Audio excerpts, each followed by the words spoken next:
This story begins with several system windows informing citizens about a series of anomalous events occurring around the world. A giant abalone was reported found by fishermen on the coast, so immense that not even 10 people could surround it, suspected to be a mutation caused by nuclear wastewater. There was also information about an ancient tree in a tourist area growing wildly, spreading its roots for kilometers, and cracks appearing in the ground due to a possible abnormal earth pulse. The notifications continued with giant vines falling from the sky, making fairy tales real, and with news that subway tracks had been destroyed in multiple places, resulting in some casualties. No one paid attention, since they knew all this was nothing more than a bunch of sensationalist headlines, not very different from the false alarm about the zombie bite years ago. Many students were gathered in front of the school, considering that local rumors were much more interesting than the news. Suddenly, their attention was completely diverted to the figure approaching. It was the beauty of the school, Chu Qingli.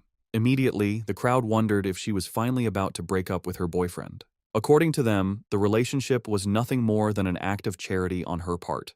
Chu Qingli had already been accepted into Qingcheng University, while her boyfriend hadn't even managed to get into a decent university. Because of this, their futures were on completely different levels. Chu Qingli approached Fang Yi and called his attention. Fang Yi turned around somewhat curious. With a cold expression, she explained that she had thought it over and their relationship wasn't realistic. School-time love always reached a point where one wakes up and realizes they are not meant for each other. A life together, according to her, required not only courage but also compatibility. For all this reason, it was best to end things. She thought with disdain that no matter what he tried to win her back, it would be impossible. Fang Yi remained silent, and noticing this, people thought his lack of reaction was because he was so shocked that he had collapsed or lost his mind. After all, she was the beauty of the school. They expected him to be on his knees, begging for another chance. However, upon observing him, they simply concluded that he was no match for a rich and beautiful girl, a toad who coveted a swan. With a calm gaze, Fang Yi agreed to break up with her, leaving Chu Qingli and the others in shock. Seeing that she had nothing more to say, our boy turned his back on her and decided to leave. She panicked and called out to him. With a piercing gaze, Fang Yi turned around and asked what she wanted. While her eyes were shining with rage, she made it clear that she didn't care what he was thinking or what tricks he would use. She wasn't going back with him, and she wanted this to be completely clear. Fang Yi began to stare at her and asked her not to flatter herself, calling her the school beauty. Upon hearing this, her eyes widened in surprise, making her blush. The others were in shock at Fang Yi's attitude. Fang Yi was aware that Chu Qingli and the others had no idea what was about to happen. He knew that society's current rules, like money and education, would soon turn to ashes. They were unaware that he had returned from a future disaster, a man reborn in this timeline. Because of this, the Chu Qingli before him was, to him, simply a distant stranger from another life. Fang Yi left the school. He had more important matters to attend to. For him, school beauties and reputation were irrelevant, since everything was about to be completely reconfigured. The real crisis was one looming over all humanity on Blue Star. It all began the night before, when Fang Yi woke up and some strange cracks showed him the future, and then the system informed him that an aura recovery had been detected. Its full activation would take place in 364 days, 11 hours, and 59 minutes, and once this happened, the world would undergo an unprecedented transformation. Fang Yi was somewhat confused. Several figures appeared in front of him, and the system revealed that society's rules would be rewritten. The era of cultivators was about to arrive, and power would become the new standard. Our boy felt somewhat curious, extended his hand and asked who it was. Then a strange light began to appear in front of him. A system window appeared, explaining that it came from the confines of the universe and used top-tier algorithms integrated with cosmic secrets. Its function was to automatically generate cultivation techniques based on spiritual materials touched by the host, showing that current techniques were zero. Fang Yi began to extend his hand, and his eyes widened in surprise as his hand passed through the system window. Then, a powerful monster emerged and began to roar. Fang Yi was paralyzed and his eyes filled with fear. Inside the monster's mouth was a corpse, and the system revealed that this was his end as an ordinary person, as well as the fate of billions on Blue Star. Fang Yi swallowed saliva and could not help but feel afraid. He put his hand over his chest, and his eyes filled with worry. Fang Yi began to ponder and remembered his past life. He had been just an average person, swept along by the tide of events, struggling only to survive with the hope of overcoming the disaster. However, he witnessed the fall of his nation and the suffering of the people, and in the end, he could not escape from the mutated beasts. He remembered dying in despair, full of rage, and with a deep desire for revenge. His eyes began to shine with determination, as he thought that perhaps this was why he had been chosen by the system and brought back 1 year before the recovery of Aura. He began to extend his hand, knowing that at this moment, most people had no idea about the change that was coming. Fang Yi touched the fragments of the system and decided that he would use each anomaly caused by the aura to his advantage. The system began to initialize a new evaluation. The eyes of our boy began to shine as the system informed him that it had been successfully linked. A new path had been unlocked, and now everything in existence could be used as material. His mission was to collect powerful techniques and abilities to become a strong cultivator and save the world. In the city, people were informed that humanity now faced an unprecedented crisis. Answers could not be found in the past. The only option was to adapt with their own strength. Everyone was surprised, except Fang Yi. When he turned on his phone, he saw several notifications. He understood that the government neither confirmed nor denied the strange phenomena, limiting itself to telling people to prepare. This, he knew, was Jia Nation's subtle way of issuing a warning, since reports once considered mythical nonsense would never have gone viral in this way. His eyes filled with sadness as he began to remember the past. He knew that this indirect and silent approach by Jia Nation helped citizens remain calm and trust their country. It was a hard and slow method, but much more effective than the chaos and gunfire of neighboring nations. Then he remembered that the system had told him that he could use anything, which meant that he should go wherever anomalies occurred. His attention was fixed on the phone. It was the #1 trending news. The UV index at Qingcheng University had reached a historic record of the century. Because of this, a heat warning had been issued, urging new students to take safety precautions and use sunscreen. The students were somewhat confused, as they thought that even the best universities now resorted to sensationalist advertising. They considered this false, definitely a paid topic to be trending, since heat of that magnitude could kill people. Fang Yi looked up at the sky and saw that it was full of clouds, then activated the UV meter and saw that it was at 0. He was somewhat confused, as he didn't understand how the weather could be so different, since Qingcheng University was only 15 minutes away by car. Images of a blazing sun above the university were published, and students were informed that new student registration would continue, but they should avoid the north gate due to the high UV index, as all other entrances remained open. Feng Yi couldn't help but smile. He knew that when anomalies occurred for the first time, most people only thought it was a publicity stunt, and only he knew the truth. His eyes began to shine with joy, as his first opportunity had arrived. Fang Yi changed clothes and went to Qingcheng University. Everyone was carrying umbrellas. It was so hot that the leaves of the trees had fallen. Our boy went to the north gate of Qingcheng University, the least crowded of all. He knew that something was definitely wrong in this place. Shiny ashes began to descend from the sky. While students were fleeing to avoid being scorched to death, Fang Yi's attention was fixed on it. He sat down and decided to touch it. Once his finger made contact, an intense glow began to emerge from it, and the system reported that it had detected an intense fluctuation in the Yang attribute, unlocking the data template of it. The energy began to enter Fang Yi's body, causing him terrible pain. An intense glow began to emerge from our boy's body. People covered their eyes to avoid going blind. They didn't know what was happening and thought they were hallucinating. The energy started burning Fang Yi's clothes, making him clench his teeth tightly. He put his hands on top of his head and started going crazy, not knowing if the system had finished compiling. He felt like he was about to die. The compilation was completed, and Fang Yi acquired a Yang attribute technique, the Golden Sun breathing technique. Later, it's the day for new students to register at Qingcheng University. Our main character's ex-girlfriend arrives at the registration area.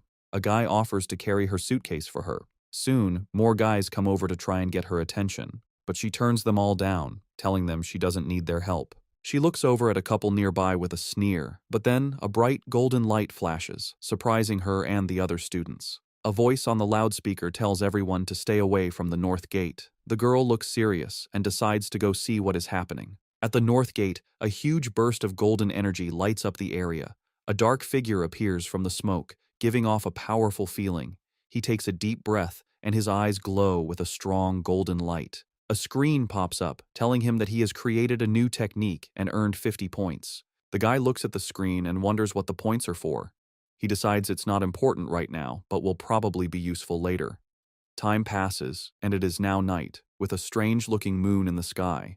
The young man then starts to practice his new breathing technique. The next day, a bright sun is in the sky, and a new energy spreads through the university. Some students notice the sky get dark and cool for a second as they run to the north gate. A large crowd gathers there to see what is going on. The university's dean is angry and asks why no one listened to the warning to stay away. The group pushes through the crowd, which moves aside for them as they go to the center of it all. A hooded person with a serious look tells the dean to block off the north gate completely. At that moment, a system tells Fang Yi that he has cleaned a polluted area. He learns that the government already knows about these areas and wonders if there are other people like him. Hearing an alert about people not being allowed in the area, the young man knows things have gotten serious. The students see people in uniforms and wonder if they are from the army. From a rooftop, Fang Yi sees that the disturbance is getting a lot of attention.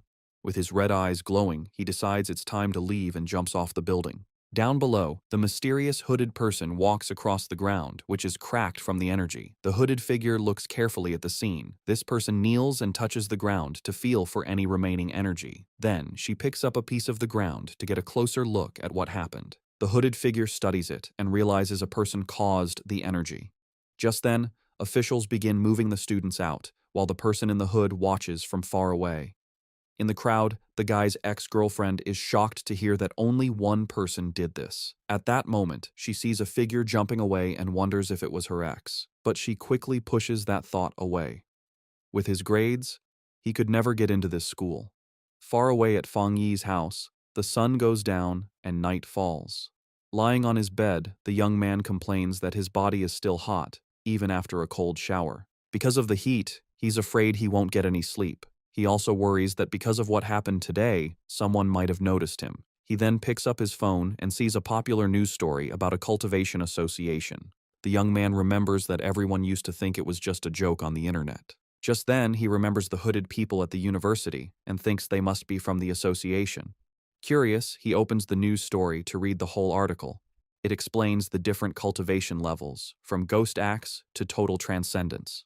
In the comments, people think it's a joke, but he wonders if the announcement is real. Fang Yi thinks about how he never knew any of this in his past life as a normal person. Sitting on his bed, he thinks about the Cultivation Association and decides to try his technique again. He closes his eyes and focuses to start his training. In that moment, he begins to sweat as a strong, golden energy flows around him. He starts to float in his room, surrounded by a bright golden glow. A light shines on him. The first step is to strengthen his body to hold the power of heaven and earth. He successfully controls the energy and shapes it into a divine axe. His eyes glow brightly, and he smiles, feeling full of power. The system tells him he has reached the Dushui level and gives him 50 more points. The guy remembers the points and reads the screen, which says a new path is now open. The system explains that the points can be used to put the compiled data into any object. He thinks about the idea of putting power into an object and looks at his mug on the table. He holds his hand out toward the mug with a golden glow of power. The system asks if he wants to use 1 point to put the Yang attribute on the mug. He realizes this is like enchanting an item to give it a special power. The young man thinks that if he did this to a weapon, it would become his own special item for fighting. He decides that having a powered-up weapon will be very important for what is to come. The guy then finds a small sword on his shelf and decides to try the power on it. He thinks that if the test works, he will buy a real weapon to be ready for the monsters. Suddenly, a strange noise from outside the building gets his attention in the middle of the night. Outside, a dark creature with huge claws is watching Fang Yi's apartment. With glowing red eyes, the strange creature shows its sharp teeth in the darkness. It looks like a giant demonic rabbit and gets ready to attack the building. But inside the apartment, the guy has no idea that danger is coming. Lying in bed, the guy feels uncomfortable from his new cultivation technique. With his red eyes, he wonders where the sound, which was like a rat, came from. He thinks the sound is not from inside or from the pipes, and it might be a neighbor's pet. Walking through the living room, he thinks that with his better hearing, it is normal to hear the neighbors. Then the guy focuses his hearing to listen more carefully to the strange sound, but he soon realizes something is wrong and becomes alert. Fang Yi goes to the door and comes face to face with the scary creature right there in the dark hallway. In the hallway, the strange creature with red eyes appears and glares at him, ready to attack. He is startled and recognizes the mutated beast. A memory from his past life scares him. At the same time, a drone flies over the city at night, showing that others know about the danger. On top of a building, a girl complains that they still have not caught the rabbit that ate a rare fruit. With a lollipop in her mouth, the young woman seems very calm and confident about the mission. She then orders her team to keep sending her updates about the target she is hunting. After that, the mysterious girl jumps from the top of the building to begin the chase. Falling very fast, she moves with ease between the huge city buildings. Suddenly, the young woman feels the mutated beast's power and realizes she is getting closer to it. With her eyes glowing, she finally finds the creature and gets ready for a fight. The mysterious hunter lands hard on a rooftop, moving with amazing skill. Running down the side of a building, she gets the order to chase the target no matter what. With a perfect landing, the young woman continues her chase without stopping. Jumping from building to building, she warns that the creature ate a special fruit and might evolve. Just then, a man working late sees something fast go by his window and is very confused. He wonders if he is seeing things, but his boss yells at him for just standing around. Meanwhile, the hunter stands like a shadow in front of the moon on the 65th floor. Back in the apartment, Fang Yi faces the strange creature, which screams at him. With his golden eyes, he knows his body has changed, and now he can fight it fairly. The creature then attacks with its claws, but the young man dodges with amazing speed. Fang Yi thinks that his body has really changed, and now he can see the attacks in slow motion. With sun energy in his hand, he wonders why a mutated beast is here so soon. He then remembers things from his past life and faces the monster. The guy knows the creature has not fully evolved yet, and the night makes it stronger and angrier. So he rushes forward to attack, because he has to stop it, or everyone in the building will die. Fang Yi manages to grab the creature with his hand full of energy. With surprising strength, the guy bites the strange creature without any fear. He holds the monster tightly, and his golden eyes shine with a cold, focused look. Then the young man spins the creature in the air and realizes its tail is its weak spot. Taking his chance, he grabs the beast's tail with all his strength. Fang Yi throws the monster against the window, and it shatters from the force. With his fist glowing gold, he gets ready to land a powerful punch. The guy shoots a beam of energy that hits the creature right in the air. The monster is then completely covered by the bright golden beam of light, but the strange creature grabs the golden energy with its claws and tries to take its power. Fang Yi then realizes the monster is trying to steal his yang power, and he fights back. He thinks the power of the sun is too strong and that the rabbit is just destroying itself. Soon after, a golden explosion covers the monster, which can't handle that much energy. In the building next door, a couple wakes up from the noise, and the man wonders if it was thunder. He then goes to the window to check, but sees nothing strange outside. Our hero lands on the floor, surrounded by what is left of his golden energy. The young man thinks that the creature was like a starving ghost trying to eat his power.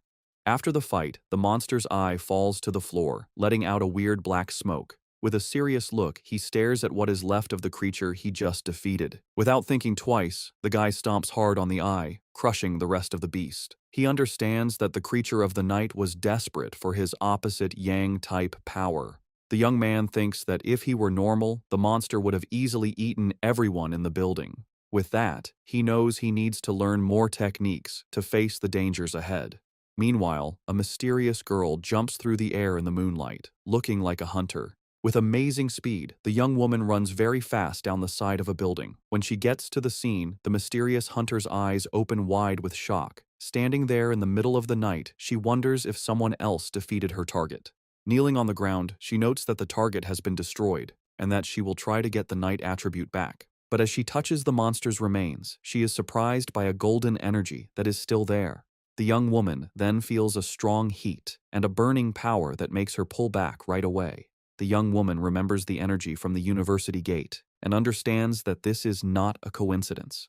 After this discovery, the girl turns on her communicator with a serious and determined look. She tells her base that the target was taken out by a powerful new forerunner with a special ability. A voice on her communicator asks if the same person cleaned the gate and killed the rabbit. A man confirms they have no information on this person, and that the association must recruit him. The silver-haired girl agrees with the plan. She then carefully puts the small flame of energy into a container on her clothes. Her boss tells her to stop her other missions and focus on finding the new forerunner. At that, the mysterious hunter calmly unwraps the lollipop she was holding. The young woman puts the candy in her mouth and says she understands the new order perfectly. But before she starts the mission, the girl says she first needs to get some milk tea to relax. A voice on the communicator wonders who this mysterious person with so much power could be. The young woman agrees that the president was right and that she needs to meet this powerful master. Feng Yi's day starts with the sunrise. He stretches, ready to train. He knows waking up early is good for his power, so he prepares for another session.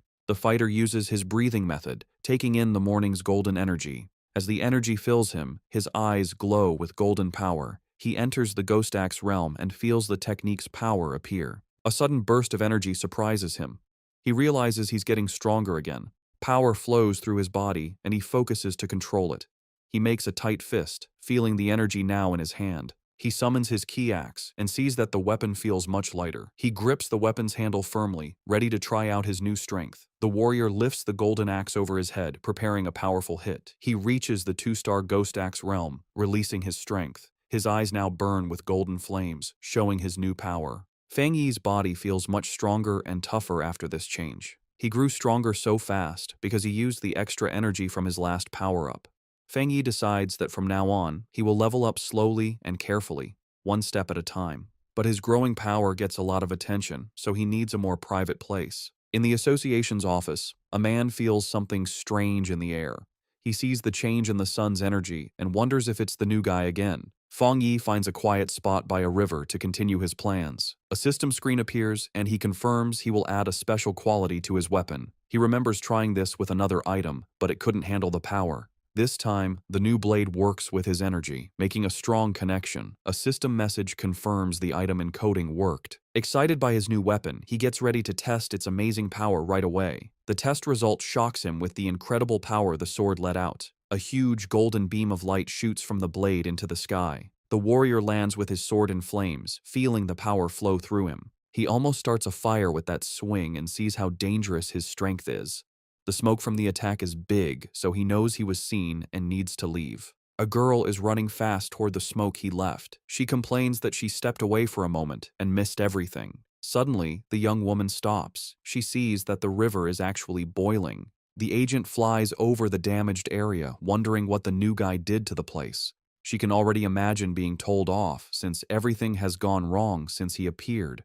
Just then, a golden flash in the distance catches her eye, and she becomes curious. The hunter is shocked by what she senses. This shouldn't be possible. His power level jumped from 1 star to 2 stars, and he even made a spirit weapon. The association only has 2 of those weapons, and the way to make them isn't fully known. The girl gets suspicious, wondering how he got this kind of power by himself. But she thinks she must be wrong and decides to start cleaning up the mess he made. Far away, Feng Yi thinks about how his weapon now has the Yang attribute, but he wants more. The system can encode anything, so he plans to add more qualities to the blade. Suddenly, his phone buzzes. He has a message from someone he doesn't know. He completely forgot about being private, and now a stranger is inviting him to a pioneers group. He's shocked to learn that official members must be at least Ghost Axe realm level. The stranger talks about a new pollution zone and invites him to a group hunt. He asks for the location, and the stranger sends a file about the lava dragon of the Shadow River. The zone has lava, and the same Yang attribute he has, so Feng Yi decides to accept the invitation. Far away in the Binmu district, a group is waiting for old Li's friend to arrive. One member says the girl's map was so good, he got there easily. The blonde girl thanks everyone for coming and tells them they need to work together. She is from the Cultivation Association and is disappointed that the pioneers here aren't very strong. What many don't know is that the Cultivation Association is a government group. Getting into the group was hard and required her family to ask for favors, so she hates to fail. Just then, one of the explorers sees the newbie arriving and calls him by his name, Fang. Feng Yi makes a strong entrance with his new sword and introduces himself to the group. The agent is startled by his power, but sees his aura isn't scary, but warm. Since the team is all there, the leader gives the signal, and they go toward the cave entrance. Feng Yi decides to go first and asks the blonde agent to take care of the light. The group walks through the cave, and one of them warns Fang about the loose rocks. They think it's strange that the place isn't very hot yet. Feng Yi reflects on how quickly the team accepted him and feels that their friendship is real in these hard times. Feng Yi keeps moving forward, and the ground under his feet starts to change color, showing that danger is near. Suddenly, they get to a huge opening and are amazed to see a river of boiling lava right in front of them. Without hesitating, Fang rushes toward the danger, and the blonde agent yells at him not to be so reckless. To everyone's surprise, the warrior pushes his sword right into the lava. The explorers panic and scream for help. A fiery explosion throws the team back, and Fang Yi's system detects a worldwide problem and starts to analyze the information. As he plunged his sword into the lava, Fang Yi's system analyzed the anomaly, revealing a new power, the inner flame, with an extremely high internal temperature and explosive properties, and the scarlet flame sword technique, which unleashed its power when the blade was drawn, coating it in fire and lightning. Resolved, Fang Yi gripped his sword. His eyes and the blade glowed with fiery power, a perfect technique for his Tang sword. Below, the other explorers, thrown back by a previous explosion, watched in amazement as Fang Yi stood unharmed in a vortex of fire. Realizing his weapon was absorbing the lava's power, Fang Yi then used his script points to permanently embed the Scarlet Flame attribute into his sword, which now burned with energy. When the flame subsided, his teammates concluded he had suffered a small cultivation accident and had recovered. The group was euphoric, noticing the cave's spiritual energy had stabilized. One of them celebrated being able to absorb it smoothly, while another, on the verge of beginning his cultivation path, excitedly shouted Xiaoya's name.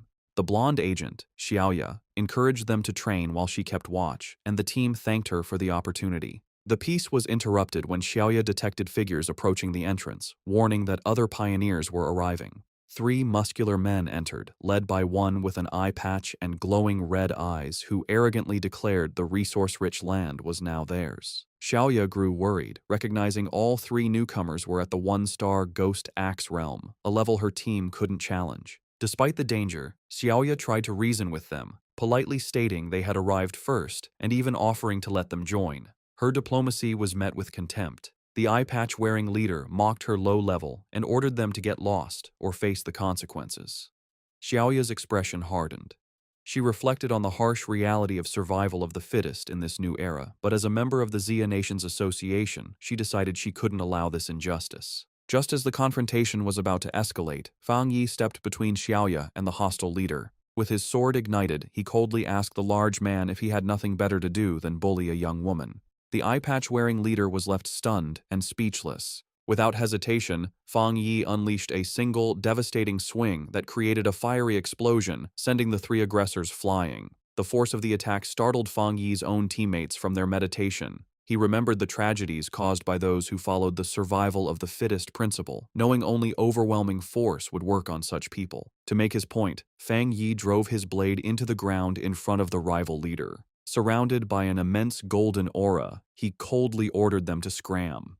Terrified by this second display of power, the leader called Fang Yi a monster and screamed for his men to run as Fang Yi watched them flee. His teammates rushed over, buzzing with excitement over his incredible power. Fang Yi smiled, brushing it off and suggesting it was time to leave. As they left, Xiaoya contemplated the immense power Fang Yi had shown, realizing he had held back. Convinced he was a top-tier pioneer, she knew she had to report this major discovery to her organization immediately. The scene shifts to the Spiritual Energy Cultivation Association office, where a woman on the phone with Xiaoya repeated in surprise that another high-attribute pioneer had appeared. The office worker grew flustered, realizing she had said too much, especially with an imposing man standing behind her. She awkwardly hung up after confirming the report. The young woman cheerfully asked her gray-haired superior if they were lucky enough to have 2 high-attribute pioneers in a row. He, however, grimly corrected her that luck had nothing to do with it, explaining that every high-attribute individual is destined to become a new center of power, a responsibility that stressed him immensely. Under a sunny sky, Fang Yi returned to the city.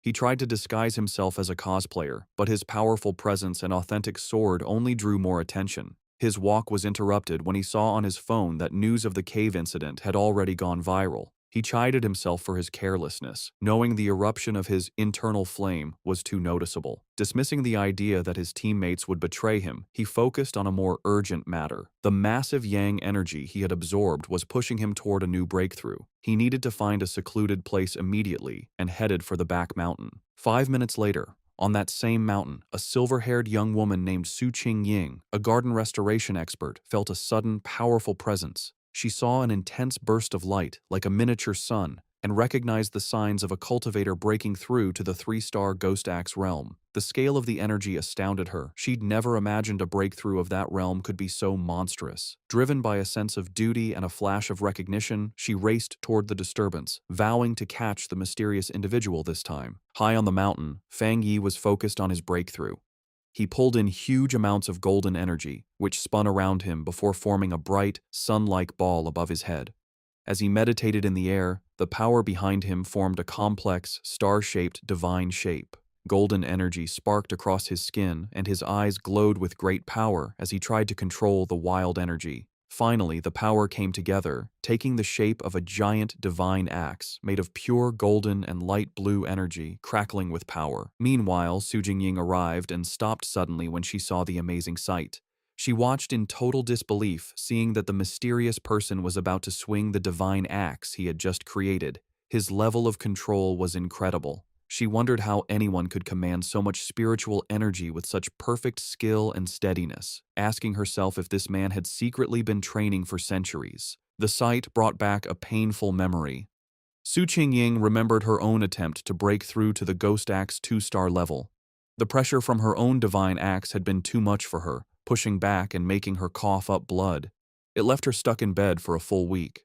She was naturally strong, but she had still failed badly. She couldn't understand how this monster could handle a breakthrough that was so much more powerful than hers. As she ran closer, she was even more amazed. The huge amount of spiritual energy, the perfect control in every move of the axe, and the way every bit of power seemed to have been purified thousands of times. It was all beyond anything she had ever seen. She decided that this person wasn't just an amazing monster. He was like a god who had come down from the sky. She also noticed his calm and steady way of doing things. Most pioneers, when they felt a breakthrough was about to happen, would rush to get it done. This person, however, moved with a deep sense of experience and a strong mind, like a master from old times. Her thoughts were stopped when the giant, fiery divine axe began to move. She watched the awesome sight as it swung with a purpose, heading east. At the peak of his power, Fang Yi's eyes burned with pure golden light as cracks of raw energy spread across his face. He floated inside a blinding storm of golden power, successfully controlling the huge amount of energy he had gathered to evolve.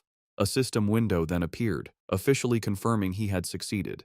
He had reached the Ghost Axe realm, 2-star. The new divine axe slammed down into the earth, releasing all of its power in one huge shockwave that tore across the mountain. Su Qingying was caught in the powerful blast and had to hold herself steady against the wave of golden energy. The leftover force cut a huge path through the forest before fading away, but when she looked up, the mysterious man had completely disappeared. Breathing hard from the effort and her frustration, Su Qingying couldn't believe she had missed him again, especially since she had arrived in only 30 seconds.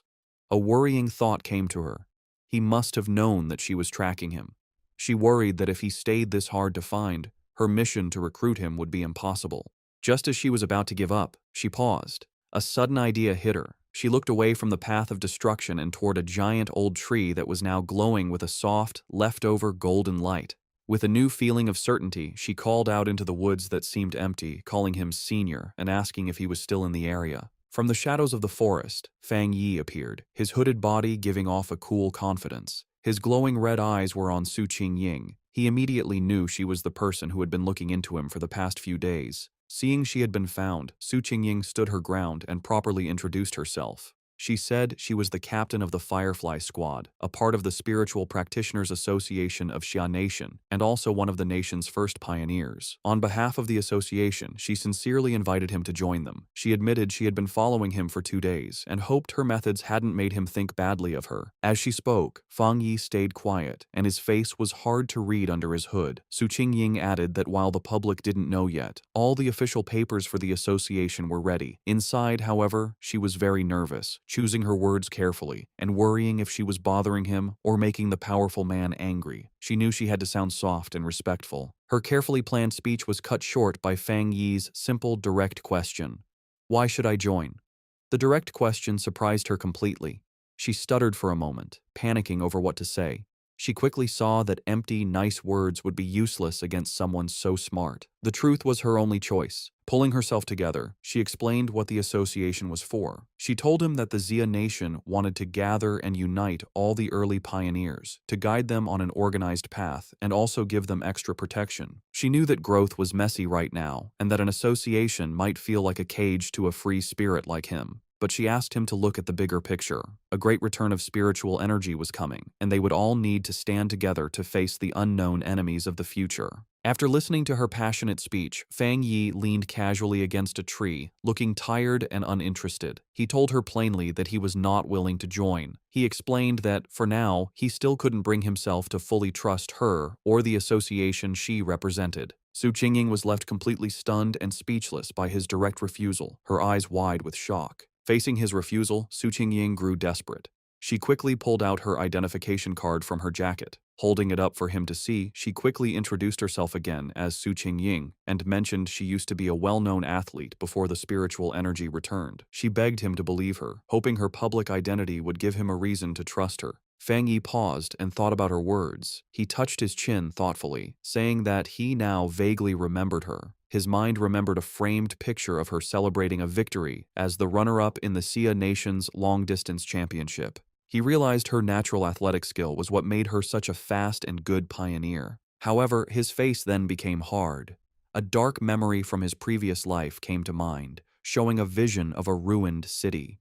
He knew that in his original timeline, the Xia Nation's work, including the association, had failed in the end, leading to the end of humanity. Now that he had returned with his system, he knew he had to be part of the solution, but joining the association at this point was not the right move. Putting on a more thoughtful look, he looked back at a hopeful Su Qingying and confirmed that he did remember her. He told her he would think about her offer, and before she could answer, he jumped into the air and sped away from the spot. Just as quickly, he reappeared right behind a startled Su Qingying. He gave her a firm condition: she must keep his location a secret from everyone for now. In his mind, he studied her respectful behavior and guessed that the association was careful about upsetting powerful pioneers who weren't with them. He saw this as a weakness he could use. Su Qingying suggested a deal. She explained that the association had detected the energy from his breakthrough and that she had to file a report. She suggested sending a report that was a mix of truth and lies to protect his identity while keeping her bosses happy. After a moment of thought, Fang Yi agreed to her plan. Su Qingying tried to call out to Fang Yi as he agreed to her plan, but in the blink of an eye, he was gone. She ran down the mountain slope after him, but it was no use.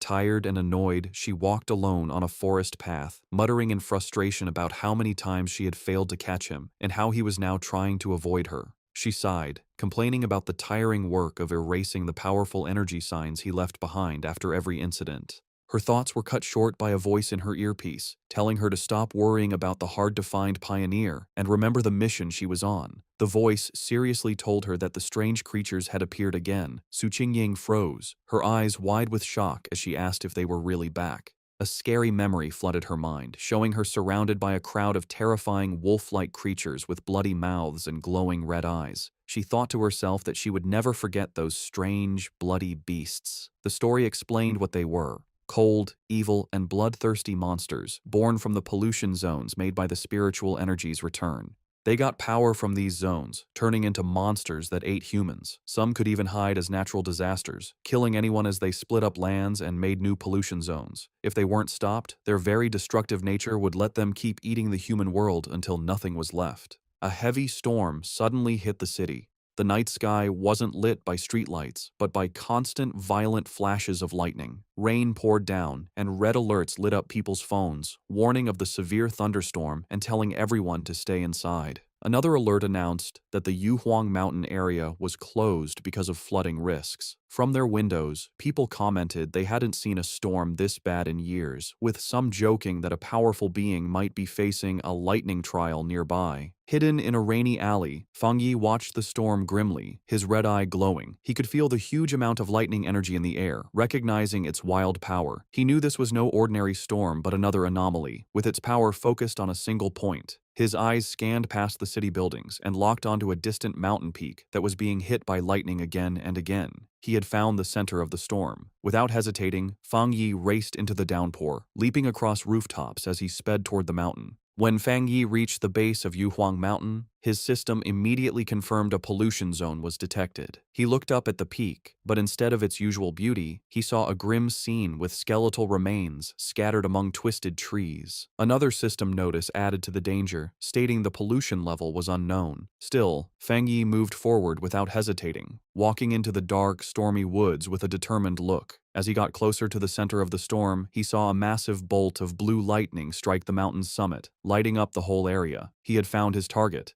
Inside the Spiritual Practitioners Association's command center, officials held a tense meeting. A large screen showed a vortex of blue energy over a mountain peak. An official reported that the danger on Mount Yuhuang was rising quickly, so they had to close it off and call it a new contamination zone. The grim-faced association leader said the situation was so critical, he had to pull Su Qingying from another important mission. He asked her to report on what was happening. Su Qingying told the officials that it was currently impossible to climb the mountain, as the unstable thunder energy was about to explode. Because of this, the area was officially classified as an A-level contamination zone. She continued with more worrying news. Based on how fast the energy was growing, the mountain would soon be an S-level threat, which would start their highest emergency plan. But she pointed out a major problem. Based on their data, no explorer they had could safely get near the area, admitting that not even she could handle it. A wave of shock went through the room, as calculations showed the mission would mean certain death even for highly advanced explorers. Facing this impossible situation, a man in a security uniform ordered the foot of Mount Yuhuang to be completely sealed off, with patrols sent out 24/7 to stop anyone from trying to climb it. The association leader firmly agreed. He declared they had to stop the threat by sealing the mountain and that no one could go near it until the energy concentration dropped.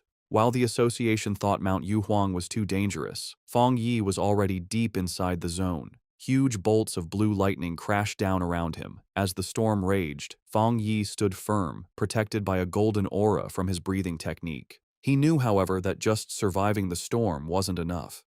To get the purest thunder energy, he had to climb to the center of the storm at the mountain's peak. His decision was fueled by dark memories of the past. He knew that the creatures they faced now were just the beginning, and even more terrifying monsters would appear in the future. He realized that his current fire-based powers were not enough for the challenges to come. He had to become stronger himself, not just rely on his weapon. Surrounded by the lightning, Feng Yi saw a rare and perfect opportunity to use the thunder energy to strengthen his own body. Feng Yi knew if he didn't take this chance to get stronger, he would face certain death from the disasters to come. His eyes glowing gold, he drew his flaming sword and, with a defiant roar, plunged it directly into a massive bolt of blue lightning. The wild energy surged through him, causing terrible pain, but his face remained determined. His body shook violently as the electricity coursed through him. He realized this thunder power was like a divine punishment, actively fighting against him. The storm was furious that he had entered its territory and seemed to demand that he give up. Staring at the chaotic sky, he wondered how he could possibly make such a raw force obey him. Then, he had an idea. He calmed himself and remembered his system's rule. To get a power, he had to touch the energy source. A golden aura exploded from him as he unleashed his golden sun breathing technique, determined to fight through the storm.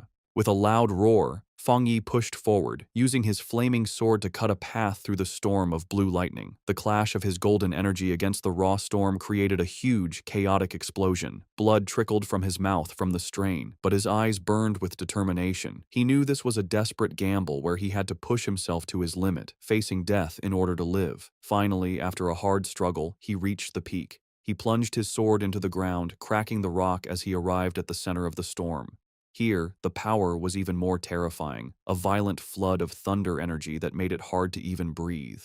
He felt the storm's full attention on him and realized it no longer just wanted to push him away, it wanted to kill him. As if to prove it, the storm gathered its full power and shot a single, massive beam of white-hot lightning directly at him, an attack meant to completely destroy him. As Feng Yi faced the storm's final attack, his system activated, detecting a powerful thunder attribute and starting to process it. Far below in the city, people watched from a tall building, amazed. One man taking a photo had never seen lightning so big. Another wondered if a god was going through a trial, even thinking he saw a person in the sky. At the mountain's peak, the fight ended in a brilliant explosion. Feng Yi had won. A system message confirmed it, announcing he had obtained refined divine thunder power and could now summon heavenly lightning to make his body godlike. He was rewarded with 5 writing points. Feng Yi now floated in the air, surrounded by blue lightning and his golden aura.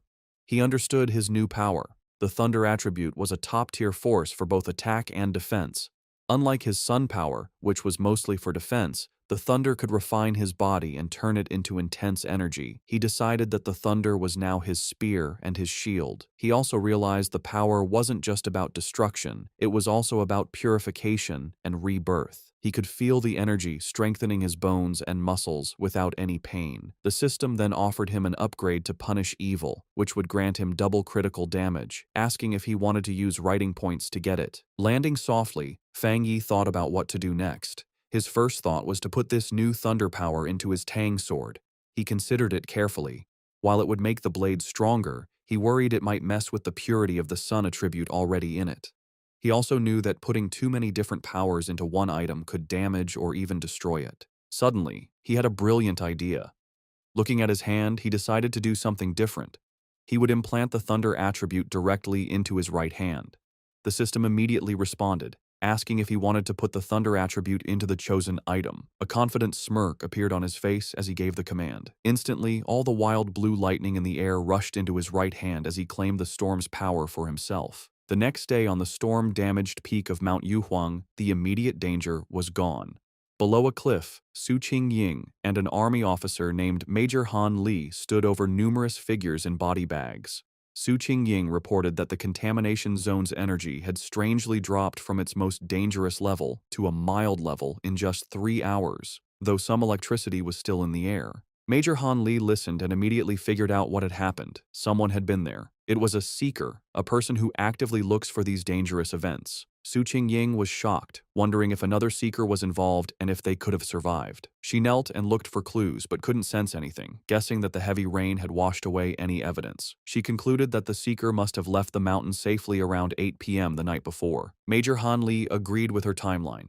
The strange event began around 6 p.m., and the army sealed the mountain at 7 p.m., so the seeker must have climbed the mountain before it was closed. He noted that their instruments predicted the danger would reach grade S, but after 8 p.m., the energy suddenly dropped. Standing where the lightning had been strongest, the major added his own theory. He believed the seeker not only survived the lightning, but probably had a thunder-related power, turning the disaster into a great opportunity. He concluded this person was the direct cause of the sudden change. The major then shared his biggest worry. People like this were the most dangerous because they didn't know whose side they were on. Su Qingying agreed, adding that if such a powerful person was a threat, the disaster they could cause would be huge. They had to be found quickly. Miles away, sitting on his couch and unaware of the military operation now focused on him, Fang Yi let out a sudden, loud sneeze. Back on the mountain, Major Han Li made his decision. He gave a firm order to his troops. Find this person immediately, at any cost. As his command was given, he assigned the mysterious target his temporary codename,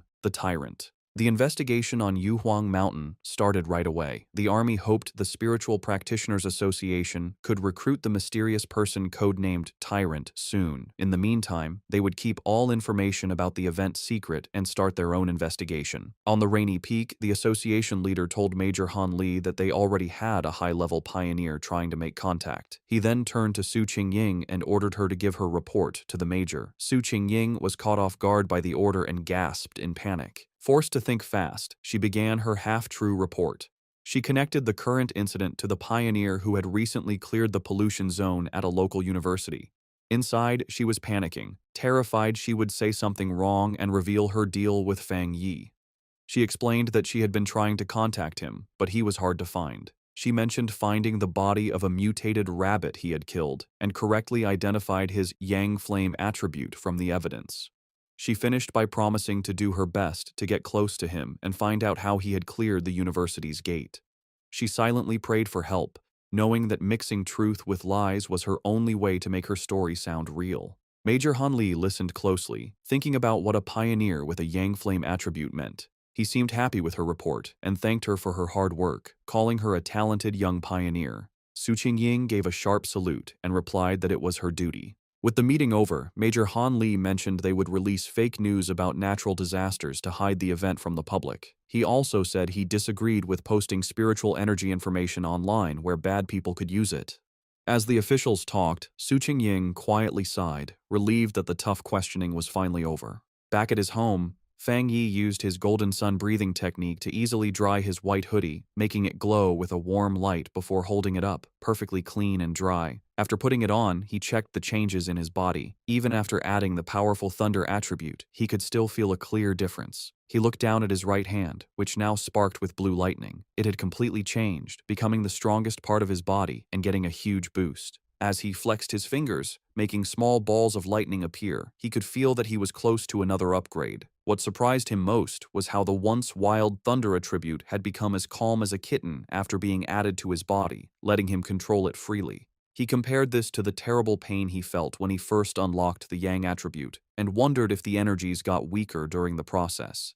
Remembering the system told him this new power dealt double damage to strange and evil creatures, he was eager to test it. His thoughts were broken by a sudden alert from his phone on a nearby table. He picked it up, wondering what was happening now. He had set up special news alerts after the last incident, knowing that in these crazy times, the government would issue warnings to protect people. For a pioneer like him, however, these warnings were more than just notices of danger. In every crisis, there was a chance to grow stronger, even if it meant risking his life. As Fang Yi thought about what to do next, he looked at the major news alert on his phone. The report said a huge explosion had just happened inside a chemical plant, causing a lot of pollution in the city. The official story said no one was hurt and told people to stay calm, but Fang Yi was suspicious of an event this big. He checked online forums, where people who saw it happen gave a much scarier story. People who lived nearby described a super creepy feeling they couldn't explain. One person asked if it was a cold, evil aura, and another quickly agreed. While many were doubtful, the overall feeling was one of dread and fear. The words cold and evil aura felt familiar to Fang Yi. Suddenly, a terrifying memory from his past life came back. A bloody hand and a horrible monster. He remembered hiding in fear from a giant, red, demonic beast as it destroyed everything around it. The creature, a gross, multi-eyed rat-like monster, was a threat he knew too well. Back in the present, he looked serious. He remembered the nature of these creatures. They were plants or animals that changed in a strange way after becoming self-aware, their power going wild and giving them terrifying hunting and killing abilities. They loved to appear in the dark of night. Realizing this new threat was 100 times more dangerous than the mutated rabbit he had fought before, Fang Yi knew he had to do something. Clenching his fist, which sparked with his new blue lightning, he decided he would go out that night to stop these creatures from surviving and getting stronger. Standing up, he was surrounded by blue electrical energy. It was time, he decided, to test his new 200% critical hit ability in a real fight. On a dark and stormy night, rain fell on the empty city streets. As a traffic light changed, a blur of motion sped across the wet road, a squad of cloaked figures moving with amazing speed. These were the members of the Destroyer Squad, and they were hunting. One member reported to their headquarters that they were tracking Anomaly File Number 7, codenamed Candle Knight, but had lost the target. The creature's known ability was to blend into the darkness, making it very hard to follow. The squad member added new, scary details to the file. The anomaly made a faint sizzling sound when it was close and liked to eat humans. As lightning lit up the sky, the squad landed on a rooftop to look over the city. Their leader, a determined man with light hair and a scar on his face, knew the stormy weather was perfect for the creature's hunt. He said with grim certainty that they could not let that happen. Miles away, in a busy command center, an operator got the updated information. He confirmed the new data for File 7. Candle Knight had been submitted. The situation was serious. An extermination request was filed as a high priority, with a goal to solve it in 12 hours. The order came back from headquarters. The Destroyer Squad was to keep chasing the target, but their own safety was most important. The team immediately started the chase again, leaping from building to building through the rainy city. The squad leader paused, looking at a glowing holographic map of the city full of red markers showing active anomalies. He knew that a 12-hour response time wasn't fast, but it was the best headquarters could do. The country was large, and with anomalies appearing everywhere, even their advanced resources were stretched thin. Just as the Destroyer Squad got close to their target's last known location, a warning came from their headquarters. The operator told them that the area they were entering was currently occupied by Spiritual Energy Cultivation Association agents. A photo of Su Qingying appeared on the screen as the operator explained that her team was watching pioneers there and could be asked to help.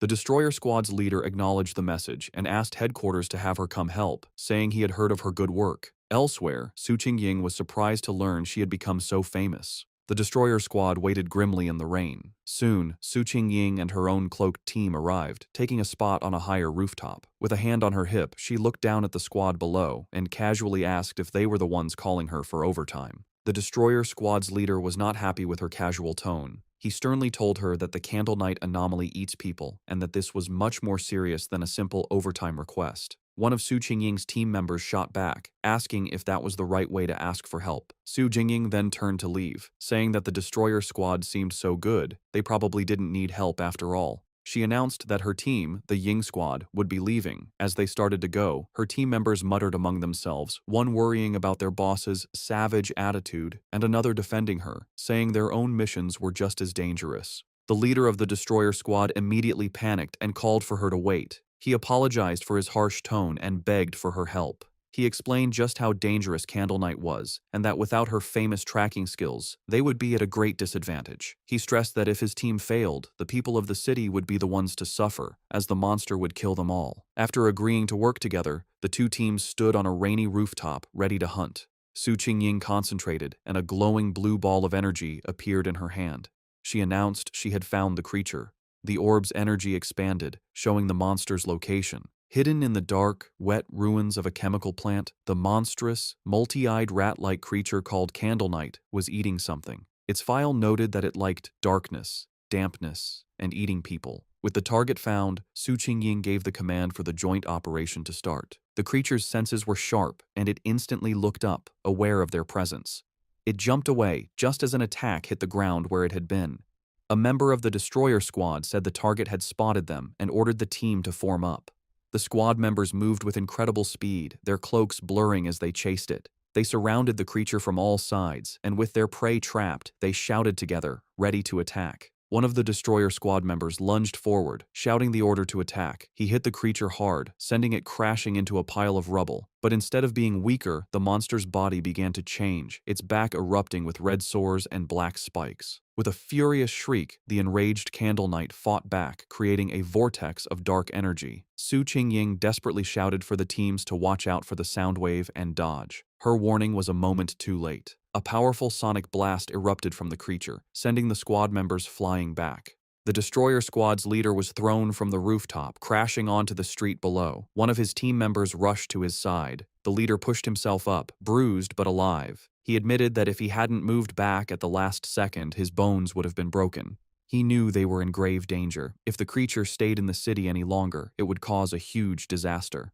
The battle took another turn as Candle Night continued to change. It grew large, bat-like wings and let out a roar, its throat glowing with green energy. It then spewed a corrosive, dark substance that filled the air with toxic green smoke. The creature aimed this blast at the ground, trying to melt the street to burrow underground and escape. One of Su Qingying's team members warned her that the monster had a corrosive dark power and that anything it touched would be destroyed. She explained that their team didn't have a power strong enough to fight it. Su Qingying, however, stayed calm. She ordered her team to stay alert and not to mess up the destroyer squad's formation, reminding them their main job was to gather information and help with strategy. Meanwhile, a destroyer squad member with a dagger prepared to strike the escaping creature. Suddenly, a pair of menacing red eyes glowed from the darkness. The winged Candle Night lunged forward, narrowly dodging an attack from a leaping squad member. Enraged, the destroyer squad leader yelled at his team not to let the monster escape. The winged creature flew through the city streets, chased by the cloaked members of the Ying squad. From a high rooftop, Su Qingying and two of her team members watched.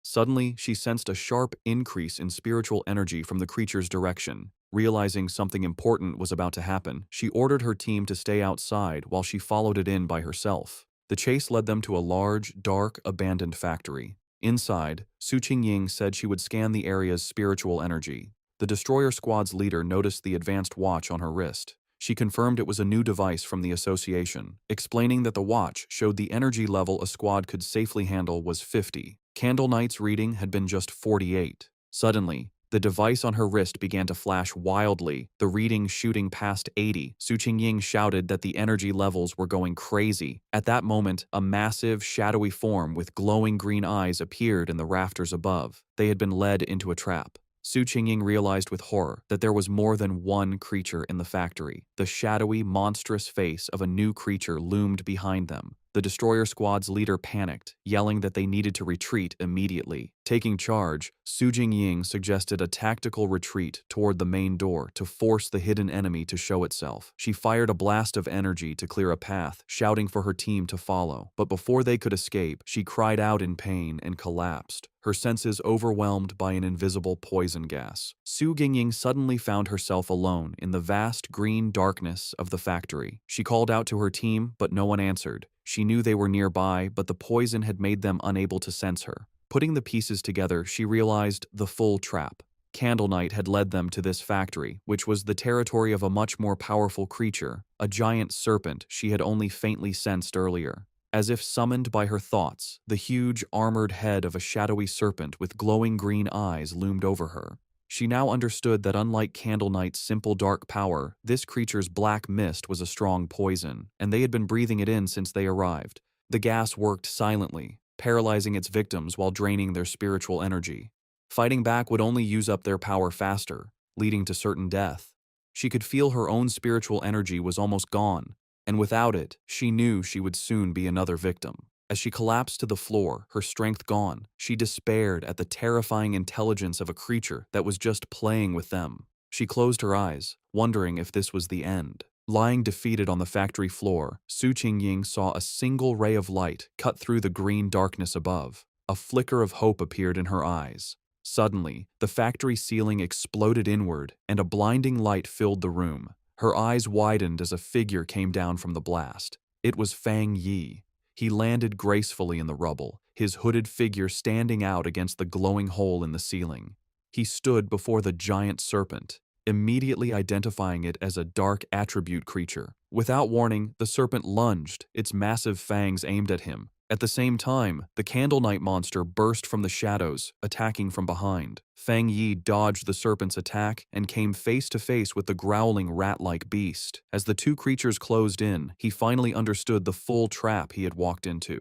In a shocking move, Fang Yi let the Candle Knight monster bite his shoulder. As blood splattered, he noted their surprisingly smart tactics, one creature for luring prey, the other for killing them. He taunted the beast latched onto him, asking if it enjoyed biting people so much. In response, he unleashed his new power. Bright blue lightning erupted from his body as he challenged the monster to taste his thunder property. At the same time, he fired a massive beam of golden solar energy from his free hand, which hit the lunging serpent head-on. Now, covered in crackling electricity and free from the stunned rat creature, Fang Yi turned his full attention to the serpent, unleashing a flood of golden flames as he challenged it to see how well it could handle fire. The giant serpent lunged with a furious roar, its huge mouth open to eat its prey. With amazing agility, Fang Yi dodged the attack, flipping through the air while swinging his glowing golden sword. As he landed, he coolly told the monster to look at his blade, a clear challenge to the giant beast. The serpent seemed to pull back, cautious of the glowing weapon. Seeing his chance, Fang Yi counterattacked. Leaping through the air, he delivered a powerful slash to the serpent's face, his sword covered in the crackling blue energy of his thunder power. The force of the blow was huge, but the result wasn't what he expected. Instead of crushing its skull, the creature's head split down the middle, revealing a second identical head underneath as if it were shedding its skin. Fang Yi landed on his feet, his eyes wide with surprise at this strange development. The creature's split head then pulled apart completely, shedding its outer layer to reveal its true, healed form.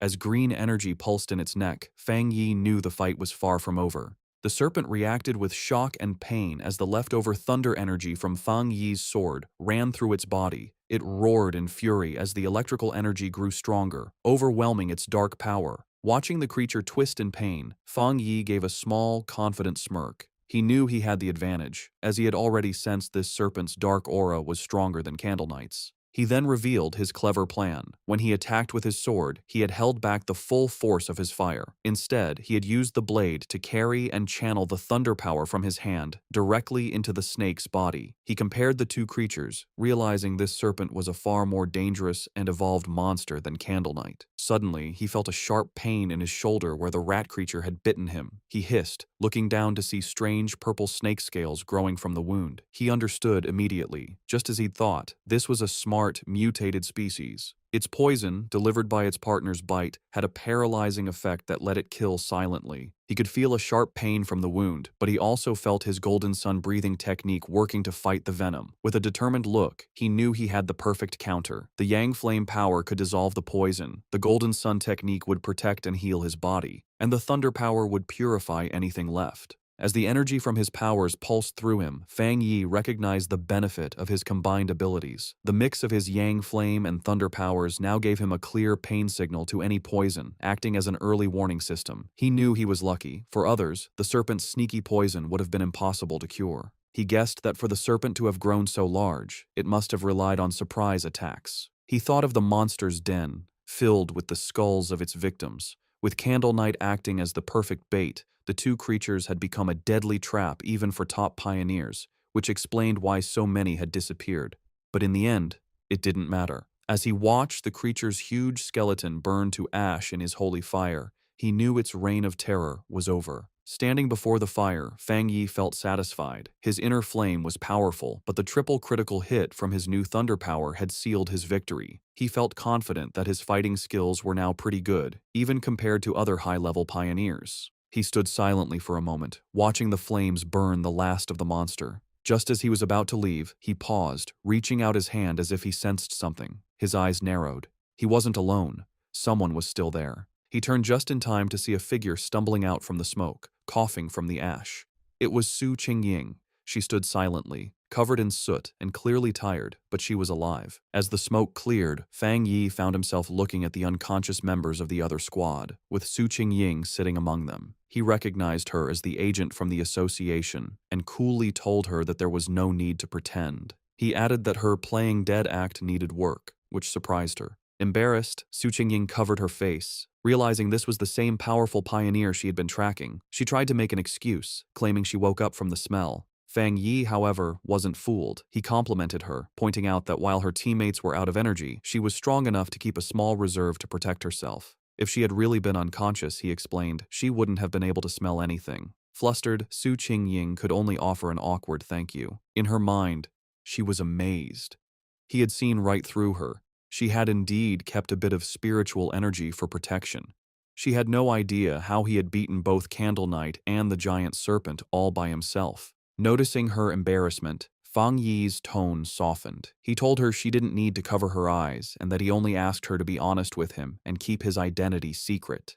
Seeing she and her team were safe, he said it was getting late and he would be leaving. Su Qingying tried to call out to him, but it was too late. Saying that explaining things would spoil the surprise, he jumped effortlessly through the hole he had made in the factory ceiling and disappeared into the night. As he traveled across the rooftops, Fang Yi thought about the battle. He was glad Su Qingying hadn't tried to absorb the dark power from the monsters, remembering its disgusting coldness. He wondered why he couldn't absorb it himself. He guessed maybe the dark energy was already gone, or his body had instinctively rejected it. He decided to think about it later, at home. Left alone in the huge, abandoned factory, Su Qingying looked up at the moonlit hole in the ceiling where Fang Yi had disappeared. She sighed, disappointed that she hadn't gotten a good look at his face, and realizing he still didn't trust her, or the association. Her quiet moment was short. Acting like a squad leader again, she walked over to the unconscious captain of the destroyer squad and gave him a few slaps, telling him to wake up. The man groaned and slowly opened his eyes, bruised and confused. His first thought was panic, and he shot up, shouting that they had been ambushed. Su Qingying just watched him with a calm look. The leader and his squad members then saw why she was so calm: the massive, smoking skeleton of the giant serpent. They stared in total disbelief, confused by the scene. The leader demanded to know what happened and where the powerful Yang energy came from. Su Qingying calmly explained that a powerful pioneer had rescued them. She continued her carefully planned report, explaining that the pioneer was likely the person from her original mission,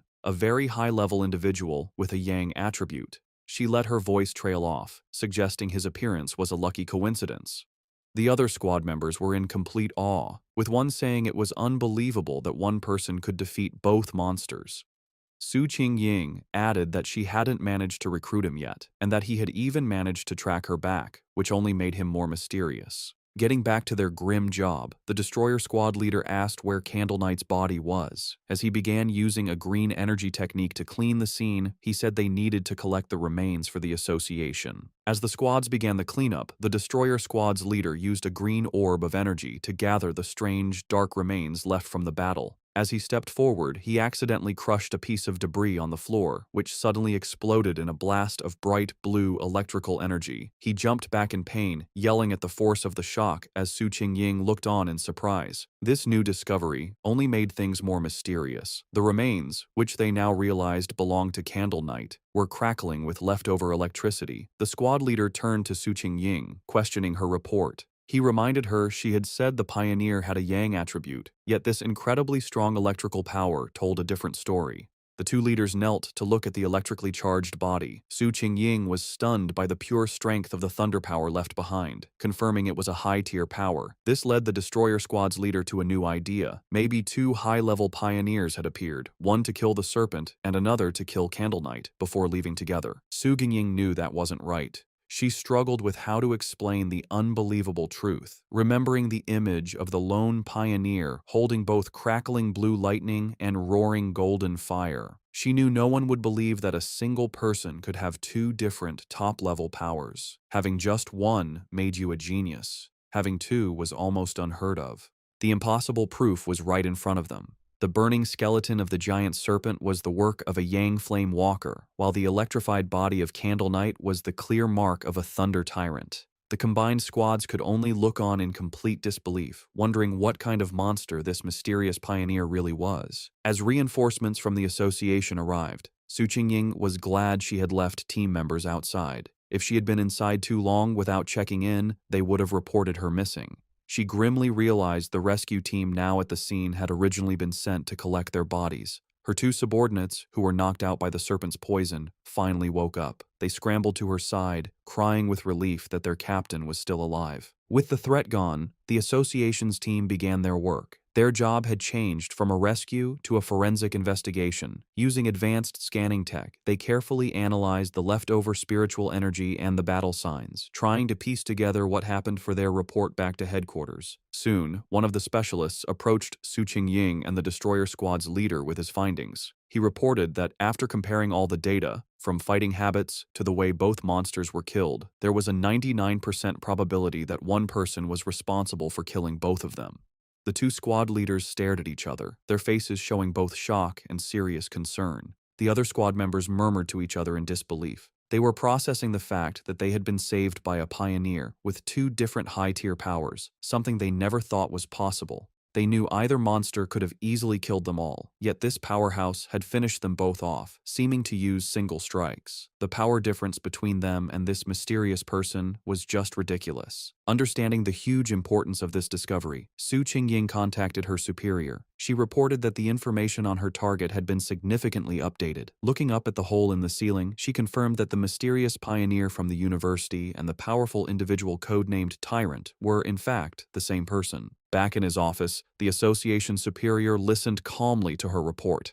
After thinking about the information, he gave a new command, telling Xiao Su to pause her mission for now. He explained that the pioneer had saved her team, killed the monsters, and secured the area. These were not the actions of an enemy. He added that he and Old Han, Major Han Li, didn't agree on the matter, and for her own safety and to avoid leaving a bad impression on their powerful potential ally, she was to stop all contact with the tyrant for the time being. While on the phone with her boss, Su Qingying, though she had agreed to pause her mission, couldn't help but add one more piece of information. She told him she had one more theory, based on what happened when she had tracked Tyrant to the back mountain where he was advancing his power.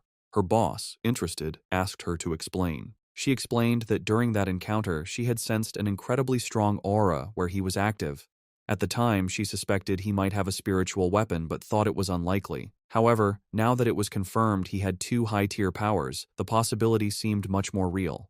The association superior was surprised by this new information, questioning if the pioneer really had a spiritual weapon. He quickly became skeptical, leaning back and saying it was highly unlikely. He argued that no matter how talented, a solo pioneer couldn't possibly have such a rare item without outside help. Furthermore, he added, the team had found no traces of a third spiritual energy. which would usually come from a separately made spiritual weapon. Su Jingying quickly corrected him, clarifying an important detail. The spiritual weapon aura she had sensed during her first encounter with him was clearly a yang attribute. This new information completely changed things. The superior's eyes widened as he understood what this meant. If the weapon's attribute came directly from the user's own yang energy, it meant he wasn't just using a weapon, he was creating it. This led to an amazing conclusion. If he could create his own spiritual weapons, then he had to be a spirit creation realm cultivator. Such a being could theoretically do this alone, but that level of power was almost mythical. Su Qingying was floored by this idea, knowing that cultivators at that level were extremely rare, with barely more than 2 in the entire world. The superior then thought of an even more terrifying possibility. If this person did have a third, separate attribute, it would shift the balance of power and shake the entire pioneer community. He explained that according to all known research, different attributes clash inside the human body, making it nearly impossible for them to exist together. So far, no pioneer had ever been confirmed to have 3 different spiritual attributes. Therefore, if the pioneer truly had a spiritual weapon, the fact that they didn't detect a third energy signature from it might actually be a good thing. As the call ended, the superior was left with a single worrying thought. He could only hope that such a powerful pioneer would never become an enemy of humanity. Back at his apartment, Fang Yi stood thoughtfully under a hot shower, washing away the dirt and tiredness from his recent battle. As he dried off, he thought about the current state of the world. He knew there was less than a year until the official spiritual energy revival, but dangerous monsters and strange events were already happening more and more often. He used his yang attribute to easily dry his clothes, his hand glowing with golden energy as he thought about how many pioneers, like himself, had already started cultivating on their own. He thought back to the aggressive men he had met at the lava river, realizing that once the connection between the body and the spiritual world was opened, people naturally became more sensitive to the world's changes. He recognized that even without the country's official approval, many self-trained pioneers had already reached the 1-star Ghost Axe realm. The fact that the government, through agents like Su Qingying, was now reaching out to wild pioneers like him showed that both sides were in a relatively peaceful phase of mutual exploration. Standing in his room, thinking about Major Han Li and Su Qingying, he concluded that for now, the monsters were still under control, and there was no serious conflict yet among the different pioneer groups. However, as he finished getting dressed, he knew this peace was fragile. The government had already created the Spiritual Energy Cultivation Association, but it still hadn't told the public about it.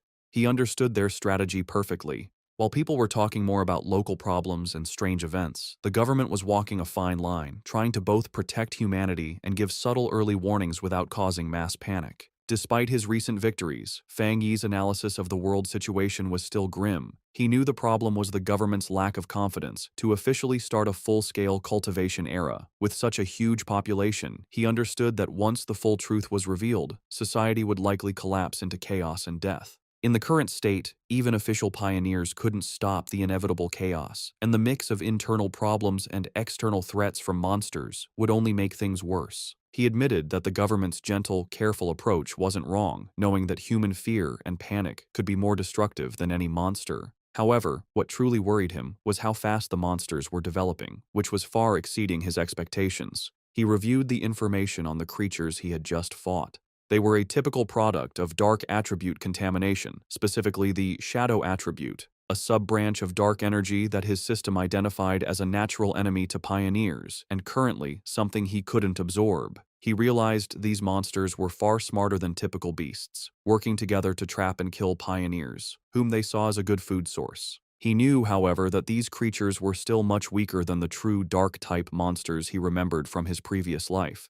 Monsters that could destroy entire countries on their own.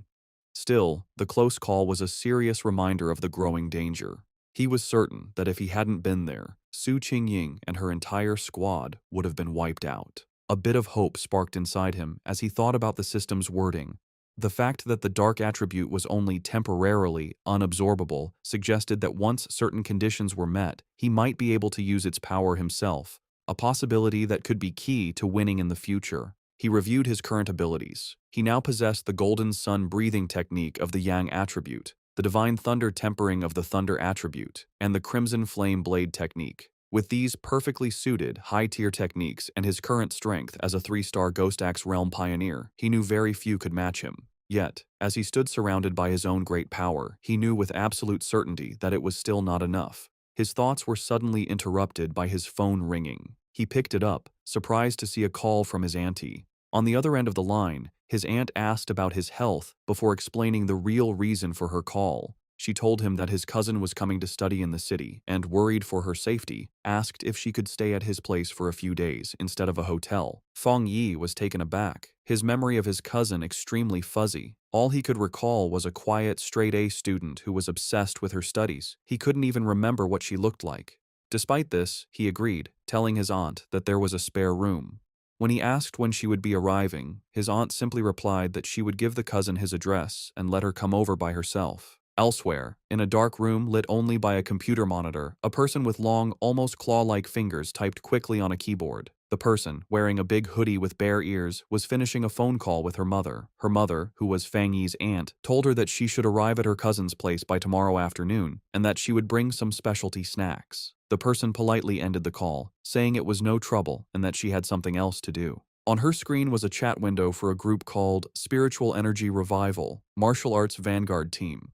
The user, Feng Heiju, had just announced her arrival in the city and her plans to stay at her cousin's place. After ending the call, she clicked her mouse, pulling up a new window. It was a rumor alert about an internet-famous town, now nicknamed Death Town, where 3 more people had vanished in relation to a pork beast challenge. A gruesome, blood-splattered image of the town was with the article. With glowing glasses reflecting the screen, Feng Heiju identified the location as Yanghuo Town, her interest clearly sparked. Her browsing was interrupted when her mother entered the room, asking if she had finished packing. Feng Heiju told her mother that she was packed, but that she'd rather stay in a hotel than bother her cousin. Her mother insisted, saying it was much safer than staying alone and that she trusted the cousin completely. Gently pushing her daughter out the door, her mother gave her some final advice. Be sure not to cause trouble and help out around the house when she could. Feng Heiju reassured her mother that she understood. Once the door was closed, Feng Heiju let out a small sigh, preparing herself for the visit. She thought of it as just one more hurdle to overcome. Adjusting her glasses with a flash of determination, she resolved that no matter what her cousin was like, he couldn't possibly be more difficult to handle than a monster.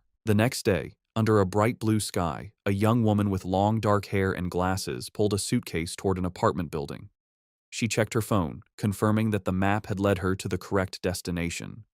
Looking up at the building, she murmured to herself that this must be the place, ready to finally meet the cousin she barely remembered. As Lin Yi stood outside the apartment building, Fang Yi came out, carrying a bag. She called out, asking if he was her cousin. He stopped, surprised, and asked if she was Lin Yi to confirm, though he admitted to himself that he didn't recognize her at all. An awkward silence hung between them for a moment. Later, inside the apartment, they sat on the couch, making polite conversation. Fang Yi asked if she was in the city for a summer camp, which she confirmed. He told her to let him know if she needed anything, and she thanked him. After their brief chat, he gave her the key to her room, which was across from his, before going to his own room. As she watched him leave, she felt relieved, thinking her cousin seemed easy to get along with and wouldn't get in her business. However, Fang Yi was not clueless. From the moment she sat down, he had sensed a faint but strange spiritual aura from her. He wondered if his senses were off, or if she just wasn't good enough to hide her power. He immediately suspected that she was also a pioneer. The aura he felt was faint but clear, and he realized her story about a summer camp was probably a cover for her real reason for being in the city. Meanwhile, in her room, Lin Yi was on her phone, confirming Fang Yi's suspicions. She messaged her pioneer group, the Martial Arts Vanguard Team, saying her cousin seemed nice and wouldn't interfere. The chat turned to recent events, with members talking about the powerful pioneer at the lava river. Lin Yi warned her team to be careful, as many powerful people were still hiding. After agreeing to wait for her signal, she logged off. She decided it was best not to do any cultivation for now, worried her cousin might discover her secret. 3 days passed. Fang Yi soon found that living with his cousin was making his cultivation difficult. His meditations could be interrupted at any time, like when she came out of the bathroom wrapped only in a towel. He also worried that the bright golden aura from his breathing technique was too obvious and would be impossible to hide. But the hardest part was her overwhelming kindness. One evening, she proudly gave him a delicious-looking dinner she had made. He tried to insist on doing the dishes, but she refused, saying it was the least she could do.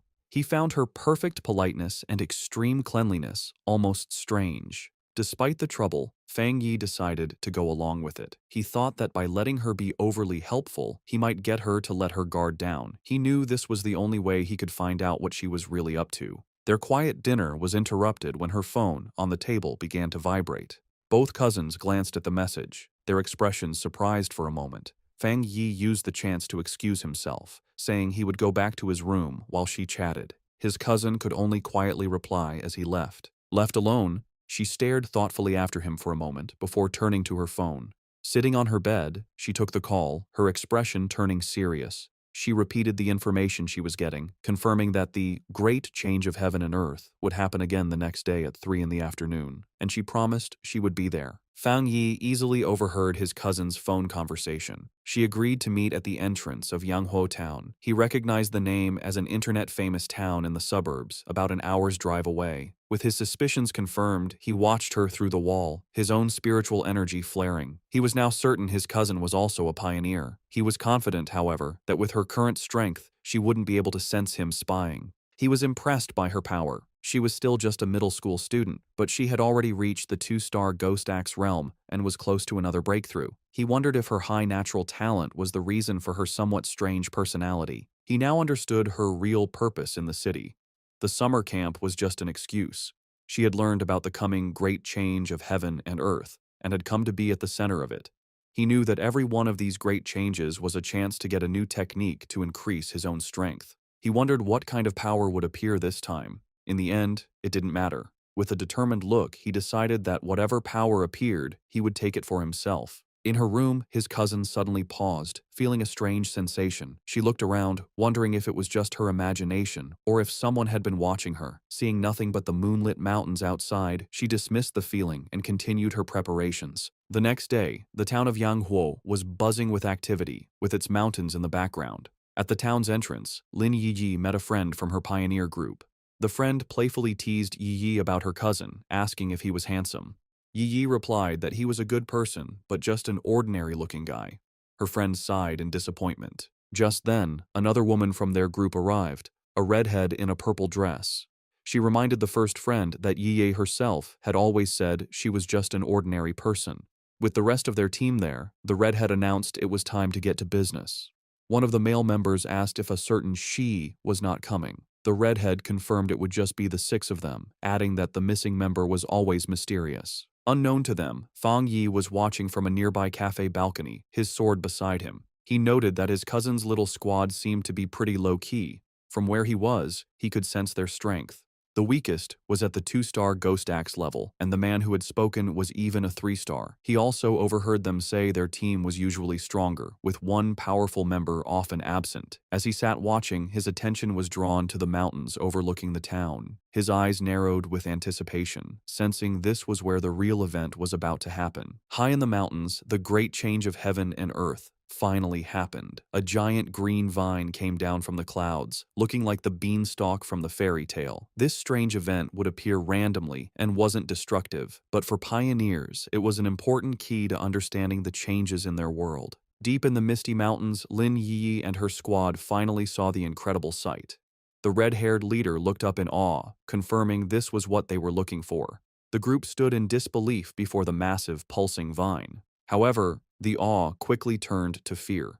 The group's adventurous friend suddenly grew pale and urged the others to stop, saying they shouldn't go any further. She was trembling with dread. She explained that seeing the vine in person gave her a terrible feeling. The leader then asked if they had seen the rumors on their internal pioneer forums. The friend's fear came from a dark story. She said she knew some of the pioneers from a team that had tried to touch the vine the last time it appeared. They were powerful, much stronger than she was, yet they all met a horrible end. She explained that after they came here, they were all buried, their skeletons now twisted within the roots of a dark version of the vine. Overcome with terror, she clutched her head in panic. She confessed she had a feeling they would all suffer the same fate. As she spoke, the reality around the group changed, and they were no longer on a mountain path. Instead, they were trapped inside a terrifying, pulsating, fleshy red cavern, the ground itself a gross mass of organic tendrils. The vision of their death was just a scary premonition.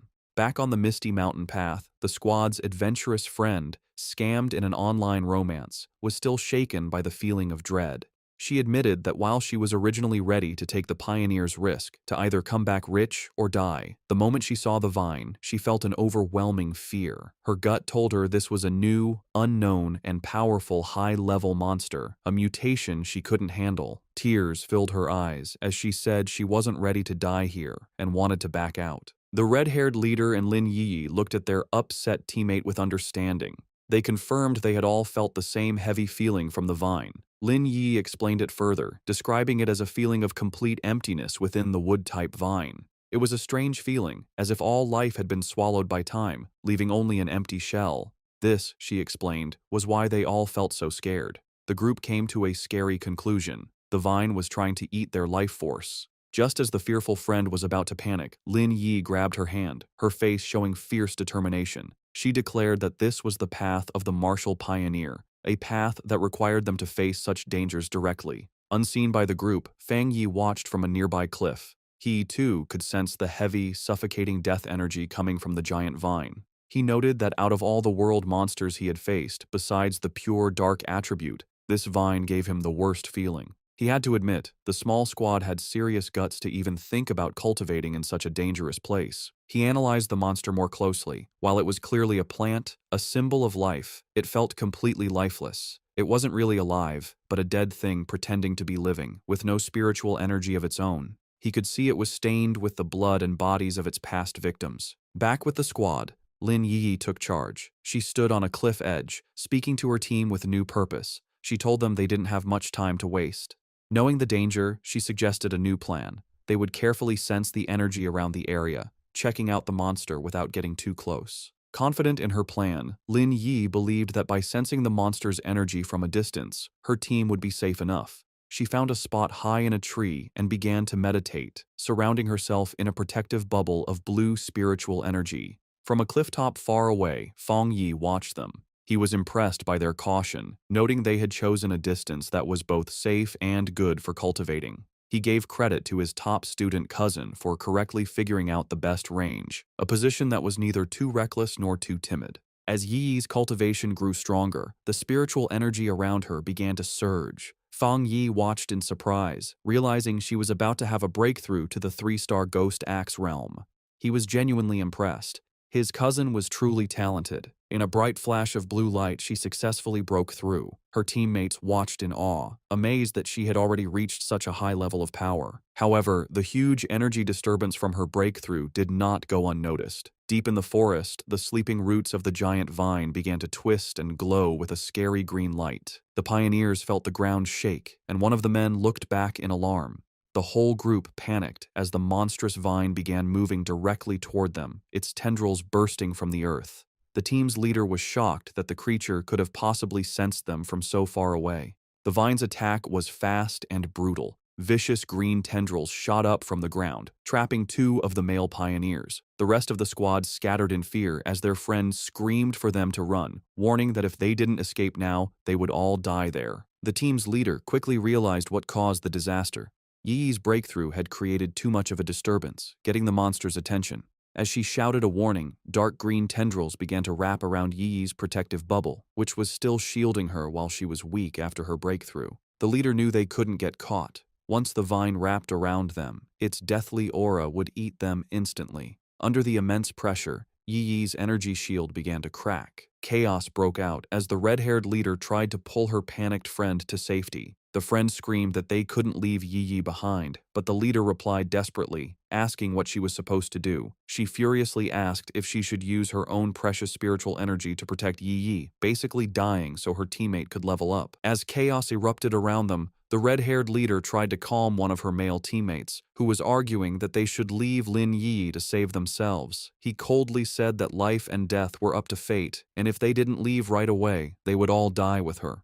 He reminded her that they were all just people who had met by chance, and that she was being too emotional. This cold, practical view, however, only made the leader angrier. She shoved him aside, shouting that she would not leave her teammate, even if it meant going against the rest of them. From his clifftop spot, Fang Yi watched the scene. He knew his cousin, still just a student, was probably unaware of how much danger she was in as she remained weak in her meditative state. The vine's power was overwhelming, and he wasn't sure if even he could save her with his current strength. But he knew he had to act fast, as the tendrils were already starting to crush her protective barrier. He clenched his fist, a golden aura flaring around him. He had made a promise to his aunt to take care of her, and a promise made must be kept. The red-haired leader jumped into action, leaping through the grabbing vines to reach Yi Yi. She landed a powerful kick against one of the tendrils, breaking it with the force of the hit. But her victory didn't last long. Dozens more vines shot out, wrapping around her and trapping her completely. Just as the vines were about to crush her, Yi Yi's protective shield finally broke. But before the monstrous plant could grab its new victims, Fang Yi stepped in. Leaping through the air, he sent out 2 arcs of bright golden energy from his sword. The rest of Yi Yi's squad could only watch in horror, screaming her name as they saw her shield break. A massive, fiery, phoenix-shaped blast of energy shot down from the sky, hitting the mass of vines with explosive force. Fang Yi landed gracefully in the now cleared area, a small pillar of golden flame rising from the ground where he stood, having saved both his cousin and her brave leader just in time. As Fang Yi floated in a bright aura of golden light, just his presence was enough to overwhelm the deathly vine. The surviving members of the pioneer squad watched in stunned silence as the monstrous plant, which had just been moments from killing them all, stopped its attack and began to pull back from the overwhelming yang energy. The tendrils pulled back from the intense light, hissing and dissolving as they retreated. As Fang Yi came down, surrounded in a radiant glow, the pioneers could only cover their eyes from the blinding light, barely able to understand what was happening. The practical male pioneer who had suggested leaving Yi Yi was completely shocked, questioning if this newcomer was another pioneer. The red-haired leader, just as stunned, recognized the power for what it was, the purest form of the yang attribute. She knew that only a high-tier power of this level could possibly push back such a powerful, life-draining monster. The male pioneer had a crisis of confidence. He had always thought of himself as extremely talented, having reached the 3-star Ghost Axe realm in a very short time, a feat few in the country could match. He knew that even the talented Lin Yi Yi's skill barely matched his own, and yet this mysterious stranger was on a completely different level. He looked down at his own hands, then up at the glowing figure on the clifftop, feeling completely insignificant. If pioneers like that existed, he wondered, then what were they? The newcomer hadn't just beaten him, he had beaten all of them with his pure, overwhelming power. As Fang Yi stood bathed in the golden light of his power, his system activated. It had detected the extreme wood attribute from the deathly vine and had started the auto-writing process, quickly finishing a new technique. The system window then showed the details of his new ability. Endless Vitality, a technique that could instantly absorb all nearby life force to quickly heal injuries. As the power of the vine flowed into him, he was surrounded in a surge of green, life-giving energy. He was amazed at the incredible wood attribute technique he had just gotten, realizing that as long as there was life nearby, he now had what was basically a non-stop energy-absorbing engine. As Fang Yi absorbed the last of the anomaly's power, his system successfully extracted the vine's main attribute. A notification confirmed it. Extracted attribute, Desolation. The system described its scary power, the ability to instantly create a desolate aura that would destroy all surrounding life. Fang Yi stood calmly in the swirling green energy, fully taking in the new power. When he opened his eyes, they glowed with the same vibrant green as the desolate vine. He stood in the now lifeless clearing, a faint green aura around him. He now understood why the vine could only grow in such a dangerous, remote place. If it grew anywhere else, it would drain every bit of life for miles around. He thought about the ruthless nature of the desolation attribute, a powerful force that forcibly stole the life force of others. His thoughts were interrupted by a grateful voice. The red-haired leader of the pioneer group approached, her clothes torn and her body bruised, but she was alive. She thanked him greatly, saying that without him, they would all be dead. She then asked how they could possibly repay him for saving their lives. Fang Yi simply waved her off, coolly telling her there was no need and that they would meet again someday. He then turned and walked away. In his mind, however, he didn't feel like a hero. He knew that he had only found this opportunity because of their information. In his mind, he was the one who had benefited from the situation. As for the conflict he had seen among the pioneers, he wasn't concerned. With a final leap, he launched himself into the air, leaving the stunned squad behind. He knew that people's true characters are easily shown in a crisis, and a disorganized team like theirs would not be safe in the dangerous new era. Left in the empty clearing, the adventurous girl and the shaggy-haired man watched him go. The girl, still in shock, wondered aloud what they should do now. The man, however, answered her with a bitter, blaming tone, asking if she now regretted her earlier hesitation to save their teammates. With the immediate threat gone, and Lin Yi now at the third tier, the red-haired leader knew their best option was to stick together. Sometime later, Yi's eyes opened, glowing a brilliant blue as she came out of her meditation. Her teammates rushed to her side, relieved she was finally awake. The male pioneer who had suggested leaving her now said that their fate depended on their leader's wisdom, but another teammate said their focus should be on the mysterious stranger who had saved them. Still confused, Yi asked what had happened. Noticing her other teammates lying unconscious on the ground, she stood up and was immediately hit by the powerful burning warmth of a leftover yang attribute on a nearby tree. She could feel its intense heat even from a distance. The shaggy-haired man then stepped forward, offering to explain what had happened while she was unconscious. Later that day, back in front of her cousin's apartment, Yi was still trying to understand the incredible events. She couldn't believe that someone so powerful actually existed. Her teammates' words echoed in her mind. He had called the mysterious pioneer a monster. He had described how the vines they couldn't even scratch had been easily pushed back by his power, and how the massive beanstalk had retreated far into the sky, no longer daring to come near them. Such was the overwhelming presence of the man who had saved them. She knew that even though he was long gone, the vine was still calm, a sign of his lingering power. She opened the door to the apartment and was surprised to find Fang Yi there to greet her. He looked at her with concern, noticing that she looked a little pale. Yi quickly pulled herself together, forcing a smile as she brushed off his concern, blaming her tiredness on a long day of studying. Fang Yi accepted her excuse, telling her she had worked hard and should go rest. He offered to order takeout for dinner, and she agreed before heading to her room. Once inside, she collapsed onto her bed, completely exhausted. She knew that breakthroughs were mentally draining, requiring a lot of concentration. She felt more tired than if she had stayed up for a month straight. Lying on her bed and scrolling through her phone, she felt a sense of relief. She was no longer an ordinary person. She wouldn't die from a few all-nighters. She accepted that this constant, life-threatening struggle was the fate of a pioneer in a world where things had begun to change. She thought of her cousin's seemingly normal, peaceful life and knew that such a life was no longer possible for her. Her quiet thoughts were interrupted by a new message in her Pioneer group chat. It was from a user named Jiaolan, the mysterious, powerful member who was usually absent. Jiaolan had sent a simple, direct message. "If there are any more traces of that strong man, please inform me." This was the first time Jiaolan had ever spoken in the group, and it immediately got Yi's attention. She replied, agreeing to the request, before asking her own question to the group.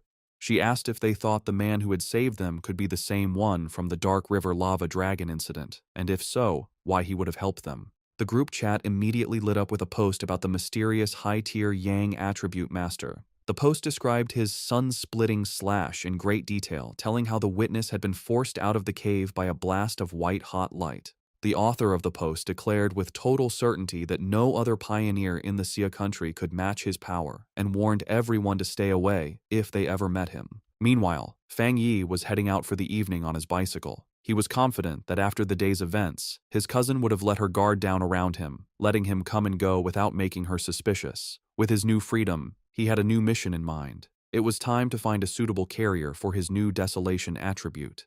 He knew that this power was most compatible with plants, and he pedaled off into the night to begin his search. As he rode through the night, Fang Yi thought about the best way to use his newly acquired desolation attribute. He knew that despite its power, it was still a bad attribute at its core, based on destruction and decay. He worried that putting it on his own body could lead to bad reactions. Furthermore, he was concerned that its evil nature might conflict with the good, purifying power of his thunder attribute. He decided that the best solution would be to find a carrier for the attribute, something like the strange vine itself. He guessed that the original vine monster had been born when a regular plant sensed the return of rich spiritual energy and chose to evolve, creating the desolation attribute as a way to gather more power. With this in mind, a plan began to form in his mind. With a confident smirk, he knew exactly where he needed to go. He followed a moonlit road, guided by a sign pointing toward the forest park.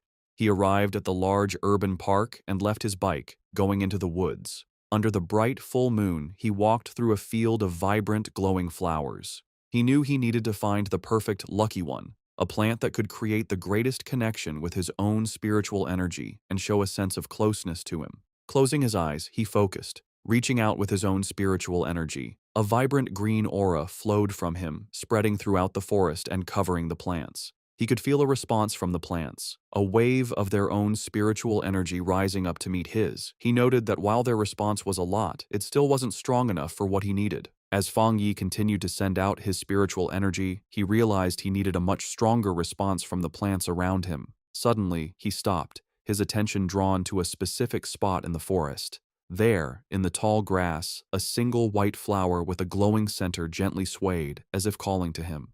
He wondered if this was the one he had been searching for. He approached it carefully and reached out his finger. As his fingertip touched it, the flower's petals closed around it, and he could feel it absorbing the spiritual energy he was giving off.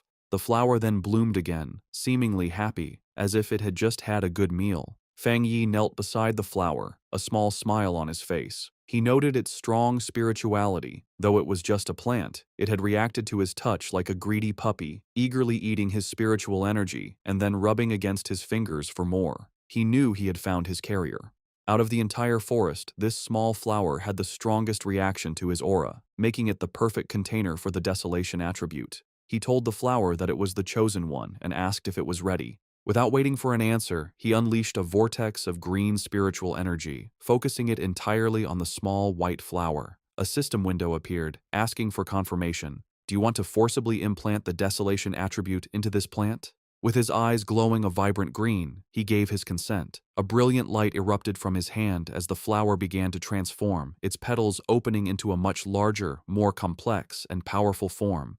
The implantation process was finished in a bright flash of green light. Fang Yi was surprised for a moment by the sudden burst of power. The small, simple white flower had been completely changed. Its petals had opened into a beautiful, lotus-like flower, and its leaves had grown thick and bright, all of it glowing with a powerful green aura. The newly powered flower immediately began to show its influence. It released a massive wave of desolation energy, its roots digging into the ground as it drew power. The effect was instant and destructive. The green, healthy forest around Fang Yi was drained of its life in seconds, the trees dying and the ground turning to dust. He was amazed at the pure, evil power of the desolation attribute. In just a few moments, the energy had eaten the entire section of the forest and was still spreading quickly. As the flower's light began to fade and its form shrank to a smaller size, Fang Yi knew he had to leave. If he let the process go on any longer, the huge energy disturbance would surely get the attention of the Spiritual Energy Association. He reached down and plucked the glowing flower from the ground, roots and all. He knew this park was a risky place for such an experiment. Being so close to the city center, it was certainly watched by the association, who were worried about how the spiritual energy revival could turn even normal plants into dangerous threats. He had noticed the increased number of security cameras and the lack of any other people in the park when he arrived. As he walked away, holding his new prize, he noticed something incredible. The flower was still absorbing energy from the air, surviving and even doing well without its roots connected to the earth. He looked at it more closely, a smile of wonder on his face. He found it magical that its spirituality hadn't weakened at all since being pulled up, especially since it had been just an ordinary wildflower moments before he chose it. This led him to a deep conclusion. By giving the desolation attribute to the plant, he had unlocked its evolutionary potential, setting it on a path to becoming something far greater than it was ever meant to be. Just as Fang Yi was about to leave the park, a loud alarm blared through the forest, its red light flashing. A loud robotic voice gave a serious warning. Abnormal value exceeded. Fang Yi immediately realized that even though he tried to be quick, he had still set off the park's monitoring system. With no time to waste, he grabbed his newly acquired desolation flower and quickly left. Miles away, in a high-tech control room labeled Spiritual Energy Revival Plant Research Department, the same alarms blared. Technicians scrambled, shouting that the anomaly value was going crazy and demanding to know what was happening. An order was quickly given. All staff were to put on their protective bracelets, enter the park, and immediately block off the area, stopping anyone from entering or leaving. A team in full protective gear entered the now lifeless section of the forest. One member checked the reading on his wrist device, which showed a dangerously high value of 30. He noted that this was terrifyingly high. For comparison, the incident at Qingcheng University had only ranged between 8 and 10, and even the powerful Dark River Lava Dragon had peaked at 25.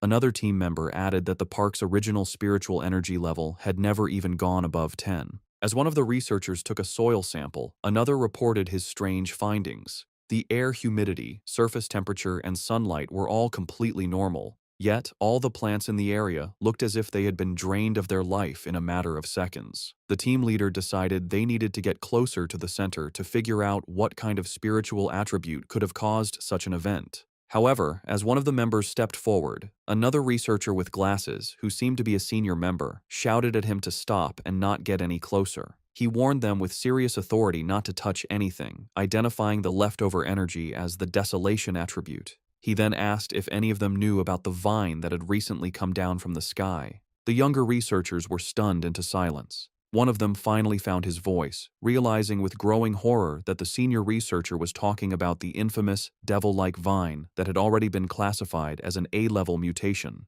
The senior researcher confirmed their fears. Standing before a ghostly image of the vine with the souls of its victims trapped at its base, he explained the source of its terrifying power. The reason it was so deadly, the reason it had killed so many pioneers, was its natural desolation attribute, a powerful parasitic ability that drained the life force from all surrounding creatures, making everything it touched its own. The young researcher, who had been about to step into the dead area, clutched his chest, sweating and gasping in terror. He thanked his superior, realizing that he had just been saved from certain death. The senior researcher explained that the area around any plant that had awakened the desolation attribute was a dead zone, where anyone who entered would have their life force eaten. He remembered seeing data on another such plant in the Xia country, a rotting ancient tree in a forbidden zone in Wan City that instantly destroyed any life that came near it. He looked around at the lifeless clearing with serious concern, noting that the mutation of plants in this new era could not be ignored. From what they knew, the desolation attribute was the strongest a plant could awaken, and now, in addition to the ancient tree and the celestial vine, a third had been born. His lecture was interrupted by a hand clapping him on the shoulder. The research team turned in surprise to see the stern face of Major Han Li, who had arrived with his own group of soldiers. The major had already been told about the situation. He ordered all the researchers on site to change into the advanced protective suits his men had brought, and to follow him into the contaminated area. With Major Han Li leading the way, the newly equipped team, now joined by Su Qingying, stepped firmly into the dead zone. As they moved forward with their scanners, they made a series of confusing discoveries. They couldn't find a source for the desolation energy, and the aura itself was quickly fading, the level having dropped to 25 in the few minutes since they arrived. This went against what they knew about the celestial vine, which was supposed to be able to move. Major Han Li turned to Su Qingying, suggesting they investigate the area more closely. She agreed, her expression serious. As Major Han Li and Su Qingying began their investigation, two members of the team with glowing blue auras started tracing the flow of the leftover spiritual energy. The energy trails led them from the outer edges of the dead zone back to a single starting point. As they got closer, they stopped, their faces filled with shock. The Major and Su Qingying realized the horrifying truth at the same time. The source of the desolation energy had been dug up and taken away. A researcher in a protective suit couldn't believe what he was hearing, questioning how such a thing was even possible. Major Han Li knew that if someone truly had the power to enter a desolation dead zone and steal its source, their identity was extremely important. Su Qingying, however, had another theory. She showed a glowing data pad to the Major, explaining that after running a big data analysis, they had found a person whose movements matched both this incident and another recent mutation. The file on the screen showed a picture of Fang Yi, his name clearly visible. Just then, Major Li told Su Qingying that he would send her all of Fang Yi's information, confirming that he was highly likely the same pioneer she had been in contact with. With that, he tipped his hat, saying the rest was up to her association to handle. Left alone in the desolate woods, Su Qingying held the datapad, her expression one of grim understanding. 2 hours later, back in his apartment, Fang Yi carefully placed his new desolation flower into a small pot. He smiled, thinking that this was his first time raising a flower. He affectionately named it the obedient little white flower, and told it that since it now had the desolation attribute, it would cultivate on its own and become a powerful helper for him. He knew its special, life-draining powers would be a great help in battle, and its simple appearance would be the perfect camouflage, easily hidden from his cousin. As he gently touched a petal, he thought that in the dangerous new world, raw power was only part of the equation. The real key to victory was having more secret weapons. Fang Yi's quiet evening was interrupted by his phone buzzing on the table. He picked it up, surprised to see the caller ID, Old Wang. He immediately recognized the name as his childhood friend, Wang Liang, whom he hadn't seen in the 3 years since he'd left to join the army. A brief flashback showed the two as close friends in their school days, a bond that was broken when Wang Liang suddenly announced his decision to enlist. Fang Yi answered the call.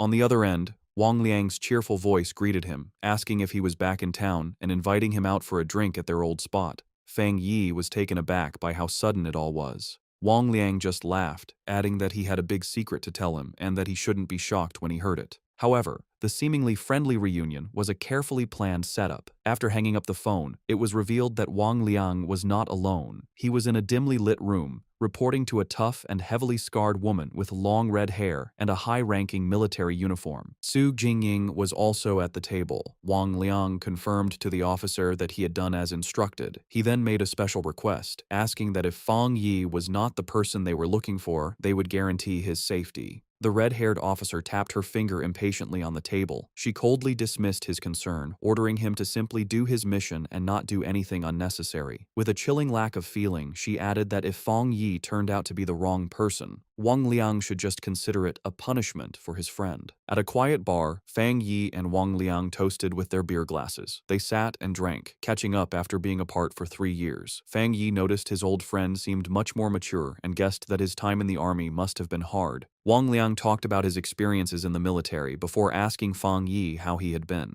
Fang Yi gave a simple reply, saying he was doing well and had gone to college. As he drank his beer, he thought back to his past life. In that chaotic time, he never had the chance to see Wang Liang again. He remembered that his friend, as a soldier, had probably died in some forgotten battle. He wondered if this time, in this new life, he could change his old friend's fate. Wang Liang then changed the subject, his tone becoming more serious. He asked Fang Yi if he had seen anything strange lately, like zombies or monsters from movies. Fang Yi was immediately on guard. He knew it wasn't surprising for someone in the army to know about the spiritual energy revival, but the direct question felt like a test to see what he knew. Playing dumb, Fang Yi asked what he was trying to say. Wang Liang sighed and explained that he wasn't trying to comfort him, but to warn him. He told Fang Yi that in the near future, everything they valued, education, wealth, status, would become worthless.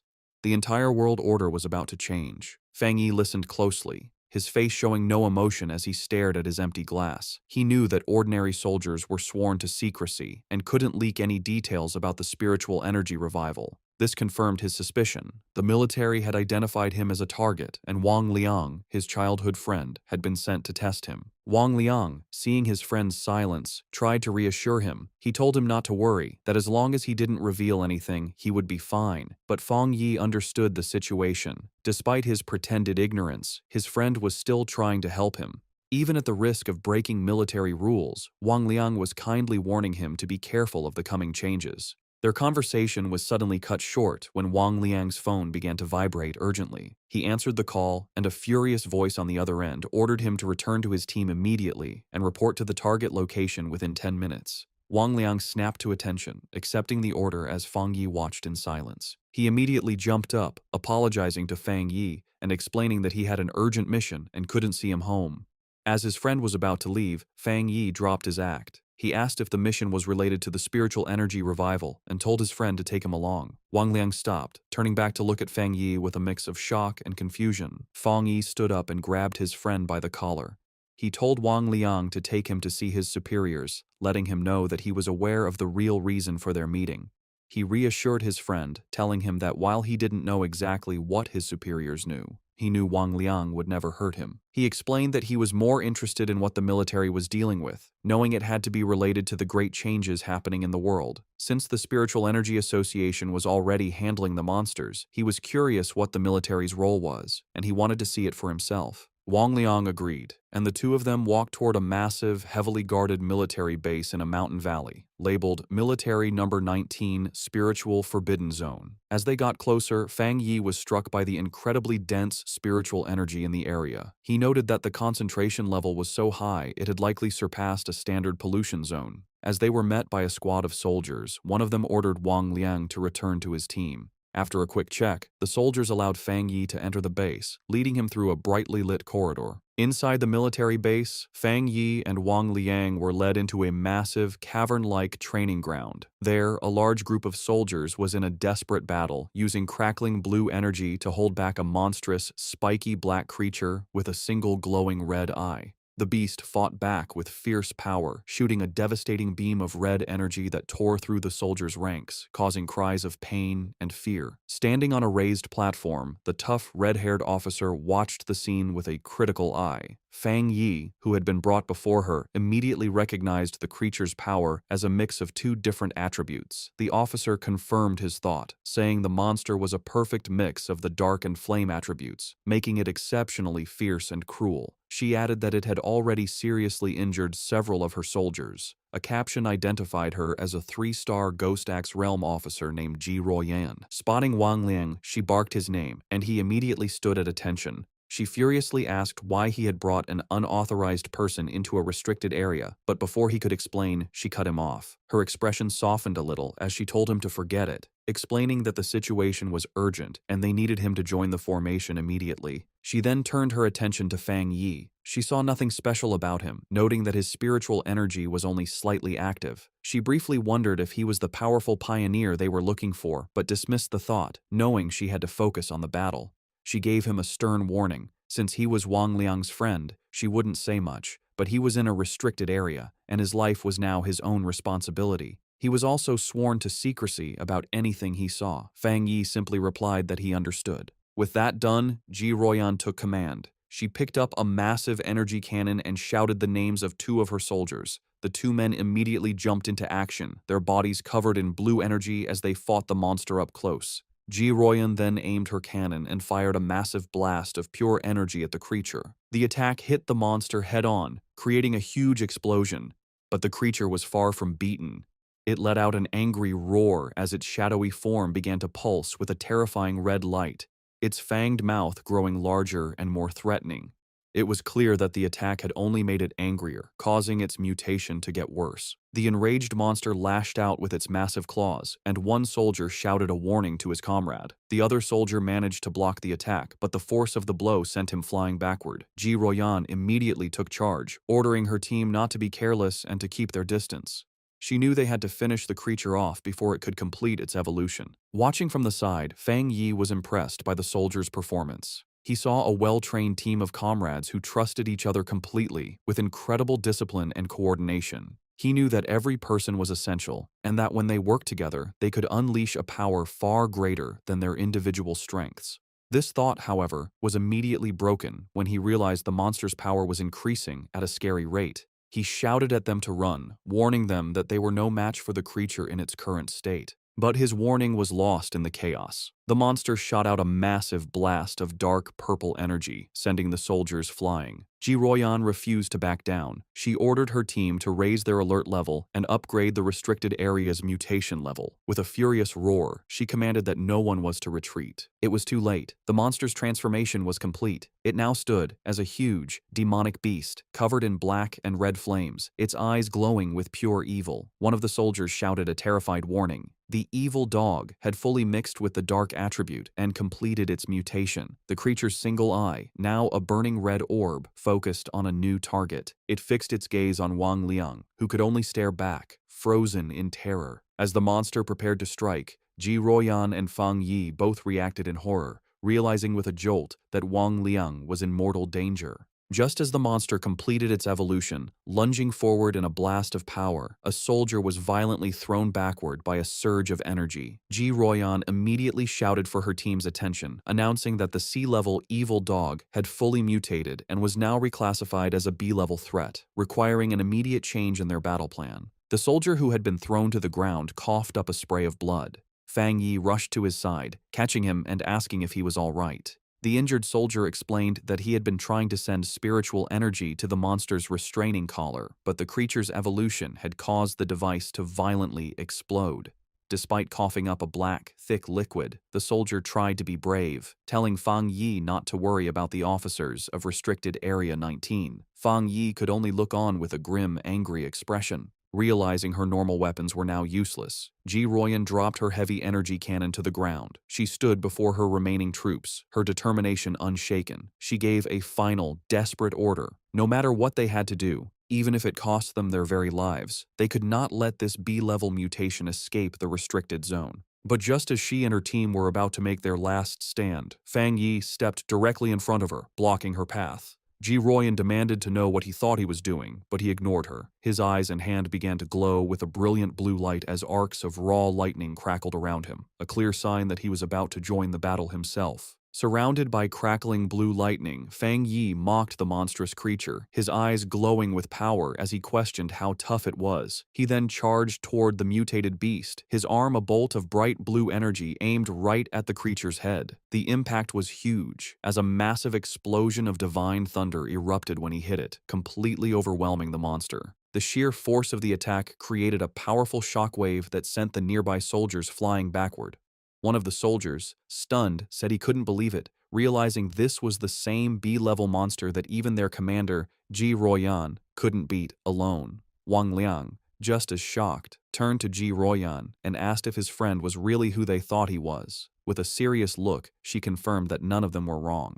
She declared that he was, without a doubt, the pioneer known as the Tyrant. Fang Yi stood calmly before the beast, which was still on fire but clearly hurt by the lightning. Seeing it wasn't completely beaten, he noted that he would have to finish the job. He then told Ji Royan and Wang Liang to stand back for their own safety. Ji Royan watched him, thinking about how her whole squad needed a complex formation just to face a B-level threat, yet he was getting ready to handle it all by himself. She wondered what kind of power he had. She had to admit that his was the most extreme form of the thunder attribute she had ever seen. She knew that even now, he was a top-tier pioneer in the entire country, and she began to wonder about his potential once the spiritual energy revival was fully underway. As Fang Yi raised his hand, gathering even more electrical energy, a shocked look appeared on Ji Royan's face. She looked up to see a massive storm of thunder energy forming in the sky above him, and she couldn't help but wonder just how scary his power would become as he continued to evolve. With a final step forward, Fang Yi unleashed the full power of his thunder attribute. A massive pillar of bright blue lightning erupted from the ground where the monster stood, a display of power that truly matched his codename, the Tyrant. His eyes, still crackling with leftover electricity, showed a calm determination as the blinding light from his attack began to fade. The surviving soldiers watched in terror. One commented to another that the sight made his whole body shake. While he could handle the monster's corrosive dark power, the pure, destructive force of the thunder was on a completely different level. Once the dust settled, Fang Yi casually gave a thumbs up to his friend, announcing that the threat was gone. Wang Liang rushed over, shouting with relief that Fang Yi had scared him to death. Overjoyed, Wang Liang playfully punched his friend on the shoulder, laughing that he never expected his old buddy to be so powerful. The mood then shifted as Wang Liang apologized, admitting he had suspected Fang Yi was a pioneer but had to follow orders. Fang Yi brushed it off, asking why his friend was being so formal after 3 years apart and telling him he understood. Their reunion was interrupted as Ji Royan approached them. She formally thanked Fang Yi for his help, extending her hand as a sign of respect. With a slight smile, Fang Yi accepted her thanks. He shook her hand, replying that it was no trouble and that he had mainly acted to save his friend. She then formally introduced herself as Ji Royan, the warden in charge of Forbidden Area 019. She explained that since he had saved the entire base, she needed to file a proper report and asked if he would be willing to leave his contact information. Fang Yi agreed without hesitation, while Wang Liang watched from the side, silently amazed at the strange experience of seeing his tough commanding officer act so respectfully toward his childhood friend. With the formalities done, Ji Royan made a direct and serious offer. She said that Fang Yi's strength was greater than many of the military's own special pioneers and formally invited him to join the army. However, she admitted that an invitation from a single base warden like herself was probably not enough to convince him. Inwardly, she was still trying to grasp the sheer scale of his power. What shocked her most was the realization that he was also a 3-star Ghost Axe realm cultivator, the same as her. Yet, his abilities had reached a level far beyond the known limits of that realm, making him a monster of incredible power. Fang Yi calmly asked Ji Royan if she truly meant that she felt she was not worthy of inviting him. With the weight of her superior's authority on her, she confirmed his words, saying there was nothing to deny. She explained that the order to involve him had come from High Command and she was certain that they would come to invite him personally in the future. Fang Yi let out a small laugh, telling her it wasn't necessary to be so formal. He placed a hand on his chest and explained that he genuinely respected all of them, knowing that not everyone had the courage to sacrifice themselves for others. He admitted that he had never seen soldiers in combat before, and what he had just seen had truly moved him. Touched by his sincerity, Ji Royan could only offer a quiet thank you. He then made an offer of his own. He told her that if they ever ran into trouble in the future, they could call on him for help, just as they had always done for ordinary people like him in the past. However, he added one important condition. They could not interfere with his personal cultivation or restrict his freedom. His unexpected proposal left Ji Royan momentarily stunned. With their business concluded, Fang Yi announced that it was getting late and he should be leaving. Ji Royan agreed, saying that she and Wang Liang still had to get rid of the mutated creature's body and that she would arrange for someone to take him back. As he stood before the soldiers, Fang Yi finally understood the military's true purpose in this new era.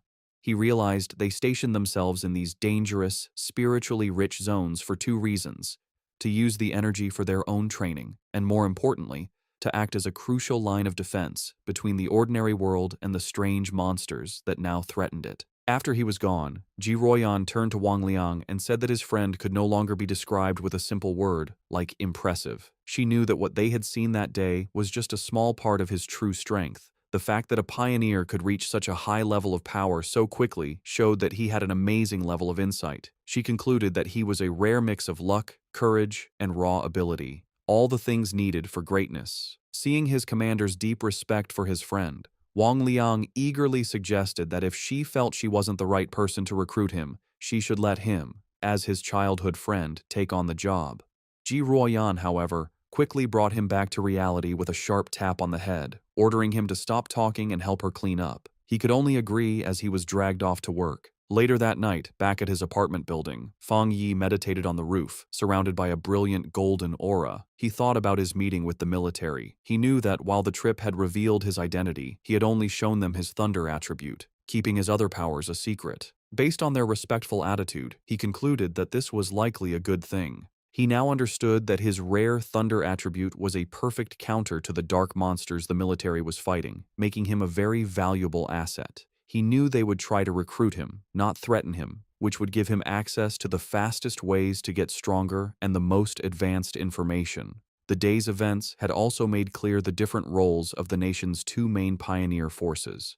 The military, represented by Ji Royan, were the Night Watchers, the hidden protectors of the nation. The Spiritual Energy Cultivation Association, with agents like Su Qingying, was in charge of handling the threats that slipped into the cities, protecting civilian life as much as possible. He understood the government's two-part strategy, using the forbidden zones to contain the biggest dangers while slowly releasing information to the public about the coming changes. This careful approach was buying valuable time, preventing society from collapsing into chaos. As he continued his meditation, a bright orb of golden energy pulsed in his core. He noted that despite absorbing the rich energy of the Forbidden Zone, he hadn't felt an immediate need to level up.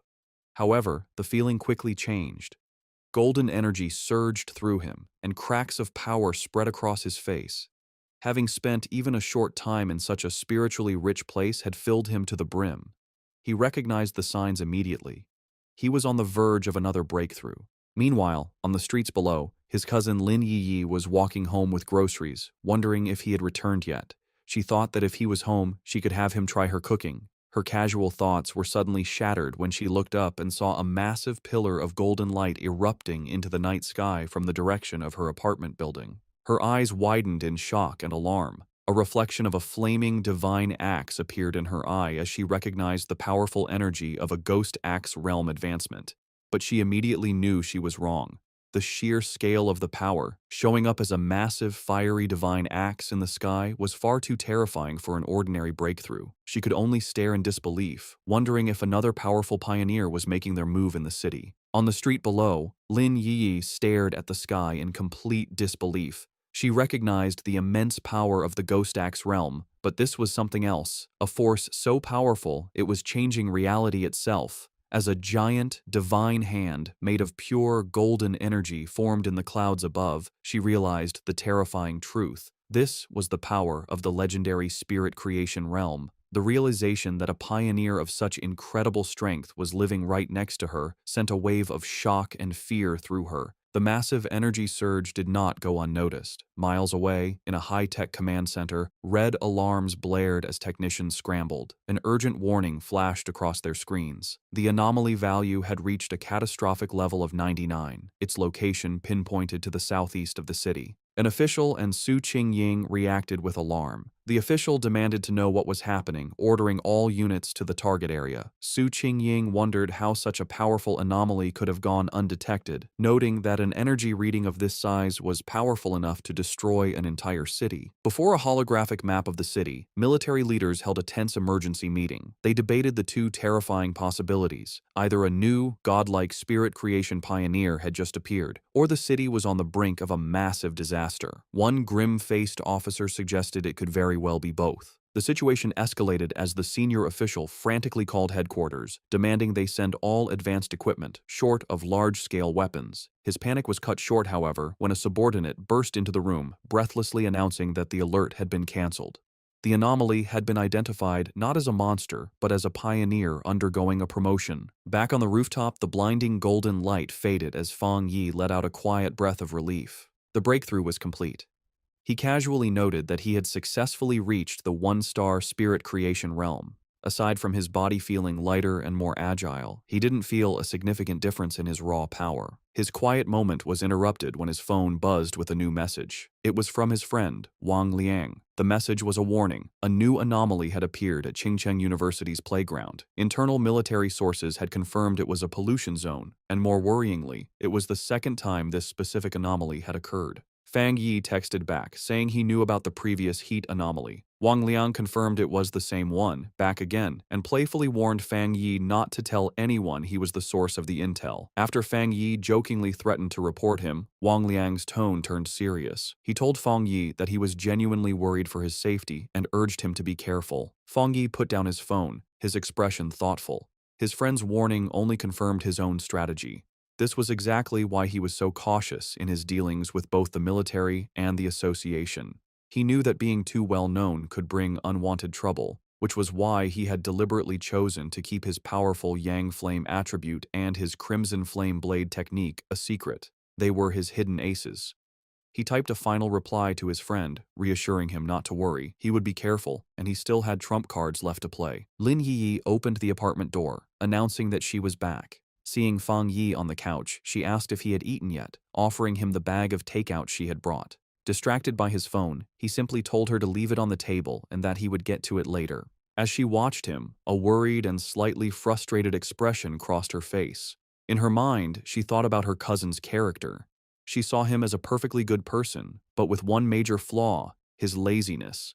He seemed content to just stay at home all day playing on his phone, not even bothering to go to college. She found it ironic that while she and her fellow pioneers were constantly busy, seeking opportunities and hiding their true identities, her cousin lived such a carefree, seemingly aimless life. Exhausted, she went to her room and collapsed onto her bed. She knew that news of the incredible spirit creation pioneer who had just appeared in their district would spread like wildfire. Feeling a sense of duty, she resolved that when the time came, she would protect her seemingly clueless cousin as a way of repaying him. Meanwhile, Fang Yi was not just playing on his phone. He was analyzing the news report from Wang Liang, which showed a massive, raging fire at the university playground. He noted that the first anomaly had been intense heat, and now it was a fire. He wondered if this was another form of the Yang attribute. The video showed the fire had started incredibly fast and was burning with terrifying intensity. Online comments from witnesses expressed shock, with some wondering if special forces were now being called in for simple fires. The report also mentioned that all the surrounding trees and flower beds had been burned and the area was now completely locked down. Fang Yi observed that the video was short and ended suddenly, but it was clear this situation was far more serious than the previous incident at the university. He wondered what would be different about this new Yang attribute.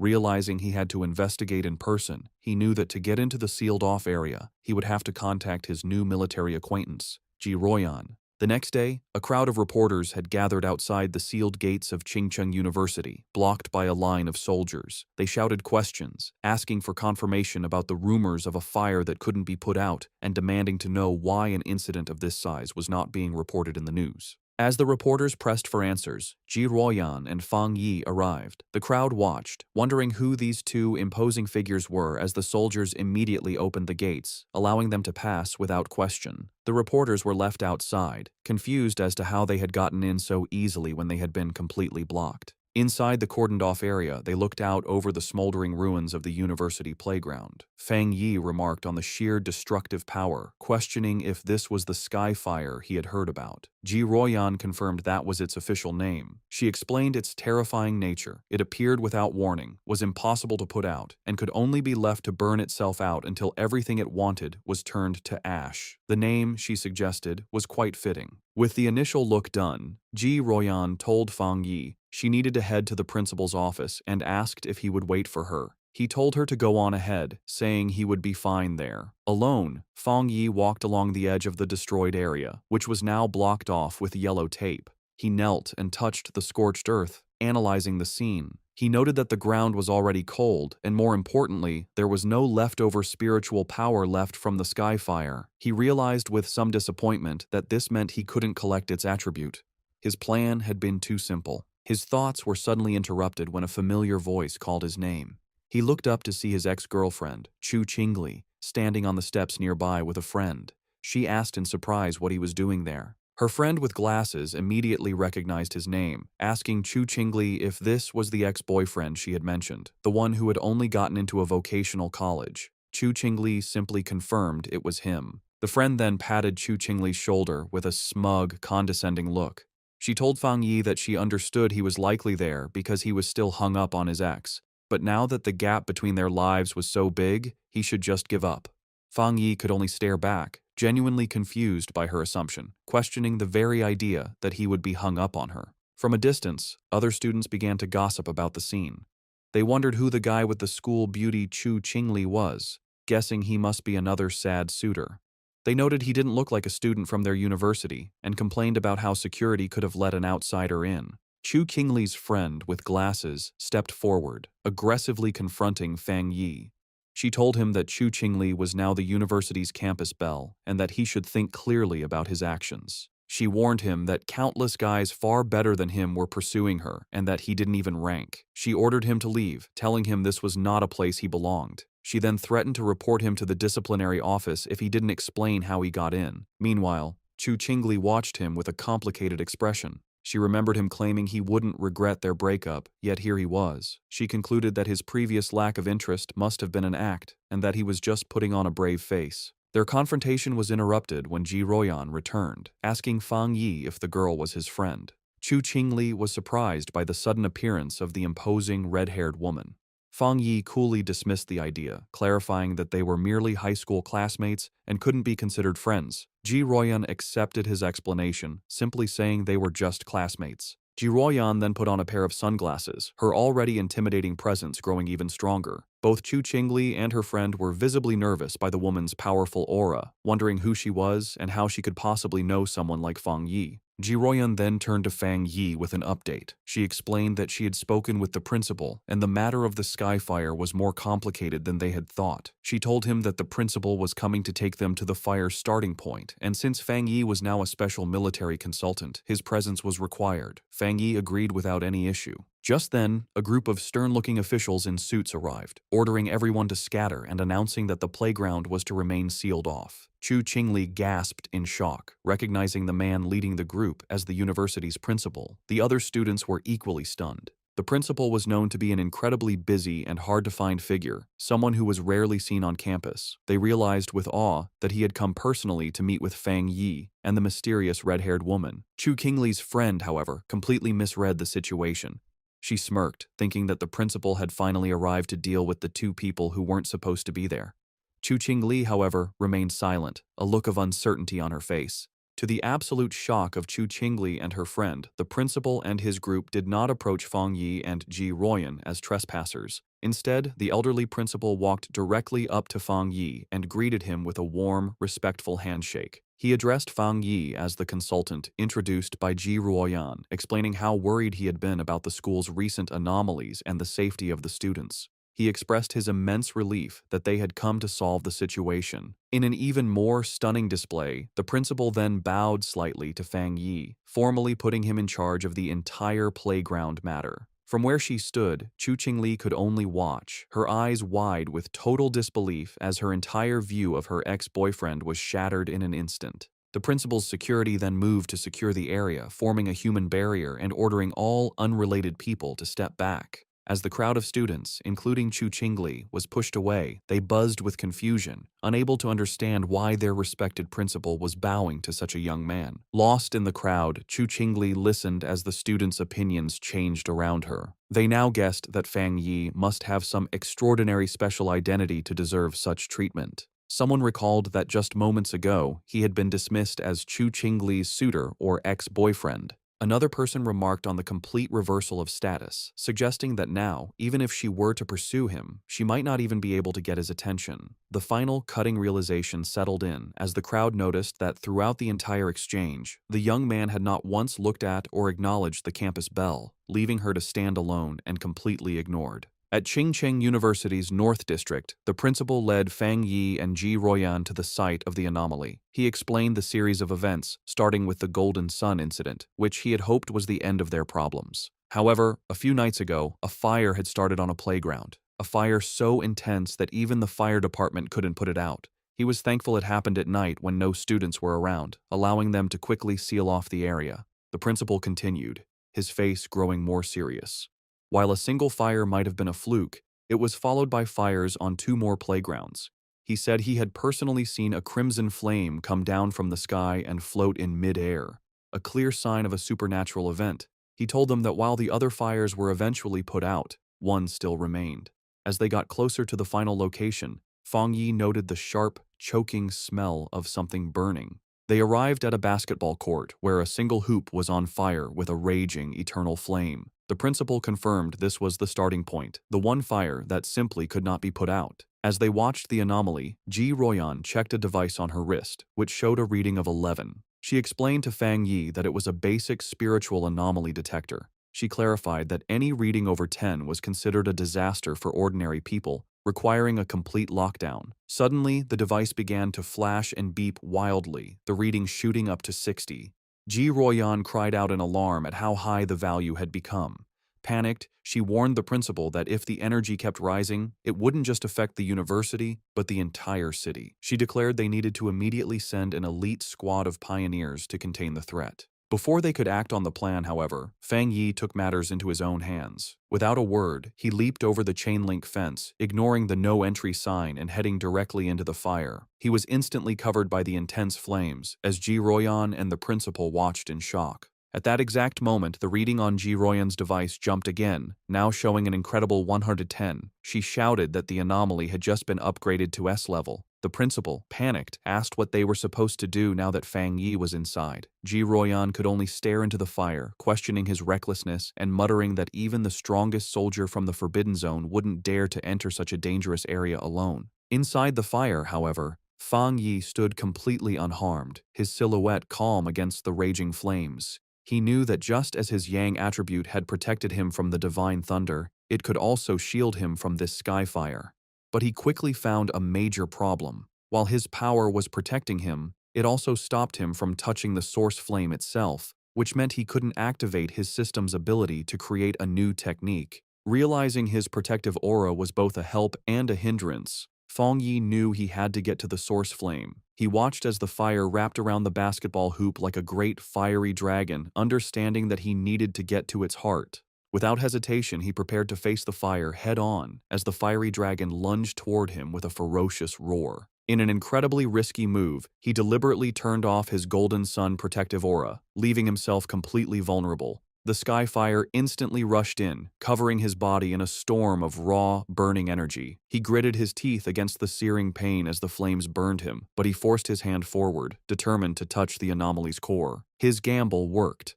The moment his hand touched the source, his system activated, confirming it had detected the strong fluctuation of the Skyfire attribute. Despite the pain, a determined grin spread across his face. He was amazed at the Skyfire's power, noting its will was even stronger than the Desolation attribute he had recently gotten. With fierce determination, he declared that he would absorb this power no matter the cost. The system began its final calculation, successfully compiling the new data. With a triumphant smirk, he knew he had succeeded. A new system window appeared, announcing his reward.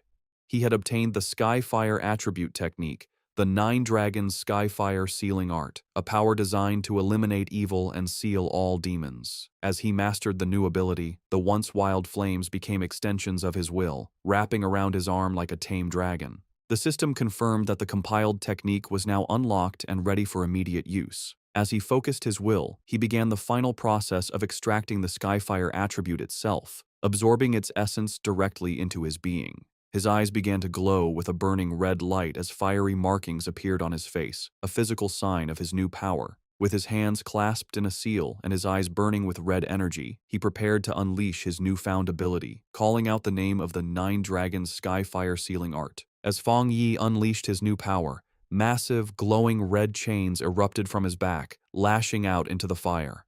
Outside the fence, Ji Royan and the principal watched in awe. Ji Royan immediately recognized the energy signature, identifying it as a sealing aura. She remembered seeing a high-level military pioneer seal a forbidden land once before. While their methods were different, the powerful sealing aura was unmistakably similar. With a single command to shrink, Fang Yi commanded the chains to pull back. They pulled inward with immense force, gathering all of the wild skyfire and squeezing it into a single, tightly bound orb of pure energy. Floating in the air, Fang Yi held the chained ball of fire, the sealing process now complete. The sealed orb of fire then gently floated back down towards the basketball hoop. Fang Yi landed gracefully and explained the situation to the principal and Ji Royan. He stated that he had temporarily sealed the skyfire and told them not to unseal the playground or allow anyone near it for repairs. This, he explained, would at least stop the fire from spreading any further. The principal readily agreed, assuring him that the playground would remain sealed, adding that it wasn't a problem since the university had 7 or 8 others. Ji Royan, however, watched Fang Yi with a silent, intense look, her expression hard to read. The principal, very impressed, remarked on how humorous Fang Yi was and offered any further help he might need. Ji Royan, however, interrupted, telling the principal she needed to speak with Fang Yi about some things.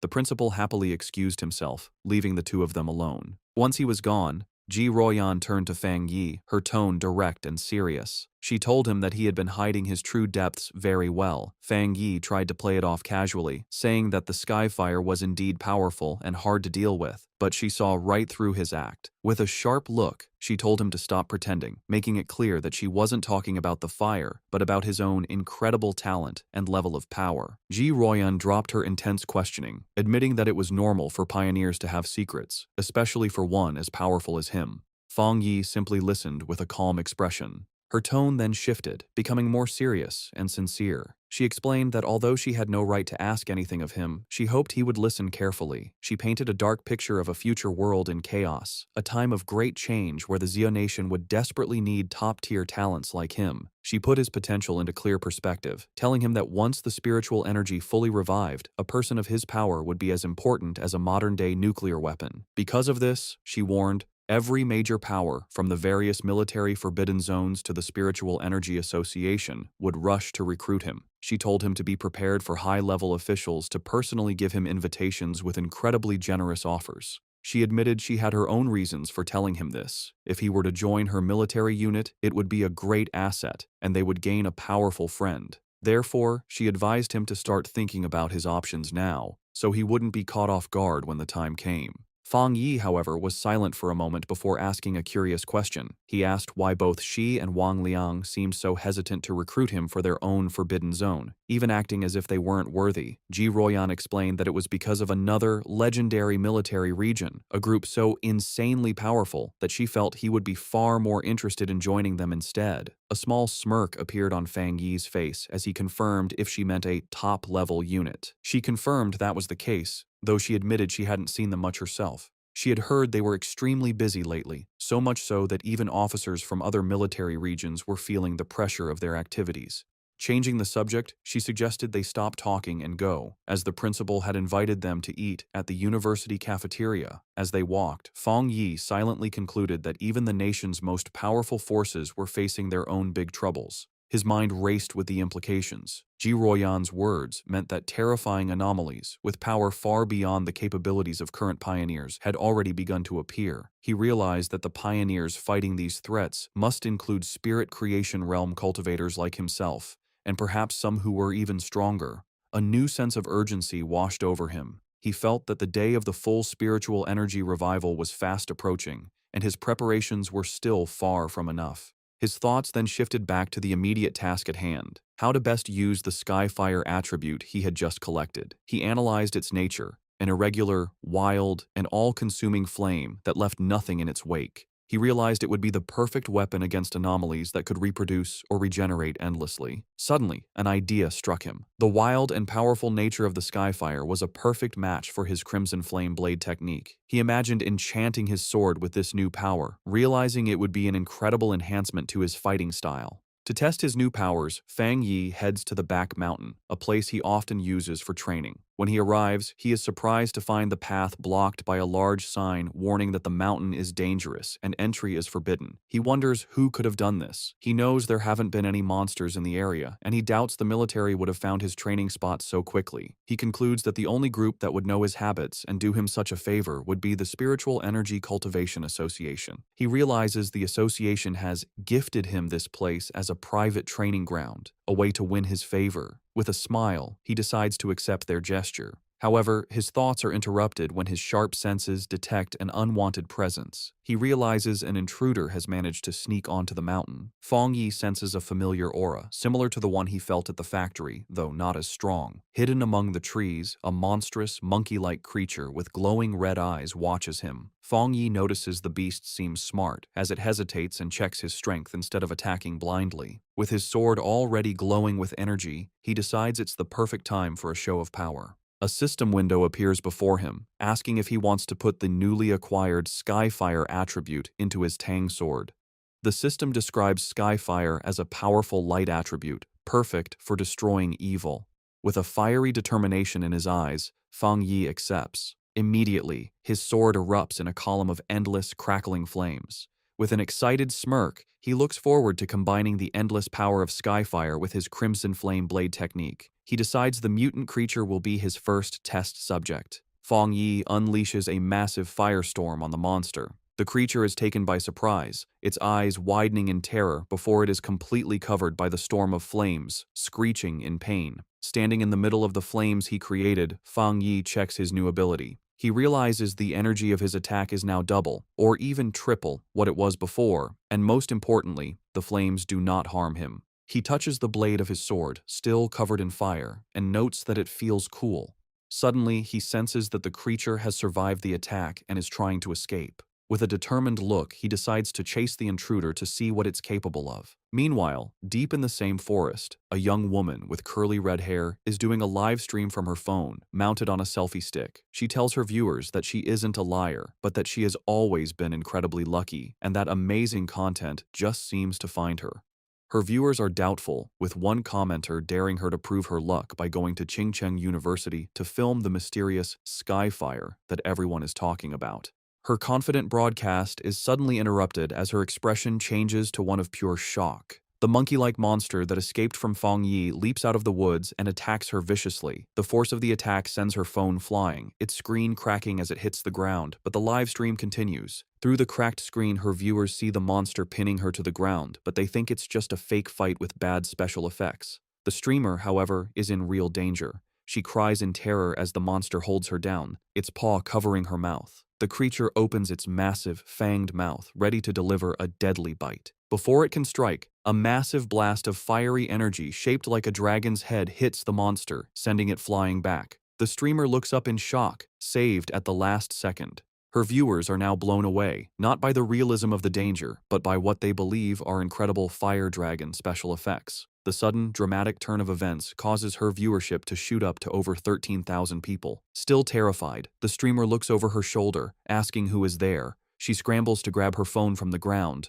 Getting to her feet, she aims the camera at the source of the attack. She stands before a raging fire and shouts to her audience that she has captured it on film, that there is a person standing inside the fire. Her camera captures the silhouette of Fang Yi standing completely unharmed within the flames. In her terrified and amazed mind, she concludes that she has just been rescued by a true immortal. The video of Fang Yi's rescue of the live streamer, Malala, instantly goes viral. It becomes the top trending topic online, with over 13.5 million views. The headlines are dramatic, calling him a mysterious man of skyfire, the king of flames, and an immortal come down to earth to save the world. In an office, Chu Qingli's friend excitedly calls her over to look at the video on her computer screen. She is thrilled, telling Chu Qingli that this proves powerful cultivators are real and that the skyfire at the university was no fake. Chu Qingli, however, is dismissive, telling her friend not to believe such things and that it's all just acting and special effects. But as she looks closer at the screen, her doubtful expression freezes into one of shock and recognition. Her friend, not noticing her reaction, points excitedly at the screen, triumphantly saying she was right and commenting on how handsome the man in the video is, before noticing her friend's stunned silence. Internally, Chu Qingli is in turmoil. She desperately tells herself the video must be fake and that the figure only looks like Fang Yi. She reasons that if it were really him, he would have been burned to ash by such intense flames. Her denial then shifts to fear as she considers the possibility that it truly is him. She worries that he might use his new power to get revenge on her for their breakup, but she stubbornly resolves that she will never bow her head to him, no matter what. Elsewhere, the red-haired leader of Lin Yiyi's pioneer squad shows the same video to Yiyi on her phone. The leader asks if the man looks familiar, suggesting he's the same person who saved them from the monstrous vine. Yiyi agrees that he does, and then adds a stunning piece of information. She recently learned that a powerful master who broke through to the spirit creation realm lives in her neighborhood. She begins to wonder if her quiet cousin and this incredible pioneer could possibly be the same person. In yet another location, Zhang Xiaoya and a male pioneer from the lava cave incident also watch the video. The man recognizes Fang Yi's fighting stance and points out how much stronger he has become, while his companion notes that the way he wields his blade is identical, realizing they were incredibly lucky to have had such a powerful figure on their side. The news of Fang Yi's public display of power reaches the highest levels of the nation's two main organizations. Inside a sleek, modern skyscraper, likely the association headquarters, the city's crisis seems to be getting worse, with the current pioneers struggling to keep up. In a high-level meeting room, Su Qingying addresses a group of officials. She informs them that the military has already been in deep communication with Fang Yi, and she expresses her firm belief that he will agree to help them. Meanwhile, in a military command center, Ji Ruoyan, Major Han Li, and other officers discuss the new intelligence. They are astounded by his rapid progress, calling him a monster for reaching the spirit creation realm so quickly. They debate how many high-tier attributes he could possibly possess, with one officer concluding it must be 3 or even more. They agree that trying to intimidate him was foolish, and that their only option is to recruit him. Major Han Li asks if the High Command has decided to approach him personally. Ji Ruoyan confirms they have, but adds that the top brass is still hesitant to humble themselves, as all previous top-tier pioneers have come from within the military's own ranks. Taking charge, Major Han Li outlines their new strategy. He orders his subordinates to find out what new weapons or equipment Fang Yi might need and to provide him with information on suitable training locations as a gesture of goodwill. He also gives a crucial final command. The viral live stream video and all the rumors spreading from it must be properly managed and controlled. The entire spiritual energy circle in the Xia Nation has now turned its attention toward Fang Yi. Both Su Qingying and Ji Ruoyan think about his future. Su Qingying appears concerned about the immense pressure he now faces, while Ji Ruoyan wears a slight, confident smile. Both women, leaders of their respective groups, eagerly await to see what this extraordinary young man will do next. In a quiet hospital room, a heart monitor beeps steadily. A mysterious woman with long purple hair sits by the bedside of an unseen patient, whom she calls her teacher. She speaks softly, telling the patient that the Xia Nation seems to have found a new hope. With the appearance of a person as powerful as Fang Yi, she adds, the chances of her teacher finally waking up have become a little higher. One day later, Back at the apartment, Fang Yi is having breakfast and thinking about the previous day's events. He reflects on how the news of his battle in the back mountain went viral, all because a daring live streamer had managed to sneak into the restricted area for views. As he eats, he notes that the video has since been completely removed from the internet and the live streamer's account has been banned, correctly assuming it was the work of the military or the Spiritual Energy Association.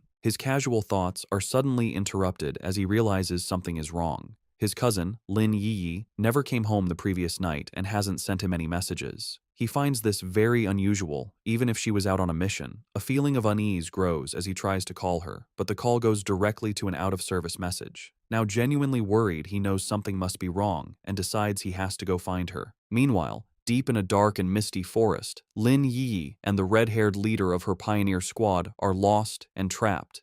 The leader asks Yi if she has any idea how long they've been stuck there.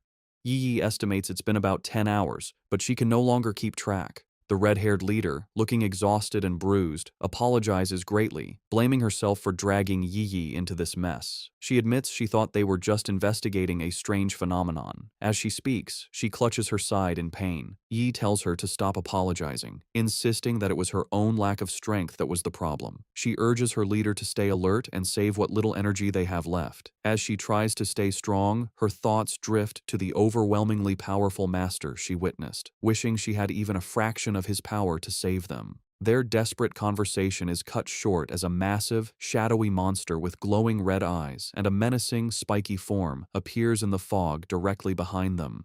The shadowy monster lunges from the fog, its claws aimed at the red-haired leader. Reacting with incredible speed, Lin Yi shoves her companion out of the way, shouting a warning. She then unleashes a blast of bright blue spiritual energy from her hand, creating a sharp blade of light that cleanly cuts off the attacking creature's head. As they get to their feet, more of these shadowy, zombie-like figures come out of the fog. Yi realizes with horror that these must be the reanimated bodies of other people who were trapped and died in this place. After defeating one of the creatures, which dissolves into a puddle of black mist, Yi explains that the main monster is just playing with them, turning its victims into these strange puppets. The red-haired leader adds that their attacks have no real effect on the mist itself, and their spiritual energy is being drained quickly, all while the real enemy stays hidden. They soon realize they are trapped in some kind of illusion created by the monster, a swirling gray space where the creature seems unbeatable.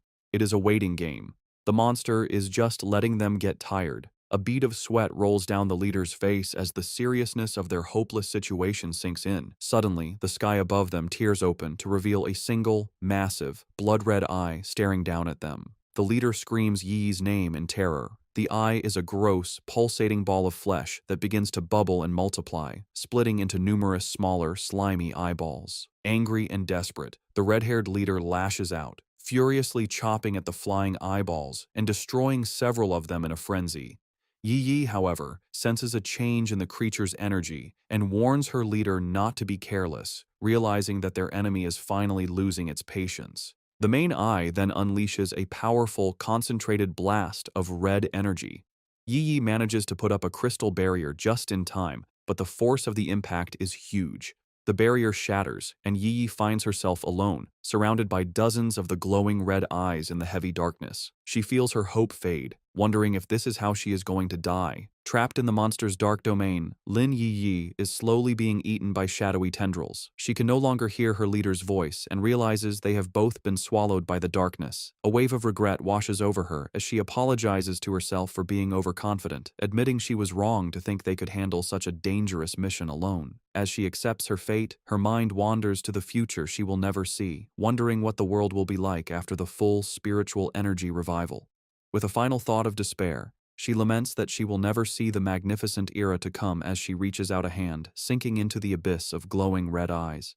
Tears stream down her face as she closes her eyes, ready for the end. Just as all hope seems lost, a massive explosion of brilliant blue light erupts, tearing the darkness apart. A figure bursts through the shadows, radiating an immense aura of crackling blue energy. It is Fang Yi, his eyes glowing with power. He remarks to himself that he almost didn't make it in time. Yi stares in utter shock and disbelief, tears still fresh on her cheeks, as she recognizes her rescuer and gasps his name, identifying him as her cousin. With a powerful blast of divine thunder, Fang Yi completely shatters the monster's shadowy domain. He lands gracefully in the now clear forest, his hand still sparking with leftover electricity. He has saved both his cousin and her unconscious leader. Yi Yi can only stare, her world turned upside down by the stunning revelation that her seemingly ordinary and lazy cousin is, in fact, an incredibly powerful pioneer. The battle is not over yet. The true form of the anomaly, a grotesque, multi-eyed, fleshy orb, appears from the shadows behind Fang Yi. Yi Yi snaps out of her shock and desperately shouts a warning, telling him that the creature's main body is behind him. Fang Yi, however, is not worried. His hand ignites with the golden-red energy of skyfire as a confident smirk spreads across his face. He sees this as the perfect opportunity to test the effect of his new power on a dark attribute creature. He leaps into action, unleashing his Crimson Flame Blade technique. The attack, now strengthened by the inextinguishable power of Skyfire, completely engulfs the monster in a raging fire. The creature lets out a final, agonizing shriek as it is burned by the divine flames. In the aftermath, the red-haired leader slowly regains consciousness. She finds herself and Yi Yi sitting safely on the ground, surrounded by a protective circle of fire. Confused and terrified, she asks Yi Yi if they have died and been dragged to hell along with the monster. Yi Yi, now much calmer, reassures her leader, telling her to look closely and that they are still alive. Still trying to process what has happened, the leader repeats Yi Yi's words in disbelief before asking who saved them. Fang Yi casually walks towards his cousin and her leader, a small smile on his face as the protective flames die down. He tells them the problem is solved and, noticing the time, remarks that they must not have had breakfast yet. The red-haired leader stares at him, her eyes widening in sudden, dawning recognition. She springs to her feet, her expression one of pure excitement and awe. She points at Fang Yi, confirming that he is the one who saved them before in Yanghuo Town from the monstrous death vine. Fang Yi looks slightly surprised, thinking to himself that he was recognized so easily. Lin Yi Yi is completely stunned by this new revelation. She asks her leader if she's saying that the powerful fire attribute master who saved them from the vine was also her cousin.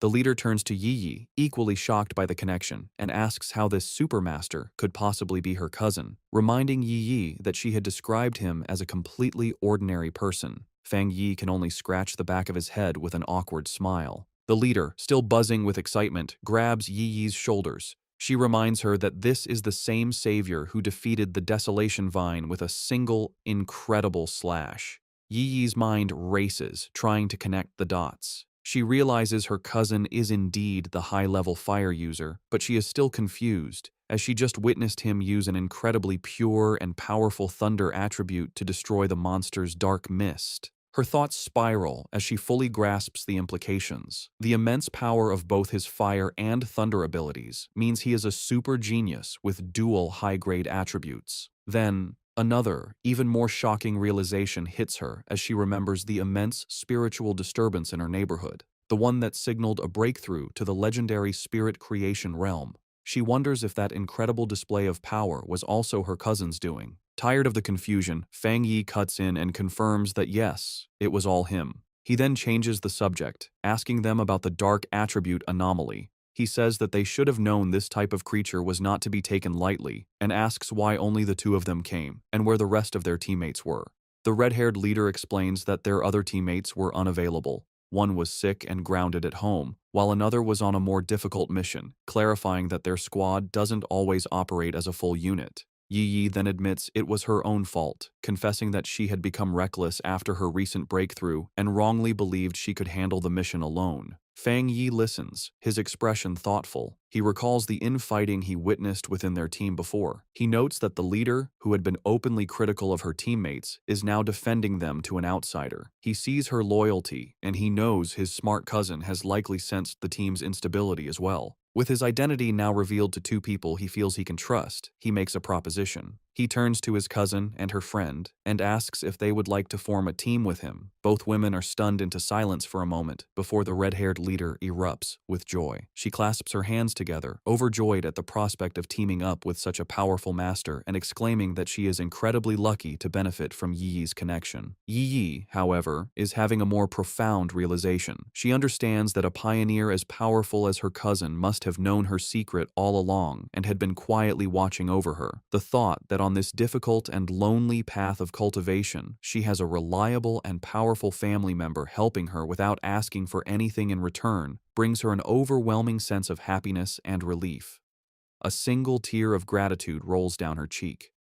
Wiping it away, she flashes a bright, happy smile and a peace sign at her cousin, thanking him greatly and promising to make him 2 extra eggs for dinner. Just then, Yiji's phone buzzes with a notification. She announces that Sister Jiaolan, the mysterious and powerful member of their pioneer group, has just posted a new mission. The message is an alert for a high-risk collection task in a place called the Extreme Dark Zone, which is explicitly stated to be related to the dark attribute. Jiaolan's message ends with a stern warning for everyone to think very carefully before signing up. Fang Yi asks if they know about this zone. Yi explains that it is a border area that is strictly forbidden by the Xia nation. The dark attribute energy there is so overwhelmingly powerful that most pioneers make it a point to avoid the area entirely. She adds that most of the strange anomalies that have been appearing in their city are actually energy leakages from this forbidden zone. Because of the extreme danger, even the government has been unable to explore it deeply, as past attempts have resulted in severe accidents. Intrigued, Fang Yi suggests they should give it a try and asks Yi to message Jiaolan for more specific details about the mission's content.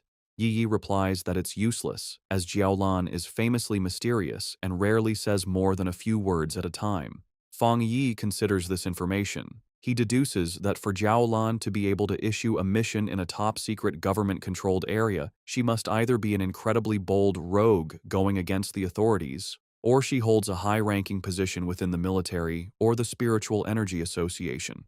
He concludes that the latter is far more likely. Despite her doubts, Yi, using her online handle Feng Heiju, sends a message to Jiaolan, stating her interest in signing up and asking for more details. To both her and the red-haired leader's surprise, Jiaolan replies with uncharacteristic detail.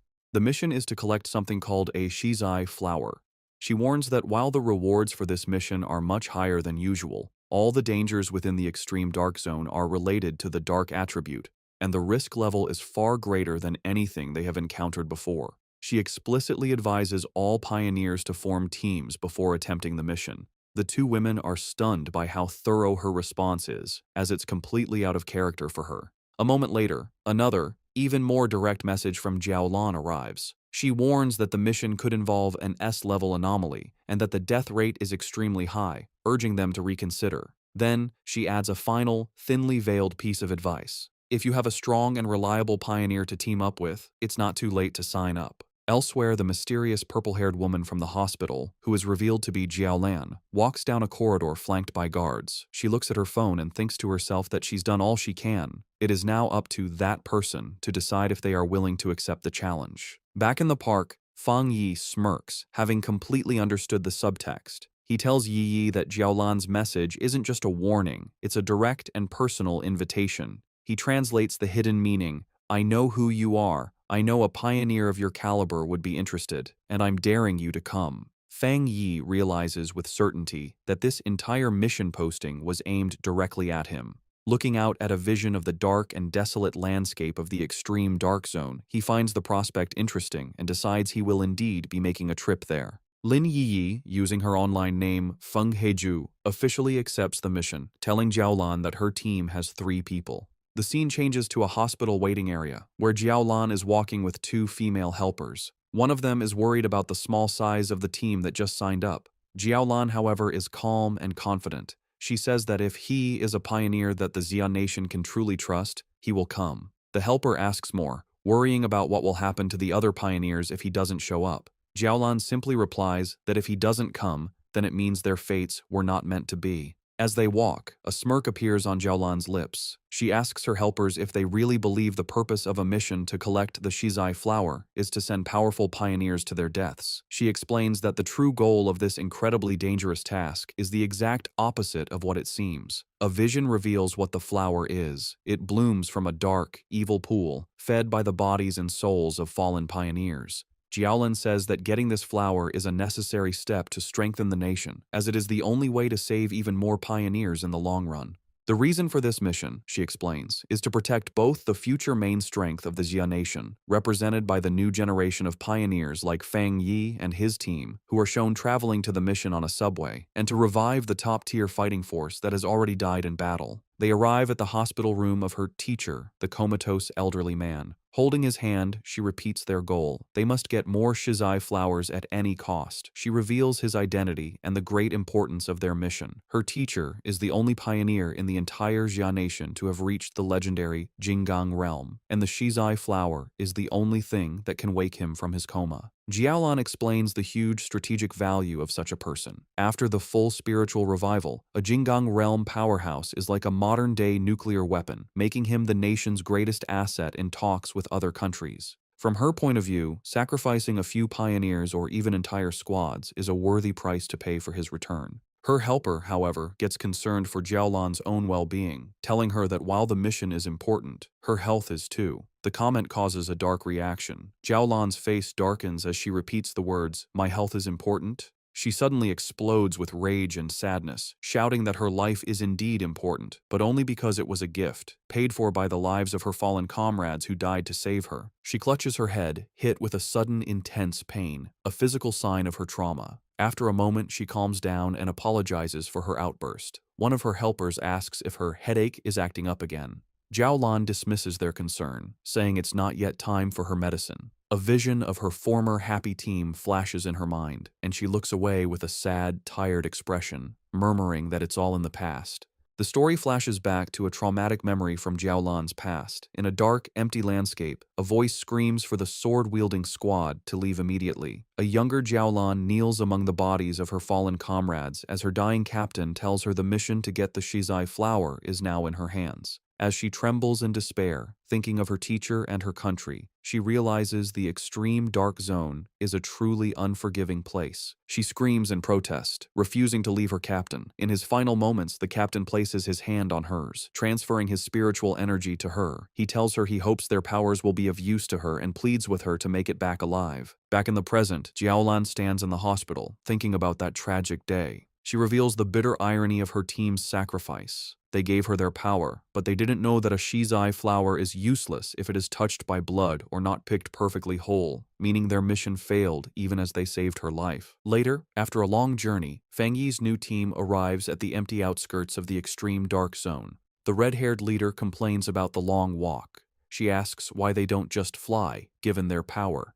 Yi explains that even for pioneers, flying for a long time is not possible until one's spiritual energy is overwhelmingly large. Fang Yi remains silent, his glowing red eyes focused on their destination. They finally arrive at a massive, heavily guarded checkpoint that marks the entrance to the zone. Beyond rows of tank traps and fencing, they see a shimmering blue energy barrier. Fang Yi confirms that this must be the extreme dark zone. Even from a distance and through the multiple barriers, he can feel the deeply unpleasant aura of the dark attribute coming through. Yi and her leader are clearly disturbed by the heavy energy, with the leader saying that it's 1,000 times more terrifying than the monster they fought before. Fang Yi simply tells them to stay calm. He then points out that they are not the only ones who have answered the call. A large, diverse crowd of other pioneers has already gathered at the checkpoint, waiting for the mission to begin. Yi guesses that the pioneers are not just here for the big reward. She explains that the dark attribute is known to be very difficult to deal with, ruthless, and naturally hostile to humans. However, with the increasing number of violent dark attribute monsters appearing in the cities, pioneers have realized they can no longer afford to ignore the source of the problem. Many have come here to face the threat directly and find a way to fight back. The red-haired leader agrees with her logic, and Fang Yi looks on with a slight smile, impressed by his cousin's sharp mind. The scene shows the various wild pioneers, each with unique gear and styles, all waiting for the gates to open. As they wait, Fang Yi explains his reason for taking on such a dangerous mission. He says that he has already faced dark attribute monsters twice before. The first was the mutated rabbit, which was more like some kind of gross, rat-like beast. The second was the serpent and its rat-like partner, Candle Knight, a smart pair that worked together to lure and trap pioneers, a mission that nearly wiped out an entire squad from the Spiritual Energy Association. He explains that the most important detail, as his cousin Yiji correctly pointed out, is that these creatures seem to be cleverly and purposely bypassing the military defenses at the city's borders. He suspects they are using some unknown method to get into urban areas, and these incidents have happened so often that they can no longer be ignored. The situation has become so bad that if they don't face the source, the cities will eventually be overrun.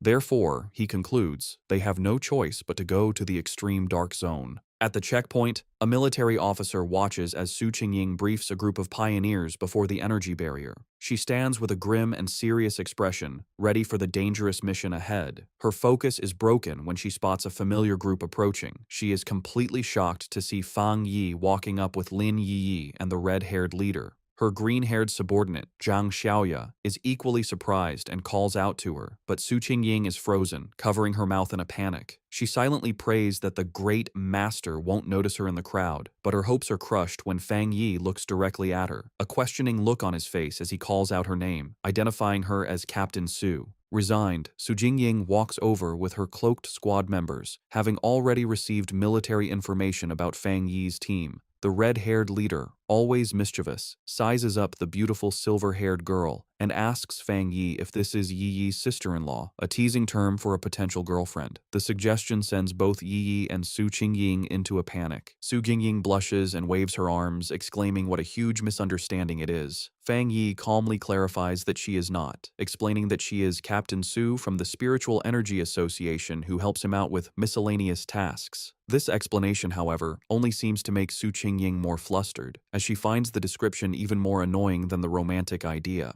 Their conversation is interrupted by a loud, arrogant voice. An imposing older man in heavy red armor with two other armored pioneers steps forward and calls them a bunch of shameless brats.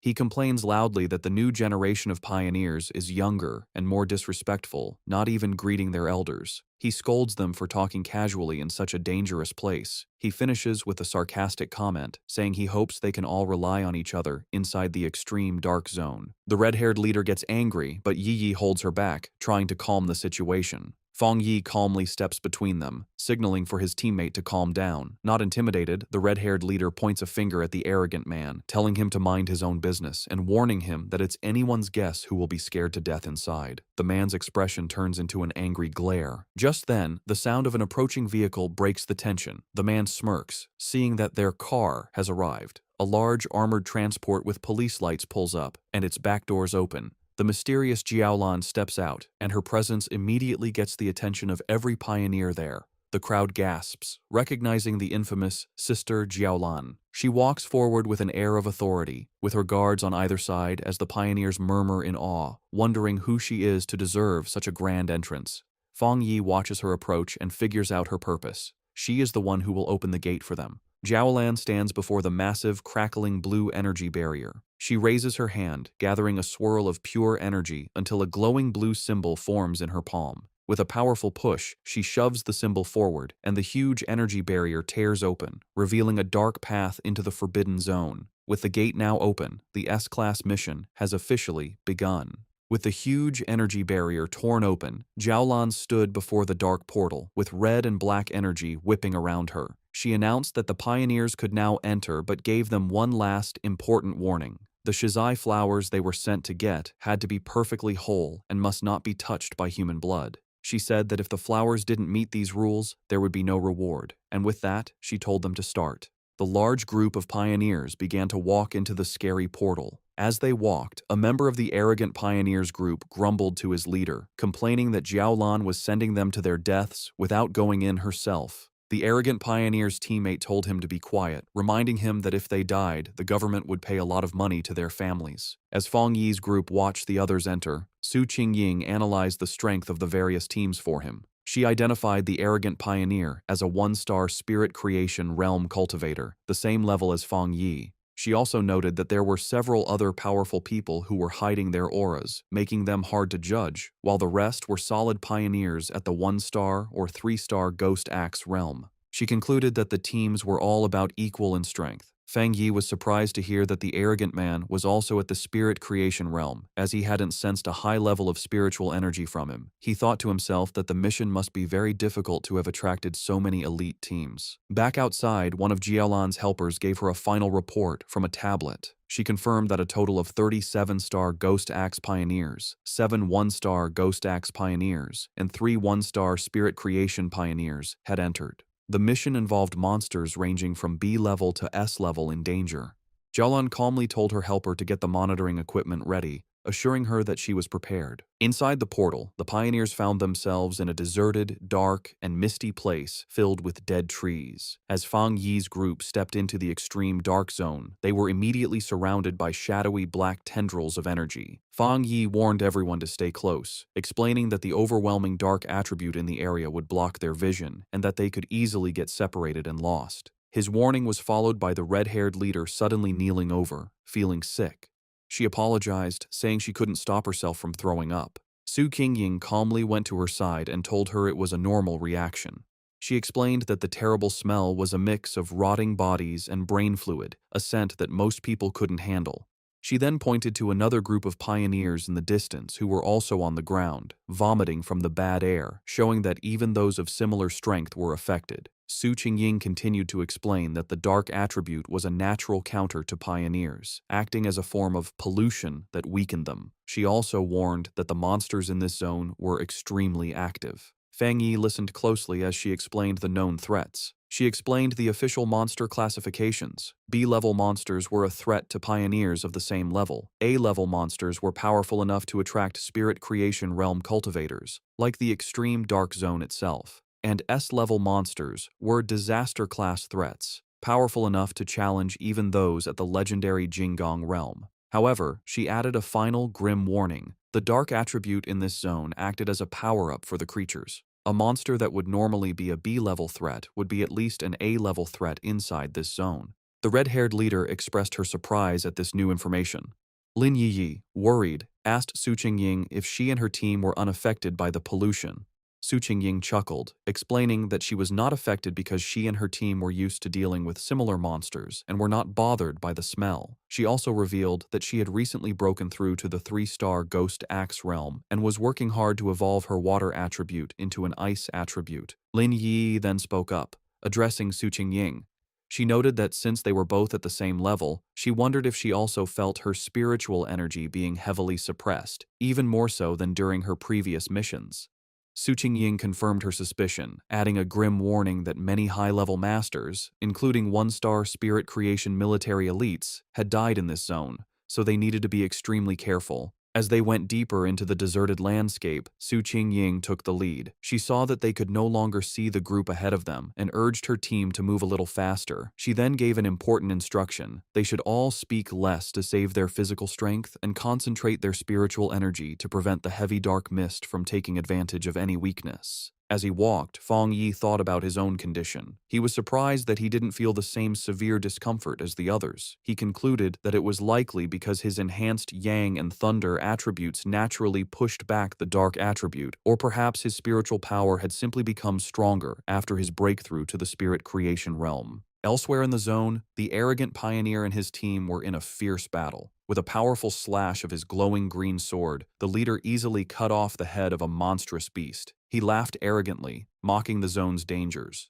His teammates cheered him on as he declared that they would be the ones to get the Shizai flower, vowing to show the younger generation what true strength looked like. Back with Fang Yi's group, Lin Yiyi was still struggling with nausea, making small gagging sounds.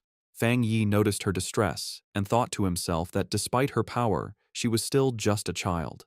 He gently placed a hand on her back, sending a comforting wave of spiritual energy through her. The effect was immediate. Lin Yi felt the nausea and the chilling cold vanish, replaced by a comforting warmth like the winter sun. She marveled at the incredible power of the spirit creation realm. She commented on the comforting warmth of what she believed to be a rare, high-grade fire attribute. She thought about how her own wood attribute slowly absorbs energy and how Su Qingying had mentioned her own water attribute turning into the rare ice attribute. Fang Yi corrected her, clarifying that it wasn't a fire attribute, but the Yang attribute. He apologized for not explaining it to her before, and casually revealed that he was the one responsible for both the incident at the North Gate and the fire on the playground at Qingcheng University. The red-haired leader was shocked by this confession. She asked in disbelief if he was admitting to having 3 different high-grade attributes. Fang Yi explained that the 2 fire-related events were not the same, noting there were small but important differences between the Yang and Skyfire attributes. Inwardly, Fang Yi thought about his 4th power, the Desolation attribute. He decided to keep it a secret, believing it was always wise to have a hidden advantage. Outwardly, he gave a vague confirmation to his team's amazed questions. The red-haired leader, shivering from the heavy cold, nervously approached Fang Yi. She explained that she had not yet reached the 3-star Ghost Axe realm and couldn't sense attributes very well, but she knew his Yang attribute could help her. Promising to behave, she shyly asked if he could warm her up as well. Fang Yi agreed to warm her for the day and placed a hand on her shoulder, sending a comforting wave of energy through her that made her yelp in surprise. As she breathed out a visible puff of warm air, sighing in relief, Zhang Xiaoya and the other member of Su Qingying's squad looked on in confusion. Seeing how well it worked, Fang Yi kindly offered the same to Su Qingying's team. After a moment's hesitation, Su Qingying admitted that the warmth felt nice, and her 2 enthusiastic subordinates eagerly accepted the offer.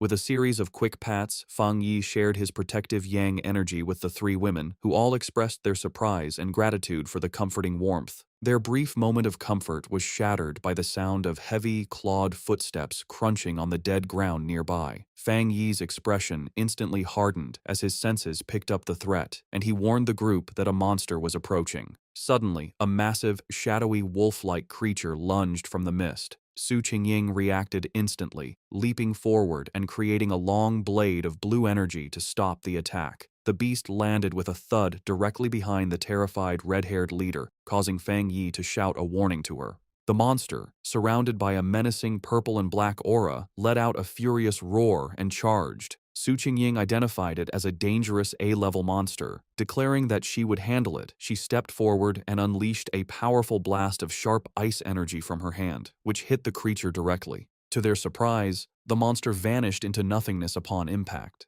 Su Qingying stood ready, an ice crystal forming in her hand, as Lin Yi wondered aloud if it had disappeared. However, Fang Yi saw the truth behind the attack. His sharp eyes pierced through the mist, revealing that the monster had been a distraction. The real threat was a massive horde of zombie-like figures with glowing red eyes, walking silently toward them. He shouted a desperate warning for everyone to watch their feet, but it was too late. The ground beneath them erupted in a mass of shadowy hands and tendrils, trapping the entire group as the zombie horde closed in from all sides. Surrounded by the grabbing zombie horde, Fang Yi calmly told his companions to get back as he drew his sword. His eyes lit up with a brilliant, fiery light, and he unleashed a massive, explosive wave of pure fire. The entire horde was instantly burned by the inferno, their shadowy forms dissolving into the flames as they shrieked in pain. Standing among the dying embers, Fang Yi casually twirled his sword, announcing that they were safe for the moment. He explained that despite the illusion of a large crowd, there had only been 2 monsters controlling the puppets. Su Qingying was shocked, realizing that the monsters in this zone had already evolved to the point where they could mimic human language. Fang Yi grimly suggested that it was likely because they had eaten many people and learned from their victims. The group was stunned by the power they had just seen. Su Qingying noted that the extreme dark zone was so dangerous that it had made even the weakest of these creatures into A-level threats, making them impossible for anyone below the spirit creation realm to fight head-on. In a separate location, the mysterious Jiao Lan watched the event unfold. She was impressed, realizing that Fang Yi had destroyed 2 A-level phantom beasts with a single strike. She admitted to herself that even she would have needed to fight them for several rounds to win. Understanding the new level of danger, Lin Yi declared that if what Su Qingying said was true, it was more important than ever for them to stick together. She warned that the monsters could disguise themselves and attack when they let their guard down, and she urged the red-haired leader to get up from the ground. The red-haired leader, however, was still shaken, not by the monsters, but by the overwhelming power of Fang Yi's attack. She complained about the terrifyingly heavy aura, which she found more suffocating than the zombies, feeling that even a slight touch from his flames would have killed her. Suddenly, a deep rumbling sound echoed through the deserted landscape. Lin Yi asked if the others could hear what sounded like ocean waves. The ground began to shake violently, causing the entire group to stumble and lose their balance. In the distance, they saw other pioneer teams fleeing in absolute terror. One man desperately shouted at his comrade to stop fighting and run, screaming that the approaching threat was pure evil and that they were seeing ghosts. Fang Yi, Su Qingying, and Lin Yi watched with grim expressions as the chaos unfolded. Before them, a massive, swirling vortex of pure dark energy, filled with countless monstrous forms and glowing red eyes, swept across the landscape, consuming everything in its path. The arrogant pioneer and his team were caught in the middle of the disaster, which was identified as the legendary Dark Tide. As the terrifying Dark Tide swept across the land, eating pioneers who screamed for help, the arrogant pioneer scoffed. He dismissed the threat, proudly declaring that if the regular troops couldn't handle it, it didn't mean he couldn't. With a defiant roar, he summoned a huge barrier of green energy with his sword, proclaiming that everything inside the zone was his to take. He then charged recklessly into the heart of the swirling red and black storm. His confidence was instantly broken. The moment he entered the tide, he was covered by its suffocating dark tendrils. He realized with horror that the monsters inside were far more powerful than he could have ever imagined, far beyond A level or even S level. Full of terror, he knew he couldn't let himself be caught, but it was already too late. He and many other pioneers were swallowed by the overwhelming darkness, their screams echoing as they were pulled into the deep. From a safe distance, Fang Yi's group watched the horrifying sight. The red-haired leader, shaken, wondered if the others were all dead and if they had any chance of escaping. Lin Yi asked Su Qingying to explain what the dark tide was. Su Qingying grimly described it as the ultimate form of the dark attribute, a tide of pure corruption that ate everything in its path, including other monsters. She was confused and terrified, explaining that their mission was supposed to have been planned to avoid the Day of the Tide, and she feared that all the pioneers who had gone ahead were now gone. Lin Yi remembered hearing about the dark tide on pioneer forums, where it was described as a force that could destroy an entire city.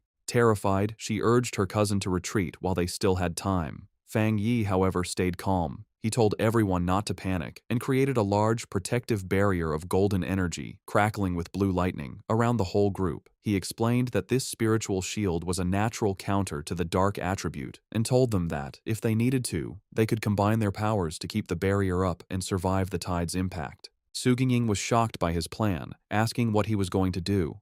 She warned him that the dark tide was a concentrated state of the dark attribute and that their combined power couldn't possibly stop it, reminding him that the powerful spirit creation pioneer had just been swallowed whole. Fang Yi was not bothered. With his sword erupting in golden flames and his other hand sparking with blue lightning, he confidently declared that he would go and destroy it. Before anyone could react, he leaped forward, becoming a streak of pure fire and lightning that shot directly toward the massive wave of darkness. His teammates could only watch in stunned disbelief, with Su Qingying wondering if he really meant to destroy the dark tide itself. He plunged into the heart of the storm, his light cutting a path through the swirling chaos. Inside the eye of the tide, Fang Yi floated calmly, completely unharmed inside a protective golden aura as the monstrous dark energy swirled around him.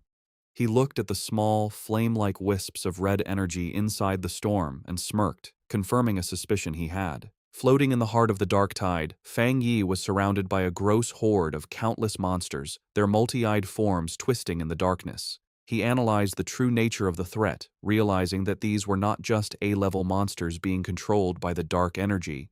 Instead, they were upgraded composites, fused and evolved versions of countless smaller monsters. He understood that the tide was a living incubator, constantly evolving its creatures from B level to A level and then to S level. The whole event, he concluded, was at least an SSS level threat, which explained why it could so easily eat even powerful spirit creation realm pioneers. A monster lunged at Fang Yi. His eyes blazed with golden fire, and with a single powerful slash of his flaming sword, he unleashed his crimson flame blade technique, easily destroying the A-level composite beast. He thought about his incredible growth. The combination of his new Spirit Creation Realm power and his Skyfire-enhanced sword allowed him to instantly kill a creature that would have previously been a tough fight. As he scanned his surroundings, he noticed something familiar. It was the arrogant pioneer, still alive, but being consumed by the tide's dark energy. The man was still conscious, struggling against the corruption that was taking over him. Fang Yi saw that since the man was still responsive, his spiritual energy hadn't been completely drained. He figured that even if his spiritual foundation wasn't as solid as his own, being a true Spirit Creation Realm pioneer gave him a small chance of survival. Deciding to act, Fang Yi gathered his divine thunder power. He unleashed a massive blast of purifying lightning, striking the dark mass that held the arrogant pioneer.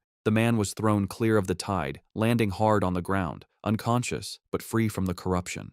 Standing over his fallen rival with his sword still burning, Fang Yi noted that the man could be saved, but just barely. His victory didn't last long. The dark energy around him began to twist and come together, and the monsters he had just destroyed began to reform before his eyes. He watched as a massive, multi-eyed creature regenerated from the darkness, realizing with grim certainty that the tide could infinitely reproduce its minions. He wondered if this terrifying regenerative power was the special characteristic of monsters that were above S level. Facing the endlessly regenerating horde, Fang Yi decided on a new, much riskier plan.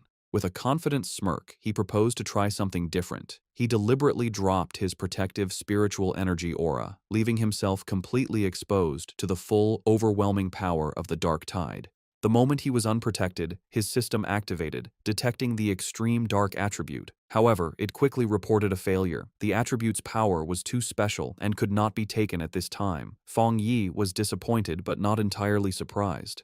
He realized that even after reaching the Spirit Creation Realm, the dark attribute was still beyond his reach, confirming that it was fundamentally different and more complex than any other power he had faced. With his options running out, a determined smile appeared on his face. He concluded that since he could neither destroy the tide nor absorb its power, he would have to find another way to deal with it. As the monsters closed in again, he briefly regretted not bringing his little white flower, the Desolation Flower, knowing its life-draining power would have been a perfect counter. He wondered what other options he had left. Then, his eyes widened with a sudden realization. He knew he had a ready-made solution right in front of him. Outside the tide, the rest of the team watched from the safety of their golden barrier. The red-haired leader, still shaken, asked Su Qingying if she had ever seen such a situation before, but Su Qingying could only admit that she hadn't. Suddenly, the chaotic, swirling energy of the dark tide grew unnervingly still, pressing silently against their protective shield. The strange calm only increased the tension. Lin Yi was terrified, admitting that even when they faced the monstrous desolation vine, she hadn't felt so anxious. She was consumed with worry for her cousin, fearing the worst. Su Qingying tried to reassure her, pointing out that his protective barrier was still active, just flickering. She took Yi's hands, telling her they should focus their own spiritual energy to help strengthen the shield. She added with grim logic that if a pioneer as powerful as Fang Yi were to fall, their own fates would be sealed anyway. Su Xingying continued to boost their morale, reminding them that Fang Yi was a Spirit Creation Realm cultivator who used several powerful attributes, and she suspected his true strength was even greater than they knew. She told them that it was not up to pioneers at their level to worry about rescuing someone so far beyond them. Her surprisingly humorous and confident words managed to calm Lin Yi, who thanked her. Su Xingying simply smiled, admitting that her own teammates often said she was too serious, and asked if Yi felt a little better. Their tense weight was shattered as a massive column of pure fire erupted from within the dark tide, pushing back the oppressive darkness. From the heart of the inferno, Fang Yi unleashed his ultimate technique, the 9 Dragons, Skyfire Sealing Art. He rose from the flames, his body glowing with a mixture of blue and golden energy. Outside, his teammates watched in absolute awe. The red-haired leader excitedly pointed him out to a stunned Lin Yi, while Su Qingying stared in disbelief at the sheer scale of the power on display. The technique appeared as 9 colossal, fiery dragons that swirled and danced, their combined light completely overwhelming the dark tide. Elsewhere, the mysterious Jiaolan, who had been monitoring the mission, was thrown off balance by the immense spiritual pressure. She recognized the power as the legendary Skyfire attribute and the technique as a powerful seal. She watched in utter disbelief as the 9 dragons came together, compressing the entire, city-destroying dark tide into a single, unstable orb of fiery energy, questioning if he had truly managed to seal the entire event. But Fang Yi was not finished. Having contained the tide, he gathered his divine thunder power in his hands, unleashing it in a massive vortex of crackling blue energy that swirled around the sealed fiery sphere. With a powerful roar, he invoked the name of his combined technique, the 9 Dragons' Edict. The 2 immense powers of fire and thunder crashed together, creating a massive explosion that shook the very foundations of the extreme dark zone. With a final, decisive command to seal, Fang Yi brought his hands together, forcing the chaotic energy to collapse in on itself. The vortex of fire and lightning compressed into a smaller, more stable sphere, finally settling into a small, brightly glowing orb of perfectly contained, pulsating power. After Fang Yi's incredible display of power, the arrogant pioneer lies unconscious on the ground. Fang Yi thinks that, for now, they are safe, and that he has unexpectedly rescued someone, wondering what he should do with him. Lin Yi runs to her cousin, very relieved that he is okay. Su Qingying, standing by the fallen pioneer, offers to have her team take care of the unconscious man. Later, Su Qingying approaches Fang Yi, asking why he does not seem happy after successfully sealing such a high-level dark attribute. In her mind, however, she is completely amazed, thinking that he truly kept his word to destroy the dark tide and that he is a truly incredible person. Fang Yi explains to the group that they must move quickly. He says that the seal he used is only temporary and that the overwhelming dark attribute energy in the area is still strong. They must hurry to find the Shizai flower before the seal wears off. Su Qingying understands and confirms that her team will take the man back to the association for treatment while her teammates carry the unconscious pioneer on their shoulders. The group stops at a cliff, looking out over the empty landscape. Su Qingying realizes that none of the other pioneers who went ahead made it out, sadly concluding that they were all eaten by the dark attribute, as not a single trace of them remains. The red-haired leader mourns how people who were alive just moments ago have completely vanished. Fang Yi, for his part, thinks that maybe he is cold-blooded, but he feels relieved that he didn't have to watch them die. As they approach a scary dark pool, Fang Yi takes command. He tells Lin Yi and the others to go ahead with Su Qingying's team, explaining that this pool is now the most dangerous thing and it's better for him to stay behind to protect them. The group agrees and moves forward. When he is left alone, standing on a rocky ledge, a system window appears before Fang Yi, telling him that it has detected a new, strong fluctuation of the dark attribute. Immediately, a powerful vortex of purple and black energy erupts from the ground around him. The system confirms that the detection was successful and announces that it is activating its ultimate computing power to begin writing a new technique. Fang Yi is lifted into the air, his arms outstretched, as huge pillars of pure dark energy rise around him.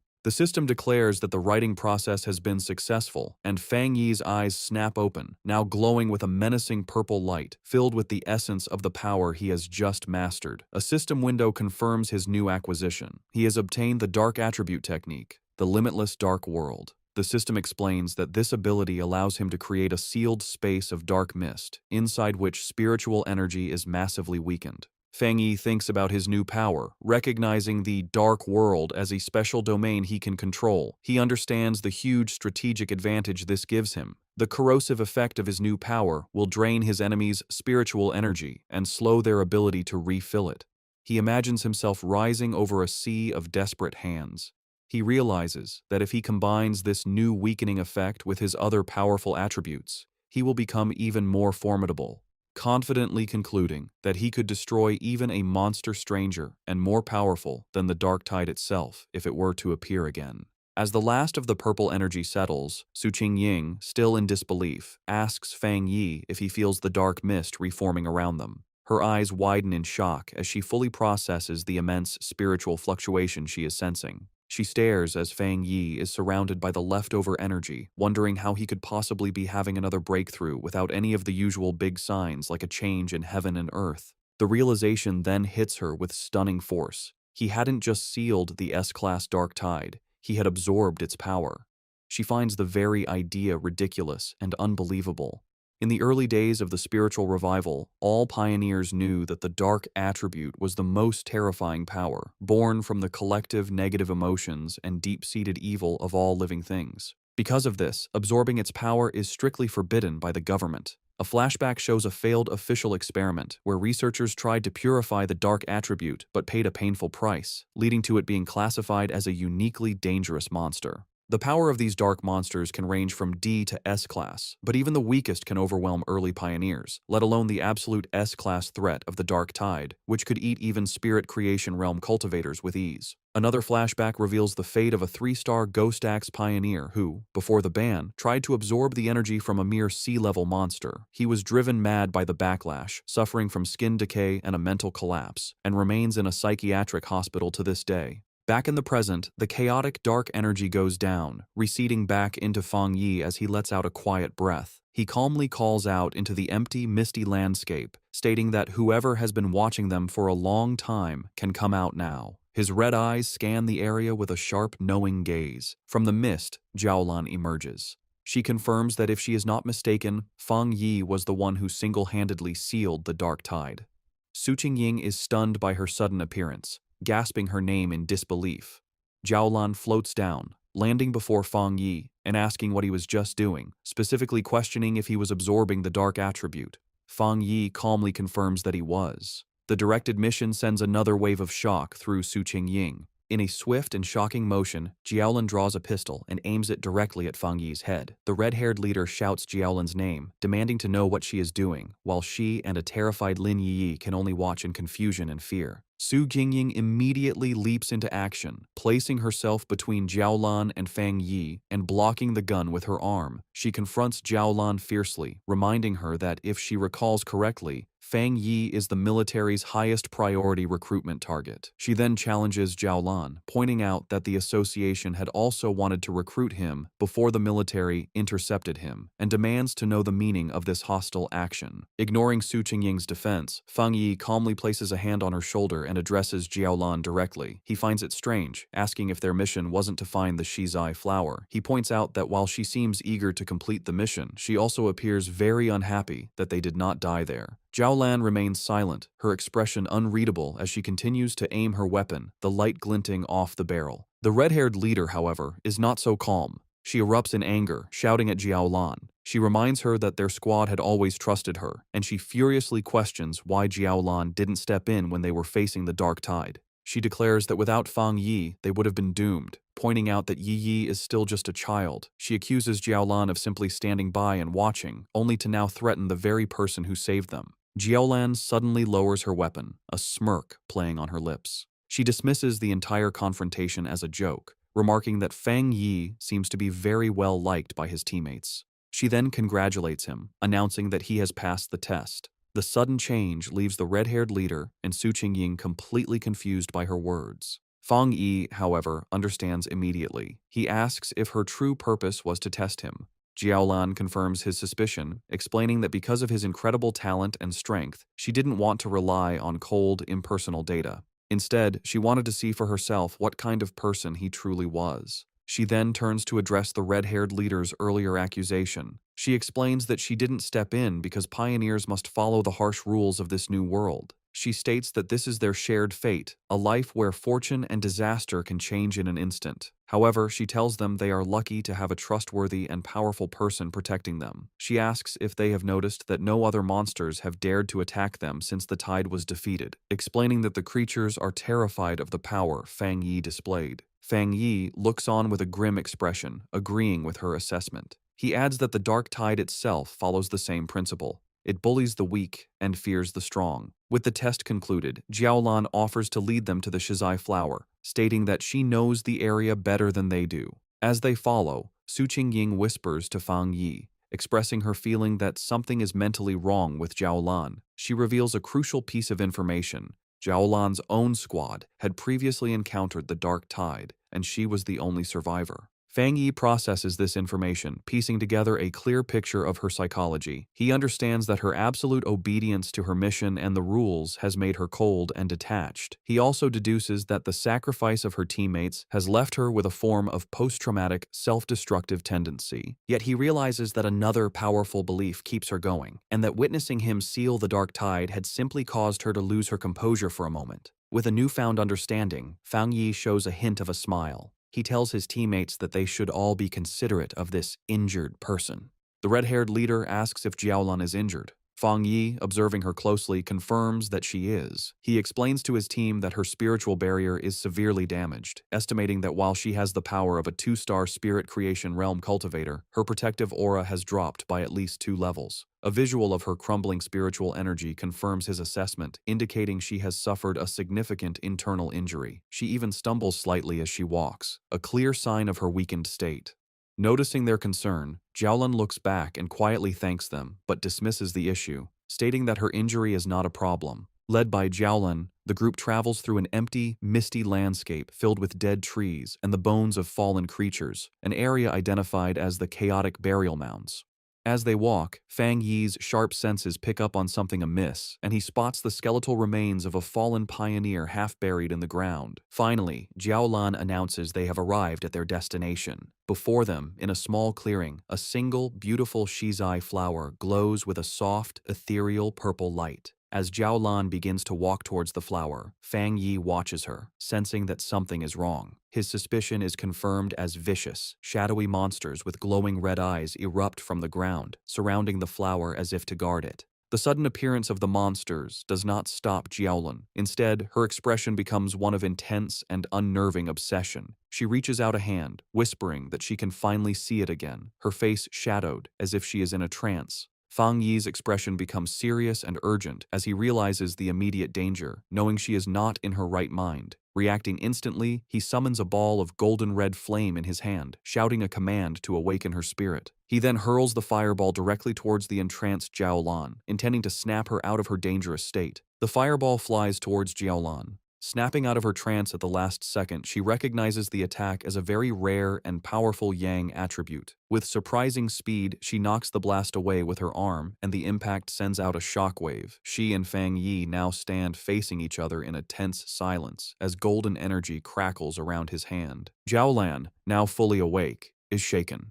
The sight of the flower had brought back a bad memory, and the ghostly images of her fallen friends flash in her mind as she wonders if her preparations were still not enough. Seeing that she has returned to her senses, Lin Yi and Su Qingying rush to her side. Yi asks if she is all right, while Su Qingying wisely notes that Jiaolan is being badly affected by the dark attribute, and suggests it would be safer for them to all stick together. Ignoring them, Fang Yi steps forward confidently. He states that for the shizai flower, it is enough if he goes alone, deciding to handle the situation himself. He calmly walks through the empty, misty clearing, approaching the glowing flower. Suddenly, the ground begins to shake. A massive, ugly, wolf-like monster with glowing red eyes bursts from the earth, lunging forward. Its mouth opens wide, showing a terrifying storm of smaller, screaming faces and dark red energy as it roars in hunger. Unfazed, Fang Yi summons crackling blue energy to his fingertips, saying a single word: divine thunder. He lets out several massive bolts of lightning that go through the monster's body. The creature roars in pain, its body filled with electricity, but it does not fall. Fang Yi watches it, realizing that this fox demon must have eaten countless other monsters to change so much, identifying it as yet another S-class threat. Knowing that the seal on the dark tide is temporary and their time is running out, he realizes he must end this quickly. Seeing the monster's amazing strength, a confident smirk appears on his face. He decides that if it won't die, he will use it as a test subject for his new power, gathering the scary purple energy of the dark attribute into his hand. With a confident look, Fang Yi unleashes his newly acquired power, the limitless dark world, on the S-class fox monster. A massive storm of swirling purple energy erupts from him, completely trapping the surprised creature. The energy hardens into a large, dark purple sphere, enclosing both Fang Yi and the monster inside its area. Inside this new reality, shadowy purple tendrils whip out from all directions, wrapping tightly around the S-class beast.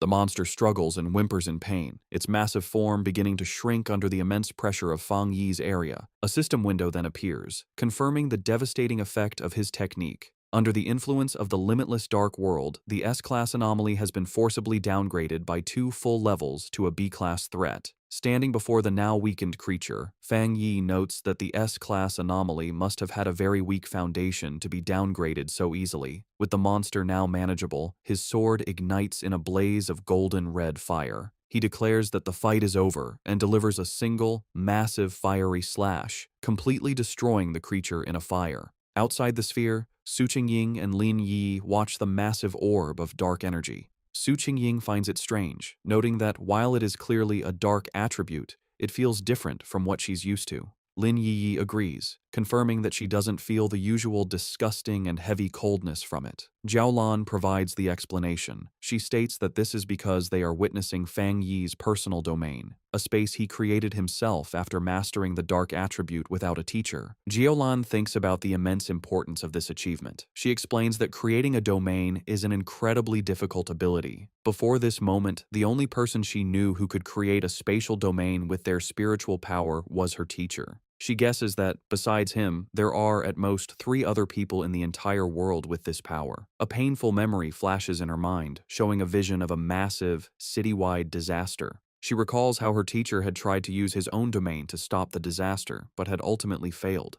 Their thoughts are interrupted as the purple sphere disappears, revealing Fang Yi standing alone in the clearing.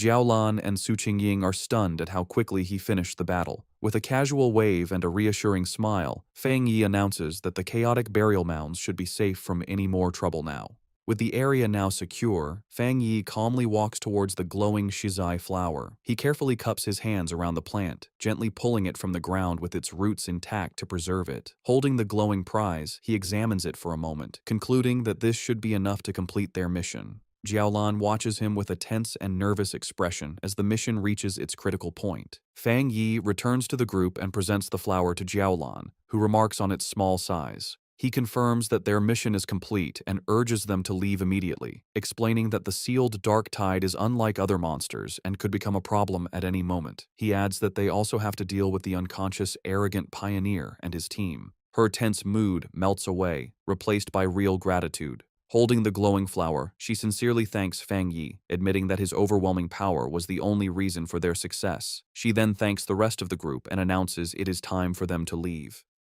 As the others begin to walk away, Jiaolan pauses for a moment, looking back to thank Fang Yi one last time. She then reveals the full, critical importance of their mission. She explains that Elder Wu, the Xia Nation's only Jinggang realm pioneer, is on the brink of death, and the shizai flower is the only life-saving medicine that can save him. With a slight, grateful smile, she tells Fang Yi that he has just saved the life of the nation's most powerful protector. Fang Yi listens intently, his expression thoughtful as he processes this new, important piece of information, quietly repeating the name of the legendary Jinggang realm to himself. As the group finally emerges from the dark portal of the extreme dark zone, they are met with a sky filled with swirling red clouds. The red-haired leader throws her fists up in triumph, shouting with immense relief that they can finally see the light and have made it out alive. Lin Yi agrees, grateful to see the daylight again. Their return is met with a wave of cheers from a large crowd of officials who had been waiting anxiously. They celebrate the successful retrieval of the shizai flower, admitting they didn't quite believe it when Jiaolan had first informed them. As the team walks through the path cleared by the crowd, the red-haired leader is surprised by how many people are there. Someone in the crowd wonders aloud who the person was that actually managed to get the flower.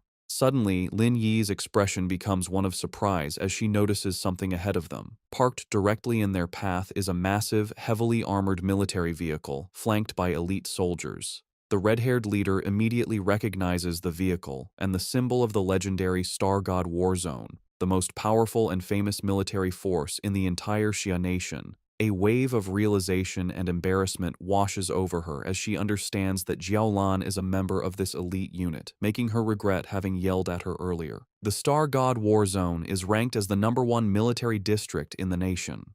After the spiritual energy revival began, their unique advantages allowed them to secure the most resource-rich forbidden zones, turning them into valuable cultivation grounds. As they get closer, an official carefully hands the shizai flower, now safely stored in a glowing blue container, over to a high-ranking officer. The officer is revealed to be Major Han Li, who takes the container with a slight, satisfied smile. In a stunning and unexpected show of respect, Major Han Li and his entire group of soldiers snap to attention, giving Fang Yi a sharp, formal salute that visibly surprises him. Major Han Li then turns to Jiaolan, assuring her that he will immediately deliver the shizai flower to the hospital and that she can rest easy. Jiaolan agrees, saying she will follow shortly. With its precious cargo secured, the armored vehicle speeds away. With the immediate crisis handled, Jiaolan turns to face Fang Yi. He asks her directly if she is from the Star God War Zone. She confirms that she is, and adds that word of his incredible strength has already spread throughout her entire military district. With a confident and knowing look, she tells him that it won't be long before he becomes a very famous and important figure.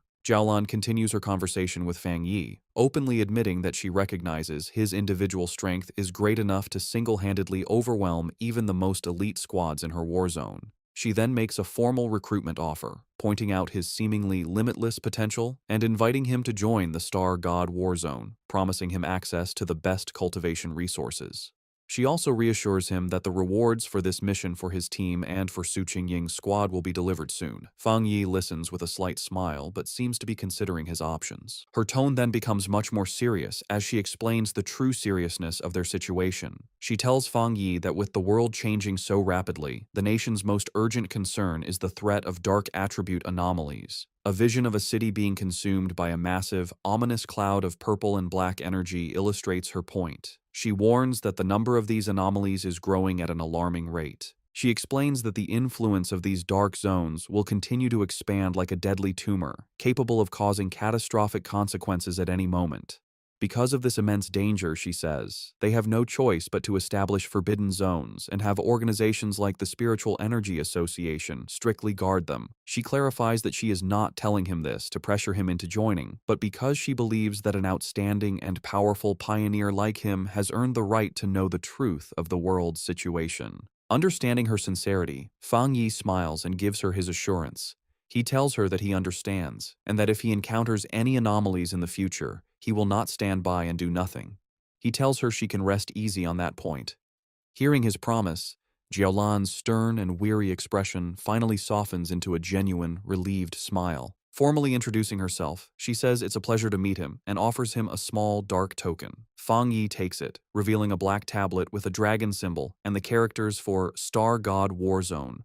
Jiaolan explains that this token will grant him unrestricted access to any forbidden zone for his cultivation, and that the gates of the Star God War Zone itself will always be open to him. She then makes one final, important request, asking if he would like to come and see Elder Wu. Fang Yi asks if she meant the Jing'an Realm Pioneer. She explains that this person is her teacher, and she thinks Fang Yi should meet him, though she says this is just a personal wish, as she would like to be his friend. Fang Yi accepts her offer and the token she gave him, putting it in his pocket. He agrees to go with her, saying it's always good to have more friends. As a gift to seal their new friendship, he holds out a hand crackling with blue lightning, telling her he has something for her. Jiaolan is confused, but Fang Yi explains that he thinks he can clean out the rest of the dark attribute poison in her body. Before she can react, he unleashes a flood of blue lightning that completely surrounds her, leaving her shocked. The energy flows through her, and she is amazed to find that the thunder attribute has a healing effect. The cold, deep pain she felt is replaced by a warm numbness, and she realizes the discomfort is completely gone.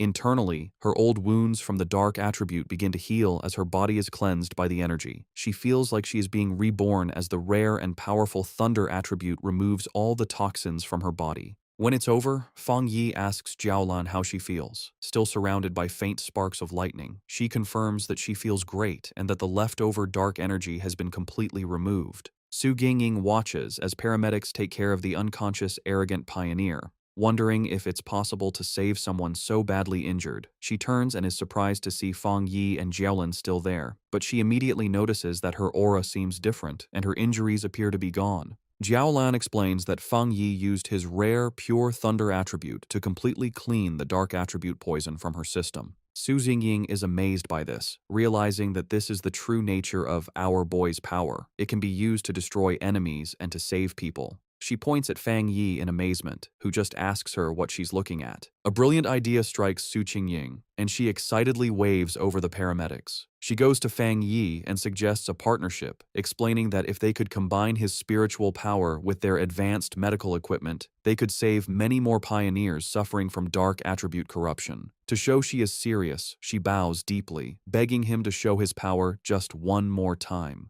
Fang Yi stays silent, thinking about her request. Fang Yi agrees and unleashes a controlled burst of blue lightning from his hand, asking if that is enough of a demonstration. One of the paramedics, seeing the pure energy, excitedly confirms that it seems to be working and that such a high-level thunder attribute can indeed fight the dark attribute. Jiaolan explains that when Fang Yi treated her, the power was sent directly and destroyed the corruption inside her. Su Qingying suggests that all they would need is for Fang Yi and the patient to hold hands. However, the paramedic clarifies that not every cultivator, even at the spirit creation realm, can handle such pure energy. He explains to a smiling Su Qingying that while Jiaolan's injuries were serious, they were minor compared to the other patient. He estimates that healing the arrogant pioneer would require 10 times the amount of spiritual energy. He adds that just saving the pioneer's life will be a great achievement, and a full recovery is likely impossible. Fang Yi agrees to the procedure, asking the paramedics how to transfer his spiritual energy. They lead him toward the ambulance. A paramedic tells him to place his hand into a special device and release his spiritual energy, which Fang Yi agrees to do. From a distance, Lin Yi watches, thinking about how she never imagined Jiaolan was a high-ranking member of the elite Star God War Zone. She is amazed that her cousin is so powerful that even this legendary military unit is trying to befriend him. She remembers how the normally cold Jiaolan personally asked to be her cousin's friend and even gave him her personal token. After a while, Fang Yi turns to Lin Yi and the red-haired leader, checking on them. Lin Yi confirms they are feeling fine. She then explains that she and the red-haired leader have decided to go out for more training and take on some missions by themselves. They feel they can't always depend on him and need to grow stronger on their own. Having finished transferring his energy, Fang Yi agrees with their decision, simply telling them to be careful.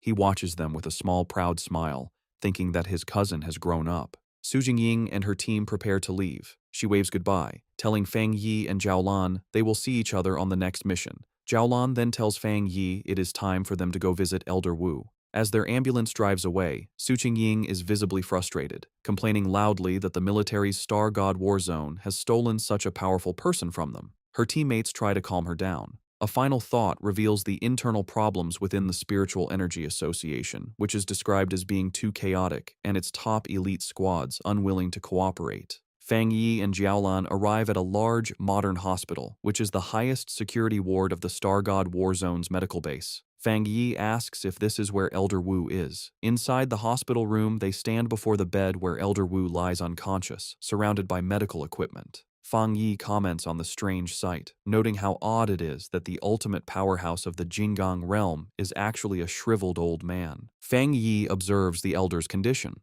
The old man's face and neck are covered in red veins, and he breathes through a respirator. Jiaolan explains that his condition was much worse before, saying he looked like a corpse. She adds that even after using the precious shizai flower on him, he still has not woken up. Concerned, Fang Yi wonders what could have happened to such a powerful person to leave him in this state. Jiaolan begins to tell the story of the battle that led to her teacher's coma. She describes how a huge dark attribute anomaly appeared over the capital city. To stop the anomaly from consuming the city, Elder Wu, her teacher, stepped forward to seal it all by himself. A flashback shows the rest of her squad transferring their own spiritual energy to their teacher to support him. The anomaly they faced was far beyond an S-level threat. A monstrous dragon-like form made of dark energy loomed over the ruined city. Jiaolan continues, explaining the immense danger. If the anomaly had fully come down, it would have destroyed the capital and all the surrounding cities, plunging the entire nation into chaos. In a desperate last stand, Elder Wu used his own personal domain to seal the S-level anomaly, but the disaster was even more powerful than they expected. The overwhelming power of the dark attribute backfired on him, corrupting his body. Jiaolan concludes that if he hadn't been a master of the Jinggang realm, he would have been instantly turned to ash. Back in the present, Fang Yi looks down at the comatose hero with new respect. He acknowledges that to stop the destruction of a city, Elder Wu is truly a great pioneer. As Fang Yi looks at the comatose Elder Wu, his thoughts go to his past life. He remembers that many pioneers had sacrificed themselves so he could be the last human to survive. He realizes with a sad thought that in his original timeline, Elder Wu had probably already died by this point. A new determination fills him, and he reaches a hand towards the elder. Jiaolan, startled, shouts at him, demanding to know what he is doing to her teacher. Fang Yi calmly tells her not to worry. He explains that while the shizai flower is already working, he wants to try and remove some of the stubborn dark attribute that remains in the elder's body. He places his hand on the elder's chest, and a powerful surge of blue lightning begins to flow into the old man's body. Fang Yi explains that this will help him wake up faster.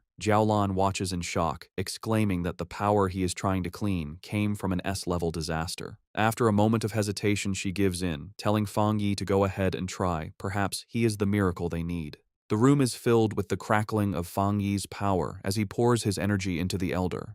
Jiaolan warns him to be careful, explaining that the dark attribute inside her teacher is far more terrifying than the dark tide. She adds that, without the Shizai flower, the elder's recovery would not have been so slow. Fang Yi, his face serious, confirms that he understands. He can feel the immense power of the darkness within the elder's body. He knows that even though the Shizai flower's purifying power has weakened it, the dark energy can still exert an immense and oppressive force. Suddenly, a powerful wave of dark energy erupts from the bed, pushing both Fang Yi and Jiaolan back. Jiaolan shouts a warning, telling Fang Yi to be careful and focus his mind as the dark energy is beginning to affect him. In response, a brilliant golden aura erupts around Fang Yi as he activates his own spiritual protection. His eyes glow with a golden light, but he realizes with a start that the dark energy has pulled his consciousness into a vision of the past.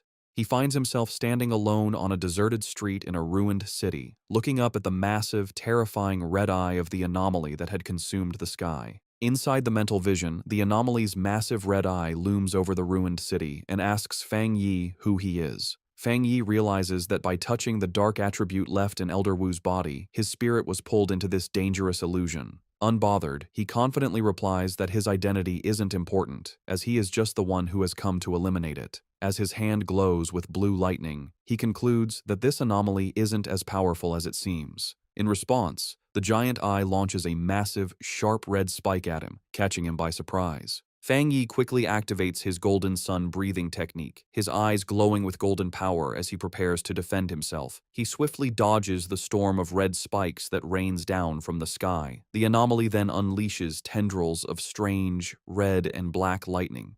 Fang Yi notes that this strange lightning is as strong as the divine thunder he absorbed on Yuhuang Mountain. The anomaly reveals its true form, shifting into a huge swarm of countless insect-like creatures made of pure dark attribute energy, swirling around a central red eye. Fang Yi recognizes that each of these creatures is as strong as the monsters from the dark tide, and he understands there are tens of millions of them. The entire swarm then comes down on him like a terrifying vortex. In response to the huge threat, Fang Yi summons his flaming sword. Facing the monstrous swarm, he declares that his only option is to wipe out these pests. With a determined shout, he charges forward and unleashes a massive, fiery slash that cuts a bright path through the heart of the swarm. His powerful attack successfully cuts the central eye of the creature in two. He analyzes the threat, identifying it as an S-level collective anomaly. However, he guesses that its power has been greatly weakened. Maybe because it's an illusion, or because of the purifying effects of the Shizai flower that was already used on Elder Wu. The two halves of the swarm fall to the ruined city below, exploding on impact. Fang Yi lands on a rooftop, looking over the remains. He guesses its current power is around A level, and reflects with awe that this is the city-destroying disaster Elder Wu faced alone. Fang Yi realizes the threat is even greater than he first thought. Gathering dark, swirling energy in his hand, he unleashes his own dark attribute technique, the limitless dark world. A massive vortex of pure darkness erupts from him and begins to absorb the insect-like anomaly. The creature is shocked, realizing its opponent is not human. With a confident smirk, Fang Yi simply replies, "Guess so." He shouts a command to open, and his dark vortex fully absorbs the rest of the S-level anomaly. As the last of its energy fades, a final warning message echoes through the void: "We will be back soon." Fang Yi floats inside a sphere of his own dark energy, thinking the final message must have been a piece of the anomaly's consciousness. He considers the warning use of the word "we" and wonders if this means other similar disasters are waiting to appear. As the illusionary world roars and begins to fall apart around him, he decides it's best to leave and think about it later.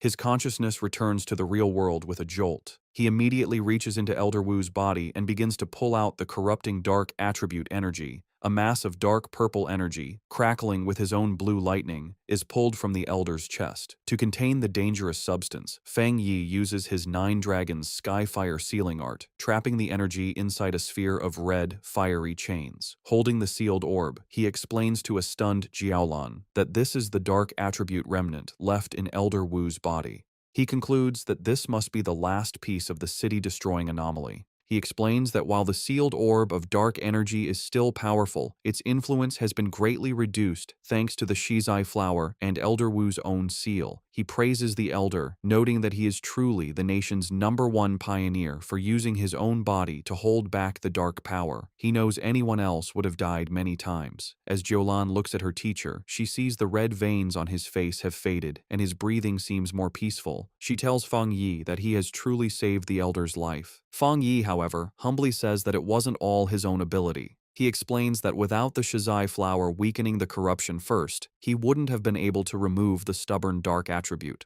Jiaolan agrees, saying that while the flower saved the elder's life, Fang Yi's power has now given him a chance for a full recovery. With a final surge of power, Fang Yi clenches his fist and completely crushes the sealed orb of dark energy, turning it to dust. He announces that the remnant is now completely useless. He then tells Jiaolan he has one more thing to tell her. He reveals that in the mental illusion, the remnant of the dark attribute anomaly warned him that it would return. He concludes that they must always be prepared, as they can't let an old man who has just recovered from a serious illness fight on the front lines again.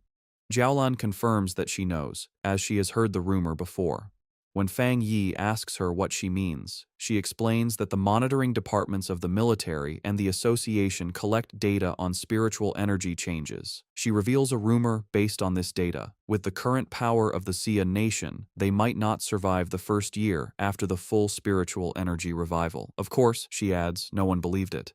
Feng Yi remarks that monitoring spiritual energy changes sounds very official. Jiaolan then asks if he also believes the rumor could be true. A shadow crosses Feng Yi's face as he wonders if his own rebirth has somehow changed the future. He recalls that in his original timeline, he lived for 3 years after the spiritual energy revival, and by that time, the entire planet had been nearly destroyed. Coming back to the present, he puts a comforting hand on Jiaolan's shoulder, telling her not to overthink things and that Elder Wu should wake up soon. He looks at her with a serious expression and makes a solemn promise. If the disaster does return, he will stand with them and fight. He knows that the final battle against the great disaster will come, sooner or later.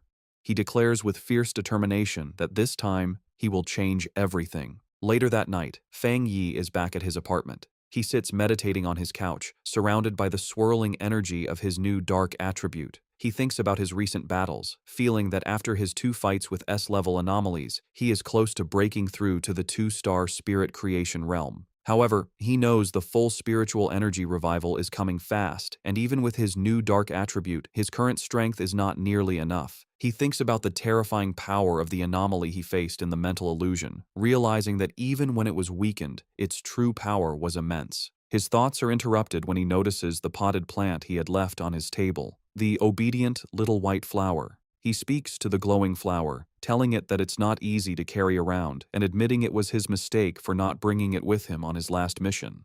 Smiling, he picks up the plant, which seems to brighten up, and tells it that he regrets not giving it a chance to level up. He then decides to take it out for a walk. Fang Yi heads to the back mountain, his private training ground.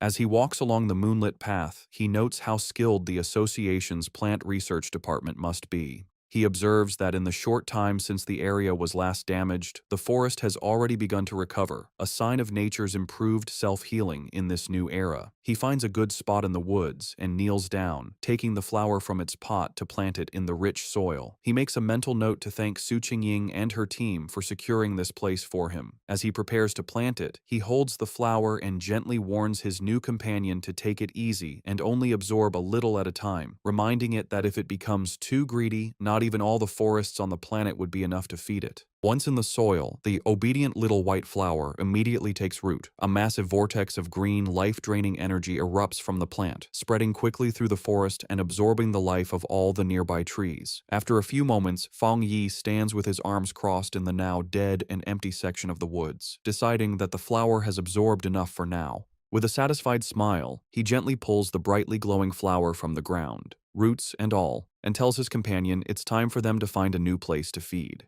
He holds the plant, which seems to bloom with new energy, and wonders where it might rank among all the evolved plant-type spirits. He concludes that with its powerful desolation attribute, it must be at least an A-level threat. As he walks along a dark ridge, he notices the deep silence of the forest and realizes that all the animals that once lived there must have fled in terror from the flower's power. His thoughts are suddenly interrupted by a loud, ferocious howl that echoes through the night. Fang Yi's expression hardens as he recognizes the sound as the howl of a wolf. On a nearby cliff, against a blood-red moon, a pack of monstrous wolves with glowing red eyes gathers, their forms shifting and growing. Fang Yi realizes with alarm that the wolf pack is in the middle of a dangerous evolution. Standing before the pack of monstrous wolves, Fang Yi identifies the huge creature on the cliff as the Wolf King, noting its evolution is almost complete. With a loud howl, the Wolf King finishes its transformation, its body now glowing with a menacing green energy. Fang Yi, holding his potted flower, is surprised by the immense spiritual power coming from the creature, realizing with alarm that it is about to become an A-level anomaly.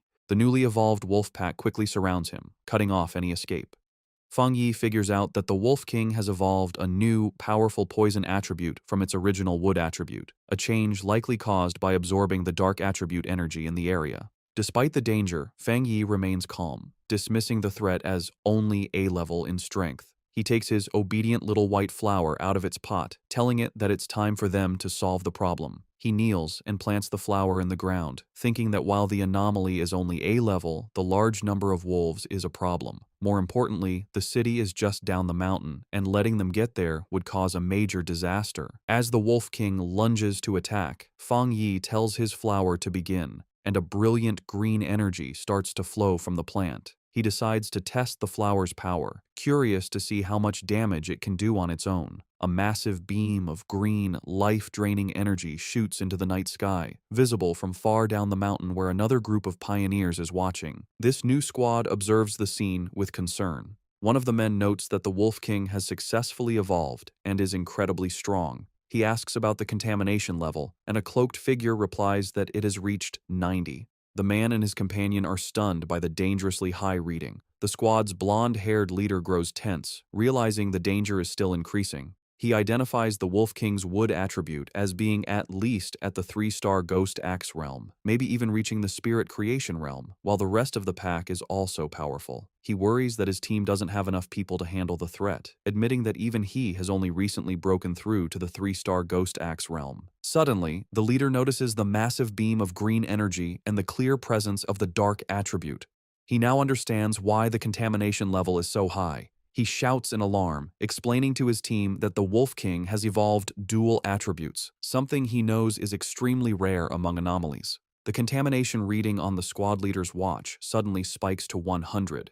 The leader grits his teeth, knowing they must stop the wolf pack's evolution before the area below is lost. He recognizes that the beasts, already cruel, will only become more terrifying with their new power. He decides to call the Spiritual Energy Association for backup. Just then, the ground begins to shake violently. One of his men asks if it's an earthquake, but the leader knows the wolves' evolution shouldn't cause such a tremor. He realizes with growing fear that another, different anomaly has appeared. His watch confirms his fear as the contamination reading skyrockets to an impossible 1000. The pioneers look on in terror as a massive eruption of green desolation energy bursts from the mountaintop. The green-haired pioneer recognizes the power of desolation, wondering in disbelief why it would appear here. As the life-draining energy rushes toward them, the squad panics. One man cries out, asking if this is the giant vine from the sky that had disappeared, sad that there was no warning. The squad leader shouts for his team to retreat and get all nearby residents evacuated immediately.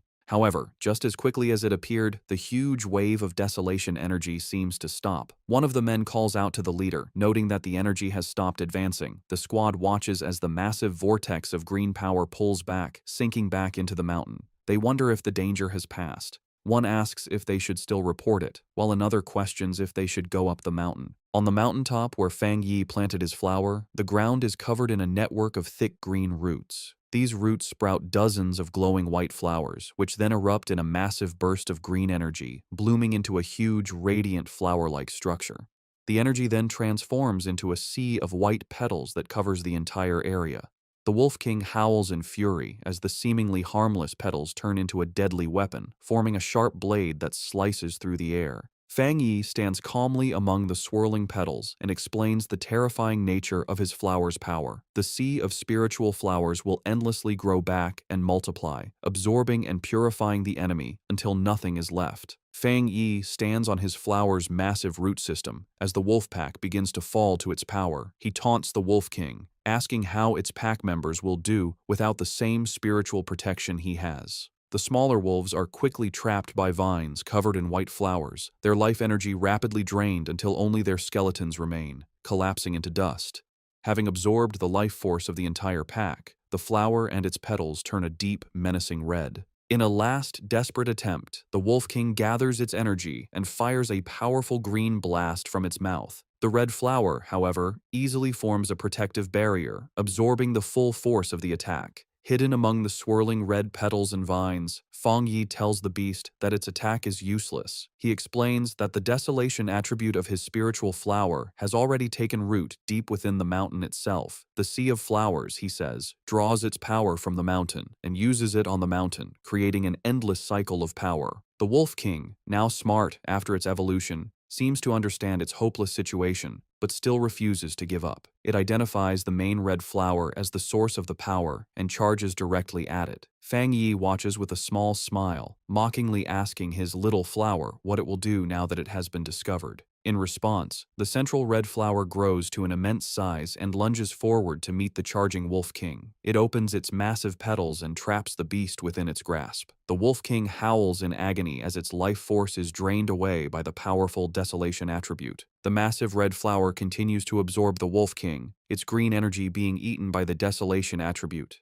Fang Yi watches with a serious expression, surprised that his flower is allowing the dark attribute to invade it. The Wolf King is completely consumed by the flower's pulsating red petals. Fang Yi is amazed by this development, marveling at the formidable power of the desolation attribute. He realizes that he never expected the flower to be able to create its own technique without his direct input after he implanted the attribute. As the giant flower shrinks back down, he understands the terrifying nature of its new ability. Once an enemy is trapped within the sea of flowers, there is no escape. The flower then spits out the clean, bleached skeleton of the Wolf King. Fang Yi concludes that even if the spiritual flowers are destroyed, they can endlessly grow back and use their desolation power to reduce any enemy to bones. Standing before the massive red flower, which is now surrounded by a field of smaller red flowers, he decides to give this new technique a name, the Endless Spiritual Sea. A system window appears, confirming his creation and announcing that the spiritual flower has successfully written the desolation attribute technique, Endless Spiritual Sea. Having finished its battle, the flower's petals close up, glowing brightly from within. Fang Yi looks on, a bit tired from the battle, as a single red petal gently brushes his cheek. The flower then erupts with a massive surge of energy, and Fang Yi realizes with surprise that his little flower is also about to evolve.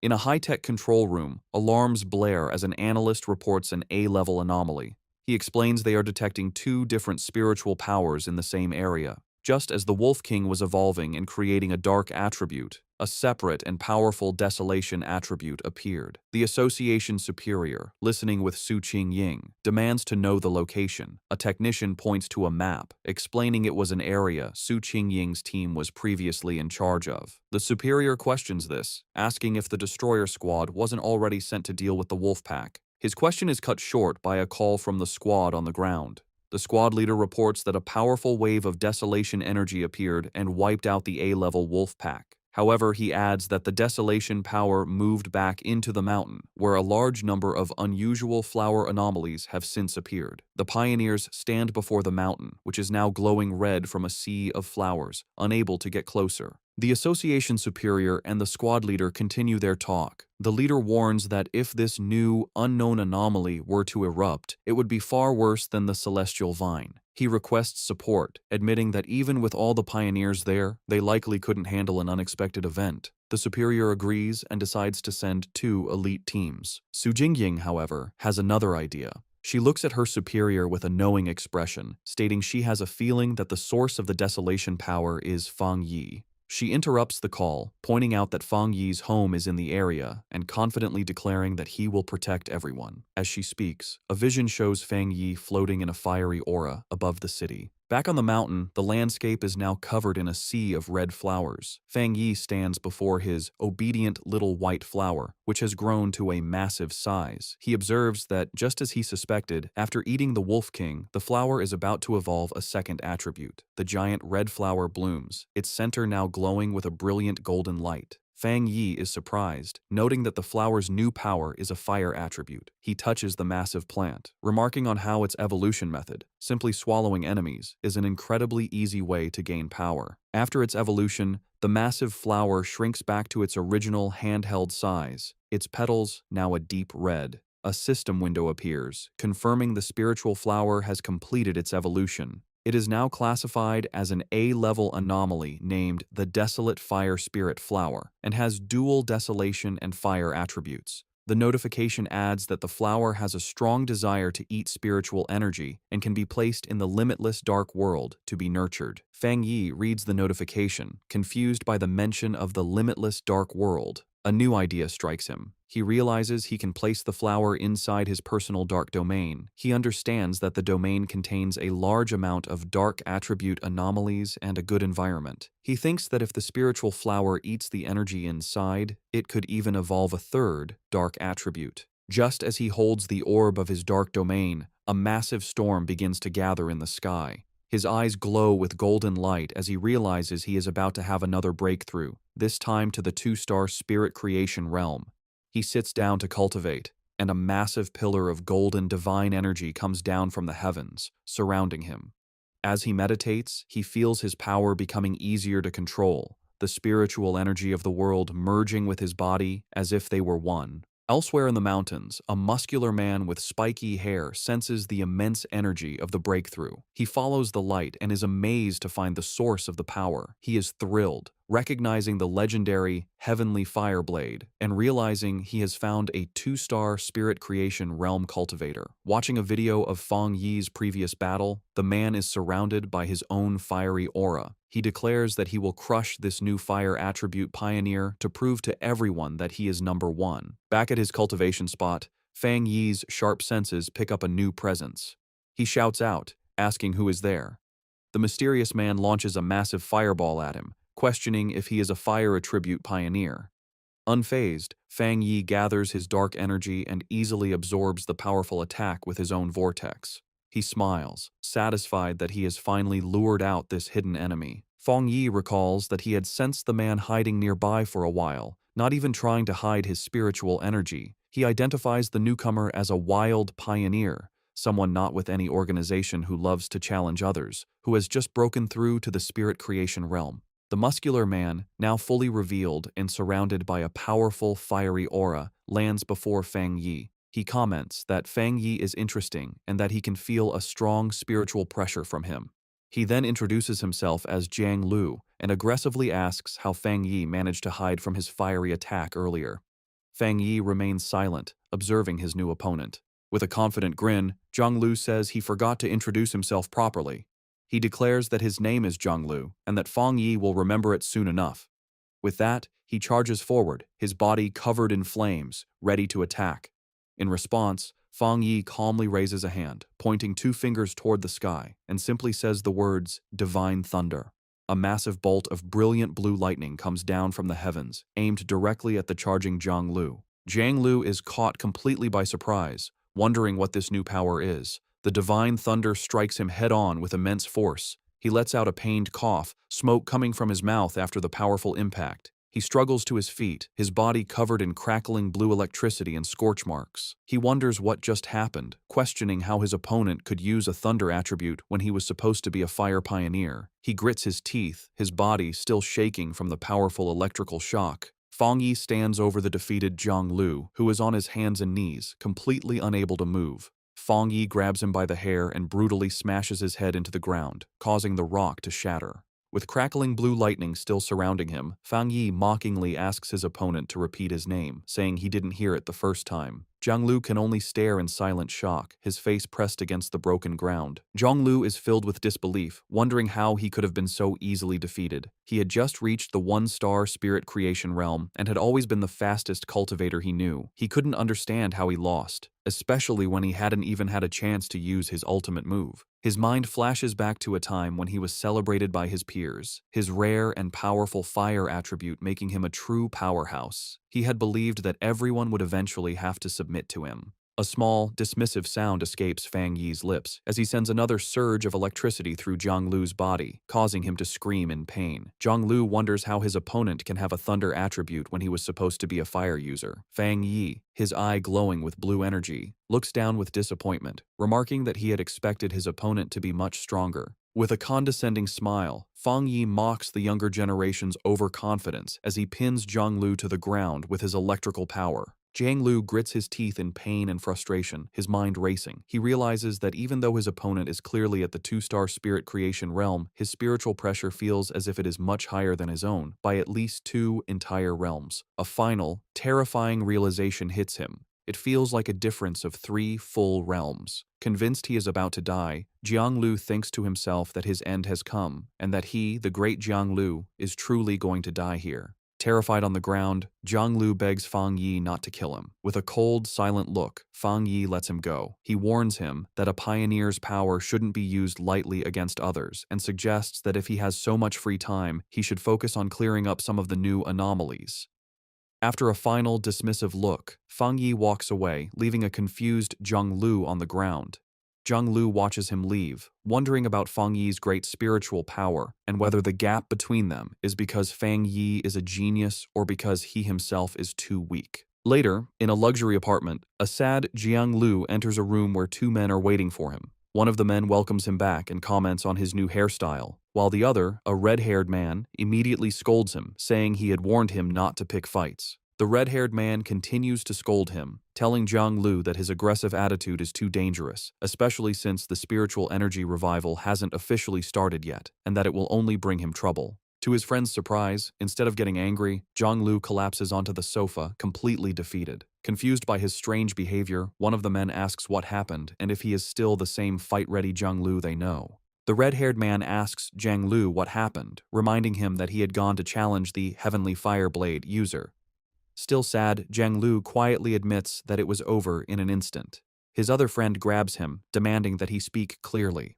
With tears on his face, Jiang Lu breaks down and confesses that he was the one who was defeated instantly. His friends are in total disbelief. Jiang Lu, in a frantic state, wishes he had realized something was wrong and backed down, which would have saved him from this shame. The seated man expresses his confusion, questioning how the Heavenly Fireblade could be so strong when Jiang Lu himself is a rare genius who broke through to the spirit creation realm in just a few months. Jiang Lu then remembers the fight, recalling how his best technique, the meteor flame, was shattered in a single moment by his opponent's powerful thunder attack. His friends try to make sense of the defeat. The seated man wonders if Jiang Lu simply fought the wrong person, arguing that with his pure firepower and his spirit creation realm level, it's almost impossible for anyone to beat him so easily. The red-haired man suggests that maybe this person wasn't a pioneer at all, and that their first guess about his strength was wrong. Jiang Lu furiously rejects their ideas, screaming that he couldn't have been mistaken and that the location was definitely his opponent's territory.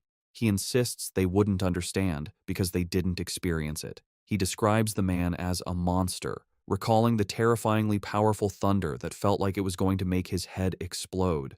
Both of his friends are shocked into silence as Jiang Lu declares that his gut feeling tells him it was the right person. He explains his horrifying conclusion. His opponent is a top-tier pioneer with both fire and thunder powers, and his thunder power is somehow many times stronger than Jiang Lu's own fire. He believes the man was hiding his true strength, which he guesses must be at least at the 3-star spirit creation realm. His friends are stunned by this. The red-haired man thinks about how impossible a 2-star wild pioneer at that level should be, concluding that if Jiang Lu is right, this person will become a nightmare for all other pioneers. After a moment, Jiang Lu looks up with new determination and asks his friends if he should try to become his opponent's apprentice, leaving them completely speechless. While meditating in his apartment, Fang Yi is surrounded by a swirling golden aura.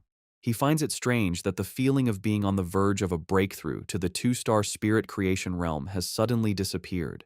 He opens his glowing, fiery eyes, deciding that the problem isn't with him, but must be because of some outside factor. He realizes that the spiritual energy in the air has become unstable, making it impossible for him to gather it and advance. This confirms his fears. Remembering the secret government monitoring of spiritual energy and the rumors of a coming disaster, he wonders if something truly terrible is about to happen. Looking out at the city, he sees a massive electrical storm brewing, confirming his suspicion. The full spiritual energy revival is beginning early, right here in his city. He immediately tries to call Jiaolan to find out what the military knows, but the call won't go through. He worries that they might have been forced to go silent, which would be the worst-case scenario. Just then, his phone rings with a call from Su Qingying. He answers to the sound of static as a panicked Su Qingying tells him the situation has changed and asks for his help. As Fang Yi asks if the bad signal is due to monsters appearing in the city, a monstrous, bat-like creature with glowing red eyes suddenly slams into his window, cracking the glass.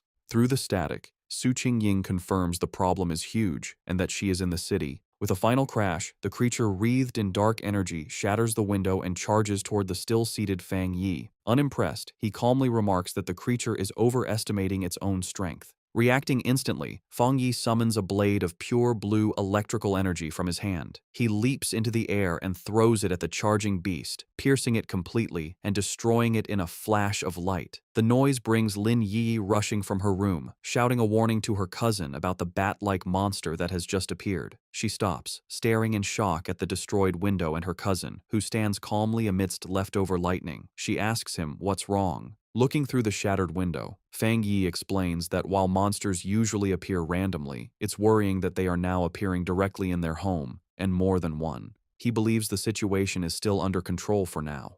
They both look out at the massive electrical storm over the city, and Fang Yi says this could be the start of a major disaster. He finds the situation very unusual, noting that a two-star Ghost Axe realm monster would typically hide in the dark rather than boldly attack a pioneer's home in the middle of the city. Realizing a difficult fight is coming, he tells Lin Yi to contact every pioneer she knows and have them gather at the apartment. She agrees without hesitation. Fang Yi then steps onto the ledge of the broken window, telling his cousin that since she is about to have her own breakthrough, he is trusting her with the safety of their home. He tells her to guard the window while he is gone. Elsewhere, across the chaotic city, Su Qingying and her squad are on a rooftop, their communications already being affected by the intense storm. One of her teammates, Zhang Xiaoya, wonders if their equipment is just broken. Su Qingying grimly states that if a true disaster happens, they will have to handle it on their own. They look up at a massive, swirling vortex in the sky, and Su Qingying hopes it's just a false alarm. Acting as captain, she gets on her communicator, checking patrol statuses and ordering all units to stay on high alert. Her command is cut short as she, Zhang Xiaoya, and the other member of the group look up with expressions of pure shock and terror. A massive swarm of the dark, bat-like monsters begins to descend from the vortex, and a warning is shouted that a group of anomalies has appeared, signaling the start of an invasion. Across the city, a red alert warns of the biggest rainstorm in 50 years, telling all citizens to stay indoors.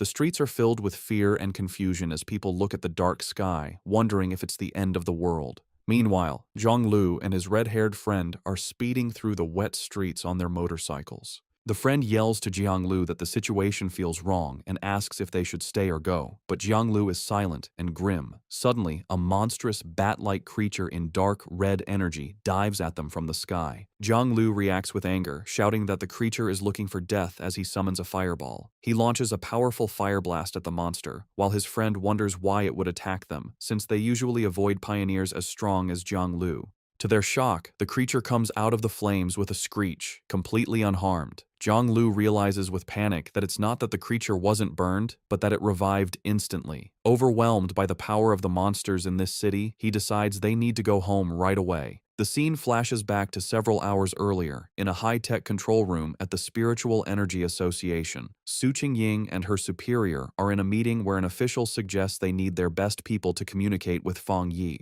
Just as the superior turns to speak with Su Qingying, an alarm interrupts them. A special warning appears on the main screen, announcing that an A-level anomaly will arrive in the city center within 24 hours, and that many bat-like anomalies are already gathering in the suburbs. The association superior questions if it's really an A-level anomaly, and a worried Su Qingying declares they must send a team immediately and that she will go too. The scene returns to the present, where the leader of the destroyer squad looks up in terror at a giant version of the bat monster coming down on him. He frantically yells into his communicator, correcting the report and warning that the anomaly isn't A-level, it's S-level. The creature's huge, shadowy form grows, its glowing red eyes watching as it prepares to destroy everything. The scene shifts to a quiet military district with empty, futuristic hallways. Outside, however, a fierce battle is raging. A massive swarm of glowing red bat-like anomalies attacks a military warship, which fires a huge blast of energy in defense. In the heart of the swarm, Jiaolan fights hard, her body a whirlwind, as she uses powerful purple energy whips to slice through waves of the dark creatures. Jiaolan pauses, watching the endless stream of monsters. She knows her unique ability lets her shape and strengthen her spiritual power, but the number of dark attribute bats keeps growing. It feels like they are trying to stop her and her soldiers from doing something important.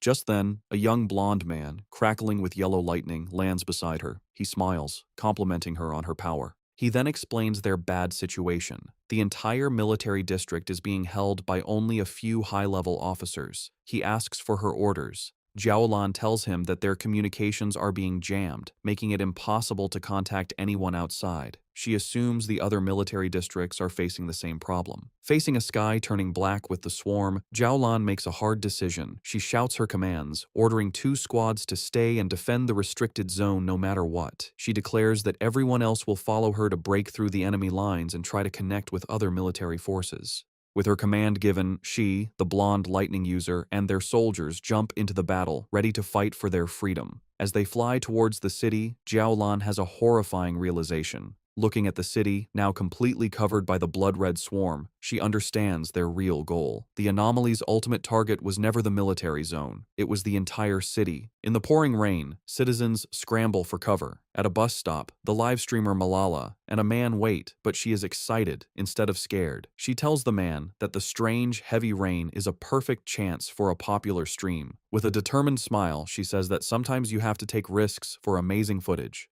Her excitement quickly turns to horror. In the next moment, a shadowy bat-like monster lunges from the darkness and eats the man as Malala watches, screaming. The air fills with chaos as a massive swarm of these creatures descends on the street. Malala runs for her life, hearing the terrified shouts that the bats are drinking their blood. One of the creatures catches up and attacks her, and she screams, believing her end has come. Just as the monster is about to strike, a bright blue blade of energy slices through the air, killing the creature and saving her. A figure surrounded by blue lightning lands gracefully behind her. The rescuer is Su Qingying, who stands with 2 of her cloaked squad members. She offers a hand to the terrified Malala, telling her that her teammates will take her home safely. As the 2 squad members help the shaken girl, one warns Su Qingying that the number of sea-level bat anomalies is growing, and they seem to be evolving. With a furious look, Su Qingying says that if they know the creatures evolve by eating humans, then they must hurry and get all civilians to a safe place. She then gives her final order, telling her team to meet her back at this spot later, as it is the area with the most anomalies. Her teammates agree as they lead Malala away, leaving Su Qingying alone to face the growing blood-red swarm. High above the city, Fang Yi leaps and lands on a rooftop, facing a huge, multi-eyed version of the bat anomaly. Looking at the endless swarm below, he is surprised that the whole group has already evolved, their power approaching the 3-star Ghost Axe realm. In response to the great threat, he summons a bright, blazing sword of golden fire. With a single, powerful swing, he sends a massive wave of flames that cuts through the swarm, burning a huge number of the creatures instantly. However, as he watches, his eye glows red, and he realizes this fight is not over. He understands this anomaly is different. The bat swarm seems unkillable, constantly healing and multiplying, making them impossible to destroy with simple attacks. He sees that swarms of these dark attribute creatures have appeared in every crowded area of the city. It feels like countless identical disaster zones have appeared at once, and he knows finding the association members in the chaos will take too much time. Looking out at the city, now covered in a swirling dark mist, he concludes that he has no choice but to deal with the swarms one by one. Deciding on a new strategy, Fang Yi raises his hand and uses his ultimate technique, the limitless dark world. A massive, swirling vortex of dark green energy erupts from him, and he declares that the anomalies will become food for his spiritual flower. As his vortex begins to absorb the swarm, he thinks of his allies. A vision of the pioneers he gathered at his home appears in his mind: Lin Yiyi, Su Qingying, Zhang Xiaoya, and others. He knows he must act quickly. He believes that with his cousin's ability and the protection of the other pioneers, his home should be safe for now. But he also understands that if the disaster gets worse, the nightmare will become real, and survival will become nearly impossible for everyone. 10 minutes later, Su Qingying is still fighting on a rooftop, surrounded by the endless swarm of bat anomalies. She grits her teeth in frustration, realizing that no matter how many she destroys, they just keep coming. Her spiritual power is recovering too slowly, and she worries that she will soon be completely out of energy. She also briefly thinks about her two teammates, hoping they are safe while escorting the civilian. A sudden, terrified scream for help makes her look at the sky. She sees a massive, dense ball of the red anomalies gathering, forming a single, terrifying creature. Realizing the danger is getting worse, she leaps up the side of a building. She knows that if the anomalies keep getting stronger, they will soon reach the spirit creation realm. With her team spread thin saving people, they don't have enough power to handle this new threat, especially now that the creatures have started attacking buildings. She fires several powerful blasts of blue energy at the bats, trying to break through. However, the huge number of creatures is too much, and they overwhelm her, knocking her from the sky. As she falls, she has a horrifying realization. Looking at the massive, swirling vortex of dark energy and lightning above, she understands the swarm's true purpose. An anomaly king is about to be born. The city is falling into ruin, overwhelmed by the massive swarm of shadowy, bat-like creatures under a heavy downpour. The disaster is so immense that it seems no one, not even the military or the Spiritual Energy Association, can stop the city's destruction. In the middle of the chaos, pioneers fight desperately. Reports come in that pioneer teams are sacrificing themselves or being destroyed. Su Qingying fights alone, her protective barrier holding back the endless horde, as a new alert classifies the S-level anomaly as an anomaly king. In the association's command center, the situation is grim. Officials receive reports of catastrophic casualties. The number and regeneration speed of the creatures are overwhelming their defenses, and it's too late to call for reinforcements from other regions. A subordinate reports that the city is completely surrounded by a massive black fog, cutting off any chance of rescue. They realize with horror that they have become an isolated city. Facing the city's final moments, the association superior stands with his men, declaring that as pioneers, they will stand and fall with the city. He vows that the monsters will have to step over their dead bodies. With grim resolve, he gives a final order to send a last code to headquarters. If they cannot stop the disaster, headquarters must immediately launch a destruction strike to prevent the dark attribute from spreading.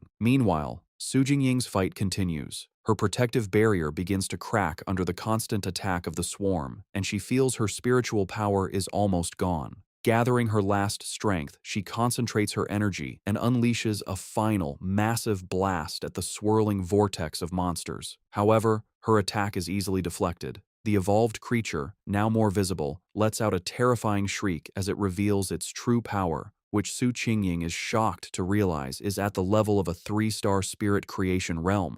The creature attacks her barrier, shattering it completely. Defeated, Su Qingying grits her teeth in despair, her spiritual energy nearly gone. The creature's power shatters Su Qingying's protective barrier. Defeated and injured, she falls through the air as the massive creature descends upon her. Realizing this is the end, she gathers her last energy for a final, desperate attack. Just as she's about to attack, a streak of brilliant fire flashes past her, exploding and stopping the monster. Through the fading light, Su Qingying is shocked to see Fang Yi standing before her, his sword still blazing. He turns to face the threat, his eyes glowing with great power, one fiery orange, the other electric blue. He declares his power is divine thunder and charges forward, channeling both fire and lightning into his blade. He meets the creature head-on and with a single, devastating swing, slices the massive creature completely in half.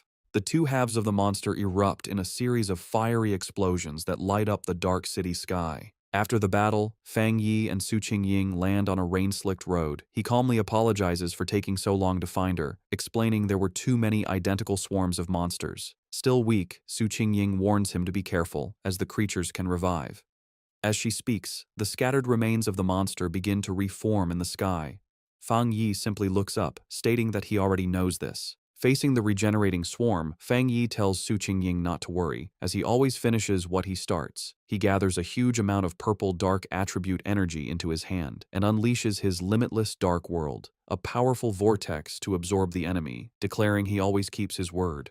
Watching this incredible display, Su Qingying is filled with new hope, realizing she had forgotten the city still has a peerless pioneer like Fang Yi. The massive purple vortex spreads across the street, pulling in the entire swarm of bat-like creatures. With a single command, Fang Yi causes the vortex to shrink, squeezing the countless monsters into a single, stable orb of pure dark energy. He turns to Su Qingying and asks if she is all right. She thanks him for saving her and says she is fine, having medicine that can help her recover. Noticing her injuries, Fang Yi's expression is serious. He places a hand on her shoulder, and a surge of blue lightning immediately covers her, causing her to cry out in surprise. He explains he has cleansed the dark attribute from her system and tells her to bandage the wound. Su Qingying is amazed by his powerful thunder attribute, noting her wound's pain has lessened and it's healing faster than the association's advanced medicine. Meanwhile, in the association's command center, an operator shouts in excitement that the number of monster groups seems to be decreasing. However, one of the superiors grimly corrects him. He explains that all rescue pioneer teams have been attacked and have lost contact. The number of monsters outside the city is not decreasing at all. He concludes that the swarms in the city are gathering because the Anomaly King is about to appear. He thinks sadly about wanting to see his parents, but knows it is now impossible, deciding all he can do is perform his final duties. As they both watch the massive green vortex in the sky, Fang Yi asks Su Qingying if she has any solid information on what they are facing. She explains it is a Super S-class anomaly that plans to feed on the entire city, with a power level as high as the monster that the Star God Warzone had to seal. With a grim expression, she tells him that such an event is called a cataclysm, and the swarms of monsters are just a warning of the true disaster to come. She says that within the swarm, a terrifyingly powerful spirit is being born, and if it succeeds, the entire city will be destroyed. Su Qingying then shares what the association has learned. While monsters of the same type often eat each other to evolve, dark attribute anomalies are different. A fully evolved one, called the Anomaly King, has a power that forces all other anomalies of its type to obey it. She turns to Fang Yi with a worried look. While his power is incredible, she points out he hasn't reached the legendary Jinggang realm. She reminds him that the nation's strongest pioneer was left bedridden after sealing a similar disaster.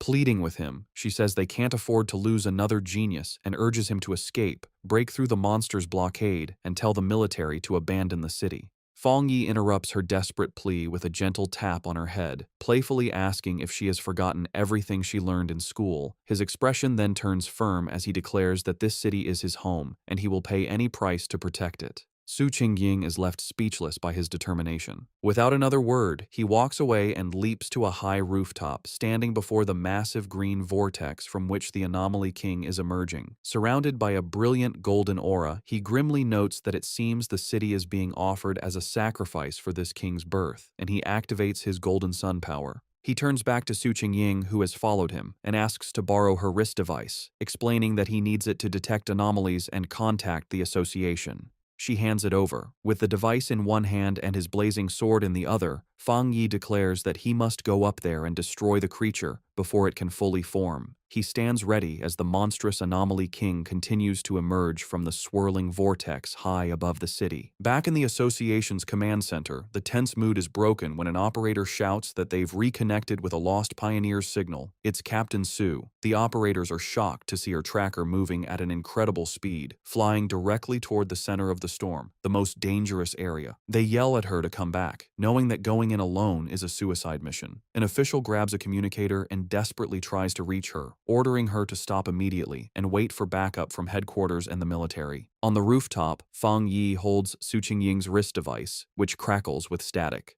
Having finally figured out how to use it, he speaks into the communicator, asking if they can hear him.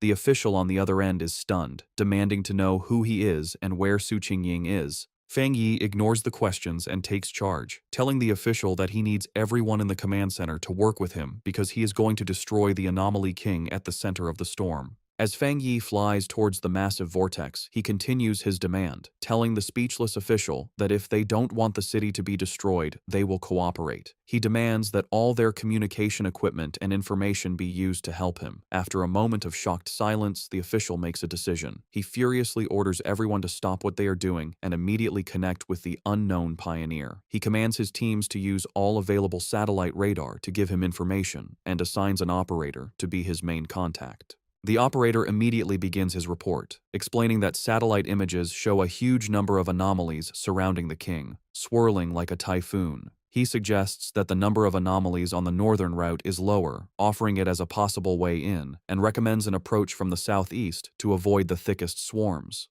As the information comes in, Fang Yi continues to fly into the storm. Suddenly, the operator shouts a warning. Fang Yi has been spotted by two powerful anomalies, ranked A and S, both estimated to possess the strength of the two-star spirit creation realm. He desperately urges Fang Yi to get away. The official watches the monitors grimly, knowing that it is too late to retreat. At that moment, a massive shockwave hits the command center, throwing the staff into chaos as they scream in panic. High in the sky, Fang Yi effortlessly cuts one of the powerful bat-like anomalies in half with his flaming sword. His eyes burn with fiery energy as he calmly asks, and then, in the command center, the operators are in stunned disbelief. The main official exclaims that the anomaly's source has disappeared, realizing with shock that the pioneer killed a dark attribute S-level anomaly in one hit. His subordinate excitedly confirms that it must be the legendary pioneer known as the Tyrant. The entire command center erupts in cheers, happy that they have been saved. Meanwhile, Fang Yi analyzes the situation. He understands that after enchanting his sword, its flames can now counter the dark attribute, greatly slowing down the anomaly's regeneration. However, as the creature he just defeated begins to reform from the dark energy, he realizes his current power isn't quite enough to stop their regeneration completely. He concludes that if he had broken through to the next level earlier, one hit would have been enough.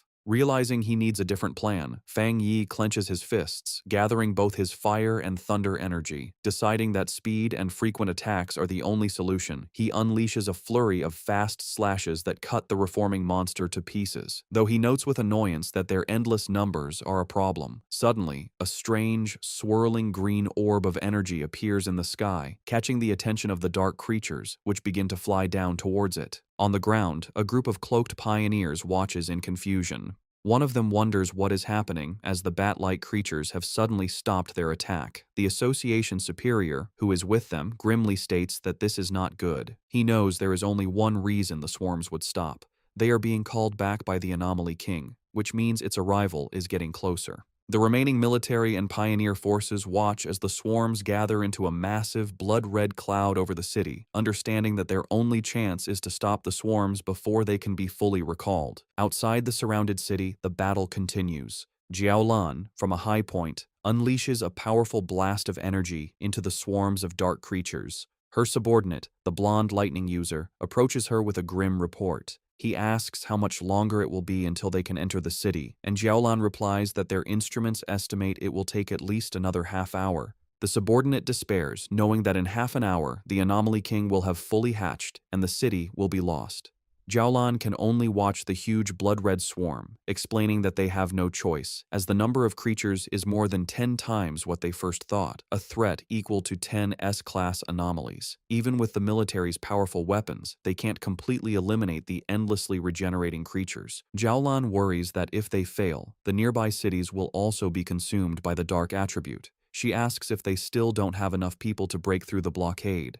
Her subordinate replies that they are completely outnumbered, complaining that some pioneers are just watching from a distance, not realizing the danger will eventually reach them too. Suddenly, Jiaolan's expression changes as she notices something in the sky. Her subordinate asks what she sees. They both watch as the swarms of bat-like creatures within the city begin to come together, flying towards the area where the Anomaly King is being born. At that moment, a bright point of golden light erupts from the very center of the massive vortex. The subordinate recognizes the energy, asking in disbelief if the bright flame could be Fang Yi. He turns to her, questioningly saying her name. With a new, confident smile, Jiaolan simply replies that it is nothing. She then takes command, shouting to all her forces to increase their firepower and push forward without worrying about their supplies. She declares that they must enter the city because the Star God Warzone will not abandon any city. As her forces advance, a single fiery figure rises into the heart of the storm, a beacon of hope against the darkness. Zhao Lan and a stunned Su Qingying can only stare at the immense sea of flames he has created. From the safety of a shattered apartment window, Lin Yiyi excitedly recognizes her cousin's blade technique, while the red-haired leader looks on in amazement. High above the city, the remaining swarms of bat-like creatures converge on Fang Yi, trying to stop him. Unimpressed by their numbers, he notes that they have all come to stop him. With a determined look, he declares that this is exactly what he wants and swings his massive, blazing sword. The attack creates a colossal fire explosion that radiates through the sky, cutting a huge path through the endless horde of dark creatures. As his eyes burn with intense fiery energy, Fang Yi has a sudden realization. He feels the sensation of being on the verge of a breakthrough returning, the same feeling that had disappeared earlier. He understands that despite the thin spiritual energy in the air, he has found the conditions to break through again. With a confident smile, he decides to speed up the process. He raises a hand and calls forth a swirling vortex of purple energy, unleashing his limitless dark world, which opens like a massive dark eye in the sky, with him as a shining star at its center. Reaching out his hand, he calls for his spiritual flower to emerge. A glowing red orb appears, with cracks spreading across its surface. From within it, the massive red, desolate fire spirit flower emerges, crackling with dark energy. It immediately begins to attack the swarms, draining their life force as Fang Yi commands it to absorb them and help him achieve his breakthrough.